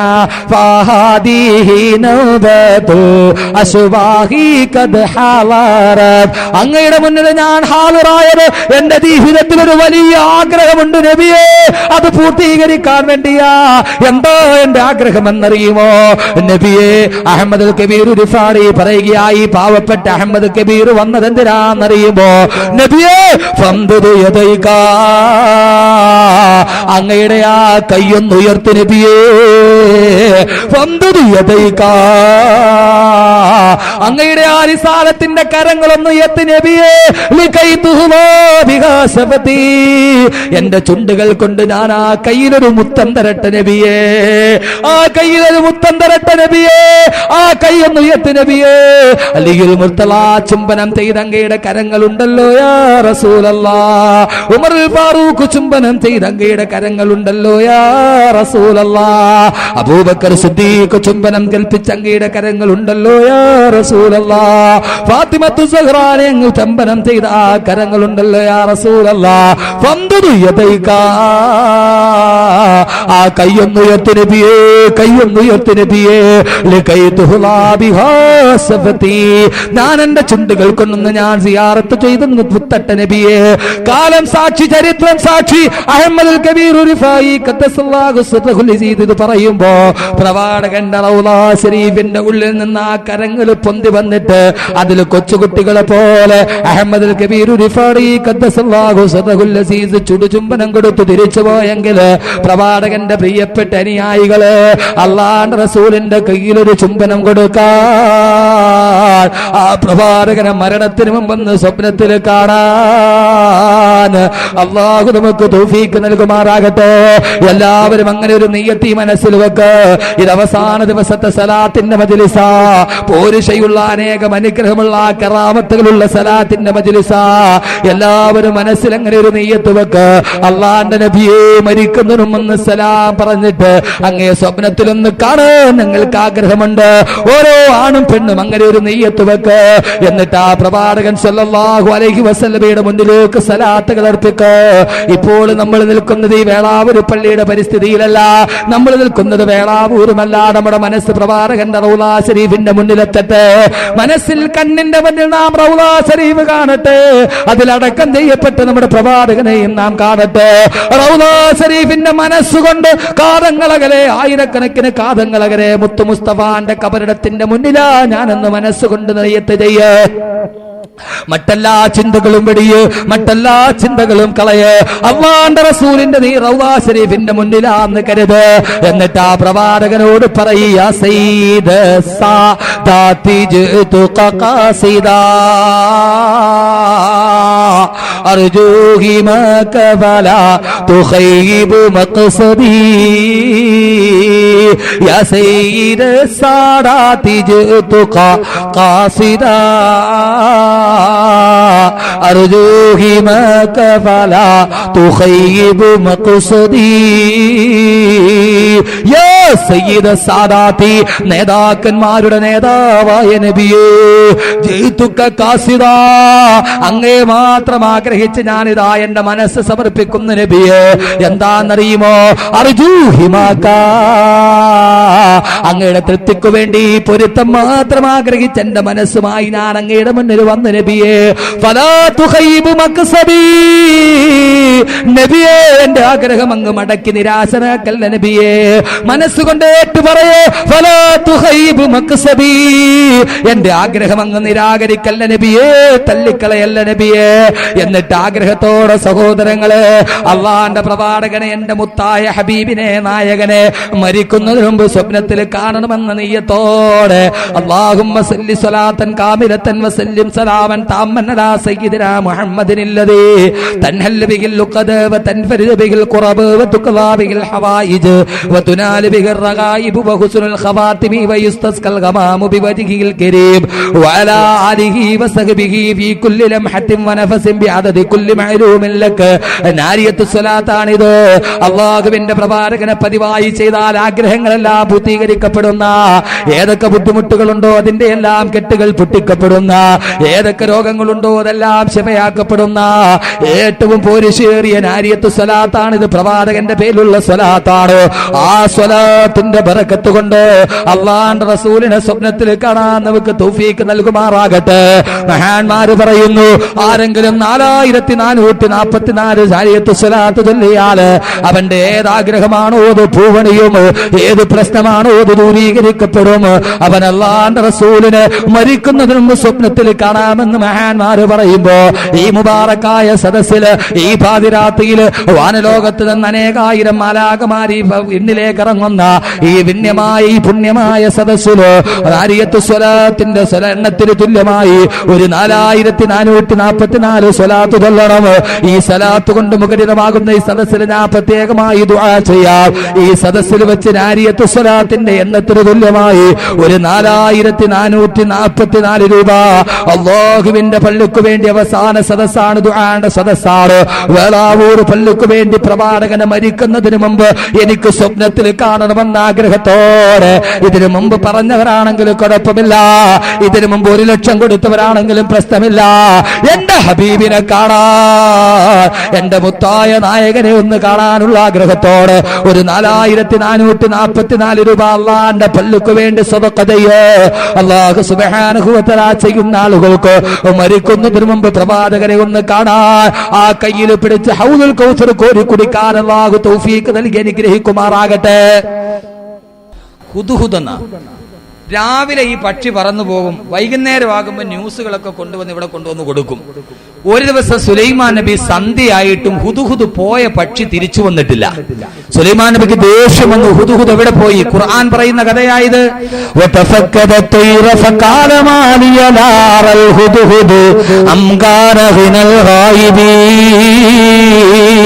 എവിടെ പോയി ഹുദ്ഹുദ്? ഹുദ്ഹുദിനെ കാണാനില്ലല്ലോ, സമയമായിട്ടും അതെന്തോ തിരിച്ചു വരാത്തത്? സുലൈമാൻ നബി ലോകം കൊണ്ട് വിറച്ചു. സുലൈമാൻ നബി പറയുന്നു, ഹുദ്ഹുദ് ഇങ്ങ് വരട്ടെ, അതിന് ഞാൻ നല്ല അടി കൊടുക്കുന്നുണ്ട്.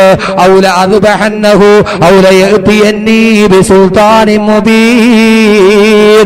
ഔല അദ്ബഹന്നഹു, ആ പക്ഷിയെ ഞാൻ അറുക്കാൻ പോവുകയാ, അനുസരണയില്ല, സമയത്തത് തിരിച്ചു വരില്ല. സുലൈമാൻ നബി കോപം കൊണ്ട് ഇങ്ങനെ വിറക്കുമ്പോ ഹുദ്ഹുദിനെ കാണുന്നില്ല. ഇങ്ങ് വരട്ടെ, 2 അടി കൊടുക്കണം, ഇല്ലെങ്കിൽ പണ്ടാരത്തിൽ നിന്ന് അറുത്തിട്ടേ ഉള്ളൂ. ദേഷ്യത്തിൽ ഇങ്ങനെ നിൽക്കുമ്പോ ഖുർആൻ വീണ്ടും പറയുന്നു, ഒരൽപ്പം കഴിഞ്ഞപ്പോൾ ആകാശത്ത് ചിറകടി കേൾക്കുന്നു. ഹുദ്ഹുദ് എന്ന് പറയുന്ന സുലൈമാൻ നബിയുടെ മരം കൊത്തിയതാ ചിറകടിച്ച് പറന്നു വരുന്നു. വന്ന് ഹുദ്ഹുദ് പറയുന്നു, സുലൈമാൻ നബിയെ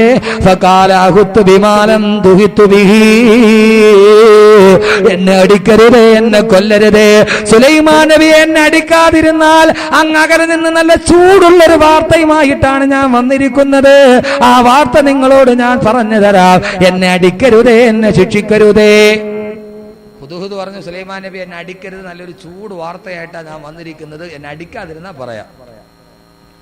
സുലൈമാൻ നബിയുടെ ദേഷ്യം തണുത്തു. സുലൈമാൻ നബി പറഞ്ഞു, ശരി, നീ പറയ, ഞാൻ കേൾക്കട്ടെ. ഹുദ്ഹുദ് പറഞ്ഞു, സുലൈമാൻ നബിയെ, ചൂടുള്ള വാർത്ത എന്താണെന്നറിയോ?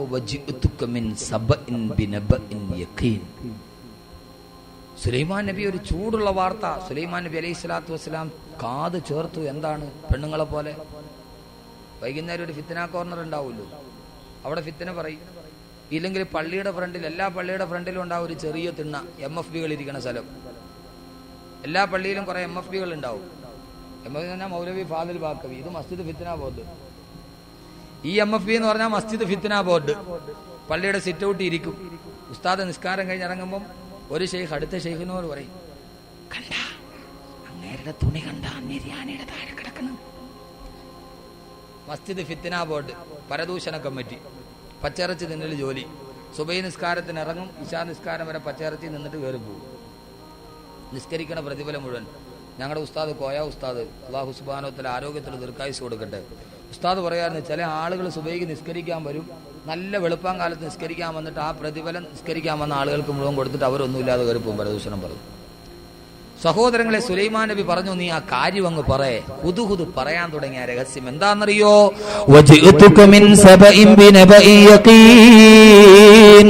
സുലൈമാൻ നബിയെ, ഞാൻ ഇന്ന് രാവിലെ പറന്നങ്ങ് അകലെ ചെല്ലുമ്പോ സബ എന്ന് പറയുന്ന ഒരു പുതിയ രാജ്യത്തിൽ ഞാൻ എത്തി. ഇതേവരെ അങ്ങനെ ഒരു രാജ്യം കണ്ടിട്ടില്ല. സമ്പൽ സമൃദ്ധമായ, ഫലഭൂയിഷ്ടമായ, നല്ല ജലസേചനം നടക്കുന്ന സുന്ദരമായ പച്ചപ്പ് വിരിച്ച നെൽപ്പാടങ്ങൾ, കതിർപ്പാടങ്ങൾ, മന്ദമാരുതനിൽ നെൽക്കതിരുകൾ ഇളകിയാടുന്ന പുണ്യമായ ഹരിതാപ വിരിച്ച ഗ്രാമത്തിന്റെ നെൽപ്പാടങ്ങളുള്ള സുന്ദരമായ ഒരു ഗ്രാമം. ഇതേവരെ അങ്ങനെ ഒരു ഗ്രാമം നാം കണ്ടിട്ടില്ല. സുലൈമാൻ നബി ചിന്തിച്ചു പോയി, എന്റെ അധികാരത്തിന്റെ കീഴിൽ ഇങ്ങനെയും ഒരു ഗ്രാമമോ, ഫലഭൂയിഷ്ടമായ സമ്പൽ സമൃദ്ധിയുള്ള ഒരു ഗ്രാമമോ? ബഹുമാനപ്പെട്ട സുലൈമാൻ നബി ചിന്തിക്കുമ്പോ ഹുദുഹുദ് തുടരുകയാ. സുലൈമാൻ നബിയെ, പ്രശ്നം അതൊന്നുമല്ല. ഇന്നീ വദതും റഅതൻ തംലികുഹും വഊതിയതു മിൻ കുല്ലി ശൈഇൻ വലഹാ അർശുൻ. സുലൈമാൻ നബി ആ ഗ്രാമം ഭരിക്കുന്നത് രാജാവല്ല, ഒരു പെണ്ണാണ് സുലൈമാൻ നബിയെ രാജ്യം ഭരിക്കുന്നത്. ബൽക്കീസ് എന്നാണ് നബിയെ, ആ പെണ്ണിന്റെ പേര്. ബൽക്കീസ് റാണിയാണ് സഭ ഭരിക്കുന്നത്. മാത്രമല്ല മറ്റൊരു പ്രത്യേകത കൂടിയുണ്ട്. ബൽക്കീസിന് സുന്ദരമായൊരു സിംഹാസനമുണ്ട് നബിയെ. മരതകരത്നങ്ങൾ പതിച്ച, ഗോമേതകങ്ങൾ പതിച്ച, കണ്ടാൽ കണ്ണ് ചിമ്മിപ്പോകുന്ന സുന്ദരമായൊരു കുട്ടാരവും അതിലൊരു വലിയ ഒരു പീഠവുമുണ്ട് നബിയെ. ആ ബൽക്കീസ് ഇരിക്കുന്ന സിംഹാസനം അത് സുന്ദരമായൊരു സിംഹാസനമാണ് നബിയെ. സുലൈമാൻ നബി അത്ഭുതപ്പെട്ടു പോയി. ബൽക്കീസ് എന്ന് പറയുന്ന ഒരു രാജ്ഞിയാ ഭരിക്കുക, അവളുടെ സിംഹാസനം അത് കണ്ട ഇതേപോലെ ഒരു സിംഹാസനം കണ്ടിട്ടില്ല. സുലൈമാൻ നബി ലോക ചക്രവർത്തിയാ. സുലൈമാൻ നബിക്ക് അത്ഭുതമായി, ഇങ്ങനെയും ഒരു നാടോ എന്റെ അധികാരത്തിന്റെ കീഴിൽ. വീണ്ടും ഹുദുഹുദ് തുടരുന്നു. സുലൈമാൻ നബി, ഇതൊന്നുമല്ല പ്രശ്നം.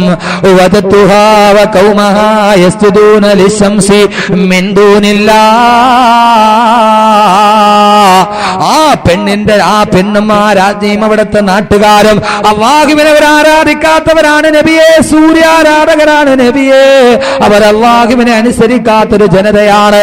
സുലൈമാൻ നബി അത്ഭുതപ്പെട്ടു പോയി. പ്രവാചകനായ എന്റെ കീഴിൽ അല്ലാഹുവിനെ അനുസരിക്കാത്ത സൂര്യനെ ആരാധിക്കുന്നൊരു സമൂഹമോ? അവരെ ദഅവത്ത് ചെയ്തേ മതിയാകൂ, പ്രബോധനം ചെയ്തേ മതിയാകൂ. തന്റെ കീഴിൽ ഇങ്ങനെ ഒരു ജനതയോ? സുലൈമാൻ നബി അലൈഹിസ്സലാത്തു വസ്സലാം തന്റെ രാജസദസ്സ് വിളിച്ചുകൂട്ടി.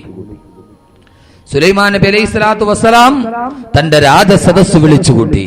ബഹുമാനപ്പെട്ട സുലൈമാൻ നബി അലൈഹിസ്സലാത്തു വസ്സലാം എന്നിട്ട് ആ ഹുദുഹുദിനോട് പറയുന്നു, ഹുദുഹുദ്, നിനക്ക് ഞാനൊരു കത്തെഴുതി തരാം, ആ കത്ത് നീ ബൽക്കീസിന് കൊടുക്ക്. സുലൈമാൻ നബി ഒരു കത്തെഴുതി. ഇന്നഹു മിൻ സുലൈമാന വ ഇന്നഹു ബിസ്മില്ലാഹിർ റഹ്മാനിർ റഹീം. പരമകാരുണ്യകരും പരമദയാലുവുമായ അല്ലാഹുവിന്റെ നാമത്തിൽ സുലൈമാൻ നബി എഴുതുന്ന കത്താണിത് ബൽക്കീസ് റാണിക്ക്. അല്ലാ തഅലു അലയ്യ വഅതൂനി മുസ്ലിമീൻ. എത്രയും പെട്ടെന്ന് മുസ്ലിമായിട്ട് നീ ഞങ്ങളുടെ മുന്നിലെത്തണം, എന്റെ മുന്നിലെത്തണം. അന്ത്യശാസനവുമായിട്ട് സുലൈമാൻ നബിയുടെ കത്ത് ഹുദുഹുദിന്റെ കയ്യിൽ കൊടുത്തുവിട്ടു. ഹുദുഹുദ് ഈ കത്തുമായിട്ട് ബൽക്കീസിന്റെ കൊട്ടാരത്തിൽ പറന്നെത്തി. സമയദൗർലഭ്യം കൊണ്ട് ചുരുക്കി പറയട്ടെ, ഹുദുഹുദ് ആ കൊട്ടാരത്തിന്റെ മുമ്പിലെത്തിയ ഹുദുഹുദ് സിംഹാസനത്തിന്റെ മുകളിലേക്ക് ഈ കത്തിട്ടു. എന്നിട്ട് ന്യൂസ് പിടിക്കാൻ വേണ്ടി സിംഹാസനത്തിന്റെ പുറകിൽ പോയി ഹുദുഹുദ് അങ്ങോട്ട് ഒളിച്ചിരുന്നു. ഹുദൂദ് എന്തെന്നറിയോ? ഈ കത്ത് കൊണ്ട് സിംഹാസനത്തിലിട്ടു. എന്നിട്ട് ഈ കത്ത് വായിച്ചിട്ട് ബൽക്കീസിന്റെ പ്രതികരണം എന്താണെന്നറിയാൻ സിംഹാസനത്തിന്റെ പുറകിൽ അങ്ങ് ഒളിച്ചിരുന്നു, ആരും കാണാതെ.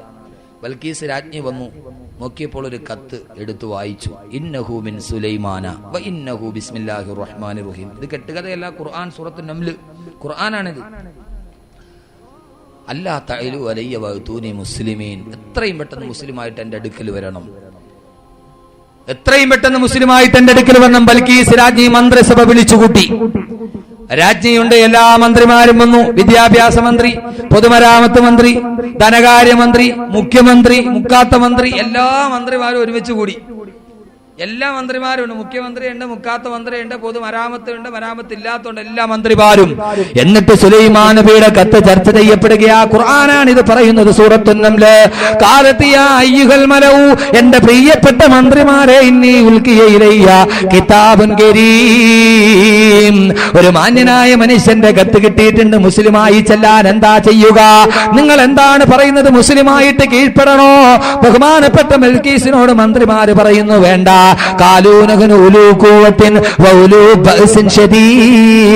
നമ്മൾ ശക്തരല്ലേ, അതുകൊണ്ട് നമുക്ക് സുലൈമാനോട് യുദ്ധം ചെയ്യാം. ബൽക്കീസ് പറഞ്ഞു, വേണ്ട. ഇന്നൽ മുലൂക ഇദാ ദഖലൂ ഖറിയതൻ നഫ്സദൂഹാ വജഅലൂ ഇസ്സത അഹ്ലിഹാ. ഒരു രാജാവിനോട് യുദ്ധം ചെയ്താൽ നാട് നശിച്ചു പോകും, വേണ്ട. കുറെ മന്ത്രിമാര് പറഞ്ഞു, നമുക്ക് എന്തെങ്കിലും ചെയ്യാം. അവസാനം ബൽക്കീസ് പറയുന്നു, എന്റെ തീരുമാനം എന്തെന്നറിയുമോ? വഇന്നീ മുർസിലത്തുൻ ഇലൈഹിം ബിഹാദിയത്തിൻ നാളിറ, നല്ല രത്നങ്ങളും സ്വർണ്ണക്കനികളുമായിട്ട് കുറെ സമ്പത്തുമായിട്ട് നമുക്ക് സുലൈമാന്റെ അടുക്കലേക്ക് പോകാം. പണം കൊടുത്തിട്ട് സുലൈമാനെ നമുക്ക് വശത്താക്കാം. ബൽക്കീസിന്റെ തീരുമാനം. കുറെ സ്വർണ്ണക്കനികളും മരതക രത്നങ്ങളൊക്കെ ഒട്ടകപ്പുറത്ത് കയറ്റി ആയിരക്കണക്കിന് ഒട്ടകങ്ങളുടെ പുറകിൽ സ്വർണ്ണക്കനികളുമായി ബൽക്കീസും പരിവാരവും സുലൈമാൻ നബിയുടെ നാട്ടിലേക്ക് യാത്രയായി. മാസക്കണക്കിന് മാസങ്ങളോളം സഞ്ചരിക്കണം സുലൈമാൻ നബിയുടെ അടുക്കലെത്താൻ. ഇവര് ഇവിടെ നിന്ന് യാത്രയായി. ഈ സംഭാഷണം കേട്ടുകൊണ്ട് സിംഹാസനത്തിന്റെ പുറകിലിരുന്ന ഈ ഹുദുഹുദു പക്ഷി പറന്നകുന്നു സുലൈമാൻ നബിയോട്. ഈ ഹോട്ട് ന്യൂസ് എന്ന് പെട്ടെന്ന് അവിടെ പോയി എത്തിക്കണം. അവിടെ ചെന്നിട്ട് സുലൈമാൻ നബിയോട് ഹുദുഹുദു പറഞ്ഞു, സുലൈമാൻ നബിയെ, ബൽക്കീസും രാജ്ഞിയും സ്വർണത്തിന്റെ ഖജനാവുകളുമായി അങ്ങയെ വശീകരിക്കാൻ വേണ്ടി വരുന്നുണ്ട് എന്ന വാർത്തയും കൊടുത്തു. സുലൈമാൻ നബി ചോദിച്ചു, ലോക ചക്രവർത്തിയായ എന്നെ സ്വർണം കൊടുത്തിട്ട് വശത്താക്കാൻ പോകുന്നു അവള്. പെട്ടെന്ന് ഏതായാലും ഈ ബൽക്കീസിനെ ഒരു പാഠം പഠിപ്പിക്കണം. രാജ സദസ് വിളിച്ചുകൂട്ടി സുലൈമാൻ നബി. സുലൈമാൻ നബിയുടെ സദസ്സിൽ ആരൊക്കെയുണ്ട്? മനുഷ്യരുണ്ട്, ജിന്നുകളുണ്ട്, പക്ഷികളുണ്ട്, പറവാദികളുണ്ട്, സർവ്വ ആളുകളുമുണ്ട്. സുലൈമാൻ നബി മന്ത്രിസഭ വിളിച്ചുകൂട്ടി. എന്നിട്ട് ബഹുമാനപ്പെട്ട സുലൈമാൻ നബി പറഞ്ഞു, ഇങ്ങനെ ബൽക്കീസ് ധാരാളം സമ്പത്തുകളുമായിട്ട് വരുന്നുണ്ട്. അവൾ ഇവിടെ എത്തിക്കഴിയുമ്പോൾ ഞാൻ അള്ളാന്റെ പ്രവാചകനാണെന്ന് ബൽക്കീസിന് മനസ്സിലാക്കാൻ ഒരു ഏറ്റവും വലിയ അത്ഭുത കർമ്മം നമുക്കിവിടെ കാണിച്ചു കൊടുക്കണം. ഹുദുഹുദ് എന്നോട് പറഞ്ഞു, അവളുടെ അടുക്കൽ ഒരു നല്ല സ്വർണ്ണ സിംഹാസനം ഉണ്ട് എന്ന്. ആ സിംഹാസനം അവളുടെ കൊട്ടാരത്തിലാണ്. അവളും കൂട്ടരും യാത്ര പുറപ്പെട്ടു കഴിഞ്ഞു. സുലൈമാൻ നബി അലൈഹിസ്സലാത്തു വസ്സലാം സദസ്സിനോട് ചോദിക്കുകയാണ്. അല്ലാഹുവിന്റെ പ്രവാചകനായ സുലൈമാൻ നബി സദസ്സിനോട് ചോദിക്കുന്നു, ആരാണ് അയ്യുക്കും യഅ്തീനി ബി അർശിഹാ? ശ്രദ്ധിച്ചു കേൾക്കുക, കഥ കേൾക്കുന്ന രസത്തോടെ. അയ്യുക്കും യഅ്തീനി ബി അർശിഹാ, ആ ബൽക്കീസ് രാണി എന്റെ മുമ്പിലെത്തുന്നതിന് മുമ്പ് ആ ബൽക്കീസിന്റെ സ്വർണ്ണ സിംഹാസനം ആരാണ് എന്റെ കൺമുന്നിൽ എത്തിച്ചു തരിക? ബൽക്കീസ് ഇവിടെ എത്തുന്നതിന് മുമ്പ് ആ സ്വർണ്ണ സിംഹാസനം ഇവിടെ എത്തിച്ചു തരണം. സദസ്സിനോട് ആ ചോദ്യം. സദസ്സിൽ നിന്ന് ഇഫ്രീത്ത് എന്ന് പറയുന്ന ജിന്നറ്റ് എഴുന്നേറ്റ് വന്നു. ജിന്നുകളുടെ നേതാവായി ഇഫ്രീത്ത്. കേട്ടിട്ടുണ്ടോ ഇഫ്രീത്ത് എന്ന്? ഇഫ്രീത്ത് എന്ന് പറയുന്ന ജിന്ന് കേട്ടിട്ടില്ലേ? ഏഴാം ബഹറിന്റെ ഉള്ളിൽ ഒരുക്കും കൊട്ട ഇഫ്രീത്ത് രാജൻ ഉറപ്പിച്ചേ, അതിനുള്ളിൽ 7001 പെൺകുടിമാരെ പത്തിനിമാരായി മുത്തുലികത്തിൽ കുത്തിയിരിപ്പിച്ചേ. മോഹമായ കണ്ണാടിയിൽ ഒരു സുന്ദരിയെ ഞാൻ ദർശിച്ചേ, മോളെ കൊണ്ടുവരുമ്പോൾ ഇത്തിരി നിങ്ങളെ ഏൽപ്പിച്ചേ. ഇഫ്രീത്തിന്റെ കഥ മോയിൻകുട്ടി വൈദ്യന്റെ കഥയിൽ പാട്ടിലും കേൾക്കാം. ആ ഇഫ്രീത്ത് എഴുന്നേറ്റ് നിന്നിട്ട് പറഞ്ഞു, സദസ്സിൽ നിന്നു ഇഫ്രീത്ത് എന്ന് പറയുന്ന ജിന്നുകളുടെ രാജാവ് എഴുന്നേറ്റ് നിൽക്കുകയാ. ഖുർആൻ തന്നെ പറയട്ടെ ഇനി എന്താണ് സംഭവമെന്ന്. ഖാല ഇഫ്രീത്തും മിനൽ ജിന്നി അനാ ആതീക ബിഹി ഖബല അൻ തകൂമ മിൻ മഖാമിക വ ഇന്നി അലൈഹി ലഖവിയ്യുൻ അമീൻ. ഇഫ്രീത്ത് എന്ന ജിന്നിന്റെ രാജാവ് പറയുന്നു, സുലൈമാൻ നബിയെ, അങ്ങിരിക്കുന്ന സ്ഥലത്ത് നിന്നും എഴുന്നേക്കുന്ന ഒരു നിമിഷത്തിന്റെ ഉള്ളില് 1000കണക്കിന് കിലോമീറ്റർ അകലെയുള്ള ബൽക്കീസിന്റെ സിംഹാസനം ഞാൻ കൊണ്ടുവന്നു തരാൻ നബിയെ. സുലൈമാൻ നബി പറഞ്ഞു, പറ്റില്ല, അതിനേക്കാൾ വേഗത്തിൽ ആരാ കൊണ്ടുവരിക? സദസ്സൊന്നടങ്കം കണ്ണോട് നോക്കുകയാ. ജിന്നുകൾക്ക് പോലും കഴിയാത്തത് ആരാ കൊണ്ടുവരാൻ കഴിയുന്നത്? സദസ്സങ്ങോട്ട് നിശബ്ദമാകുമ്പോ അതാ സദസ്സിന്റെ മൂലയിൽ നിന്നൊരു മനുഷ്യൻ എഴുന്നേറ്റ് നിൽക്കുകയാ. കാലല്ലദീ ഇൻദഹു ഇൽമും മിനൽ കിതാബ്, അല്ലാഹുവിന്റെ തൗറാത്ത് എന്ന ഗ്രന്ഥത്തിൽ അവഗാഹമുള്ള ഒരു പണ്ഡിതനാ. അദ്ദേഹത്തിന്റെ പേര് ആസിഫ് ഇബ്നു ബർഖയ എന്ന. അദ്ദേഹം ചാടി എഴുന്നേറ്റ് നിൽക്കുന്നു. എന്നിട്ട് പറയുന്നു, സുലൈമാൻ നബിയേ, അന ആതീക ഇലൈക ഖബല അൻ യർതദ്ദ ഇലൈക തർഫുക, അങ്ങയുടെ കണ്ണടച്ചെന്ന് ചിമ്മി തുറക്കുന്ന ഒരു നിമിഷാർദ്ധത്തിന്റെ ഉള്ളിൽ ഞാൻ ആ സിംഹാസനം കൊണ്ടുവന്ന് തരാൻ നബിയേ. ഇത് കേട്ട് ജിന്നുകൾ ഊറിച്ചിരിച്ചു. ജിന്നിന് കടിയാത്തത് മനുഷ്യന് കടിയുമോ? പ്രകാശം കൊണ്ട് സൃഷ്ടിക്കപ്പെട്ട ജിന്നിന് പോലും കടിയാത്ത വേഗത്തിൽ ആയിരക്കണക്കിന് കിലോമീറ്റർ അകലെയുള്ള ബൽക്കീസിന്റെ സിംഹാസനം എങ്ങനെയാ വരിക? എല്ലാവരും അത്ഭുതത്തോടെ അടക്കി പിടിച്ചു നിൽക്കുമ്പോ ആസിഫ് ഇബ്നു ബർഖയ എന്ന മഹാപണ്ഡിതനതാ സദസ്സിന്റെ നടുവിൽ എഴുന്നേറ്റ് നിന്നു. ആസിഫ് എന്ത് ചെയ്യുന്നു എന്നെല്ലാവരും സ്തബ്ധമടക്കി കാത്തു നിൽക്കുമ്പോ ആസിഫ് ഇബ്നു ബർഖയ തന്റെ കരങ്ങൾ തന്റെ തുടയിലേക്ക് ചോർത്തു നിർത്തി, ആകാശത്തിലേക്ക് കൈകൾ ഉയർത്തി, മനസ്സൊരു കേന്ദ്രബിന്ദുവിൽ ലയിപ്പിച്ചിട്ട് ഓ സദസ്സിൽ നിന്നിട്ട് ഒരൊറ്റ വിളിയാ, യാ ഹയ്യു യാ ഖയ്യൂം, യാ ഹയ്യു യാ ഖയ്യൂം, യാ ഹയ്യു യാ ഖയ്യൂം. അള്ളാന്റെ ഇസ്മുല്ലാഹ്, അള്ളാന്റെ 99 നാമങ്ങളിൽ ഏറ്റവും പോരിശയുള്ള നാമമാ. അതങ്ങ് പറന്ന് തീരേണ്ട താമസം. ആയിരക്കണക്കിന് കിലോമീറ്റർ അകലെയുള്ള ബൽക്കീസിന്റെ സിംഹാസനം ആകാശത്തിലൂടെ കറങ്ങി തിരിഞ്ഞ് സുലൈമാൻ നബിയുടെ കാൽച്ചുവട്ടിലെത്തി എന്ന് വിശുദ്ധ ഖുർആൻ. ഇസ്മുല്ലാഹ് പറയേണ്ട താമസം ആയിരക്കണക്കിന് കിലോമീറ്റർ അകലെയുള്ള സിംഹാസനം സുലൈമാൻ നബിയുടെ മുമ്പിലെത്തി. ഇത് ഖുർആൻ, കെട്ടുകഥയല്ല. ഖുർആന്റെ തഫ്സീറിൽ ഇത് കാണാം.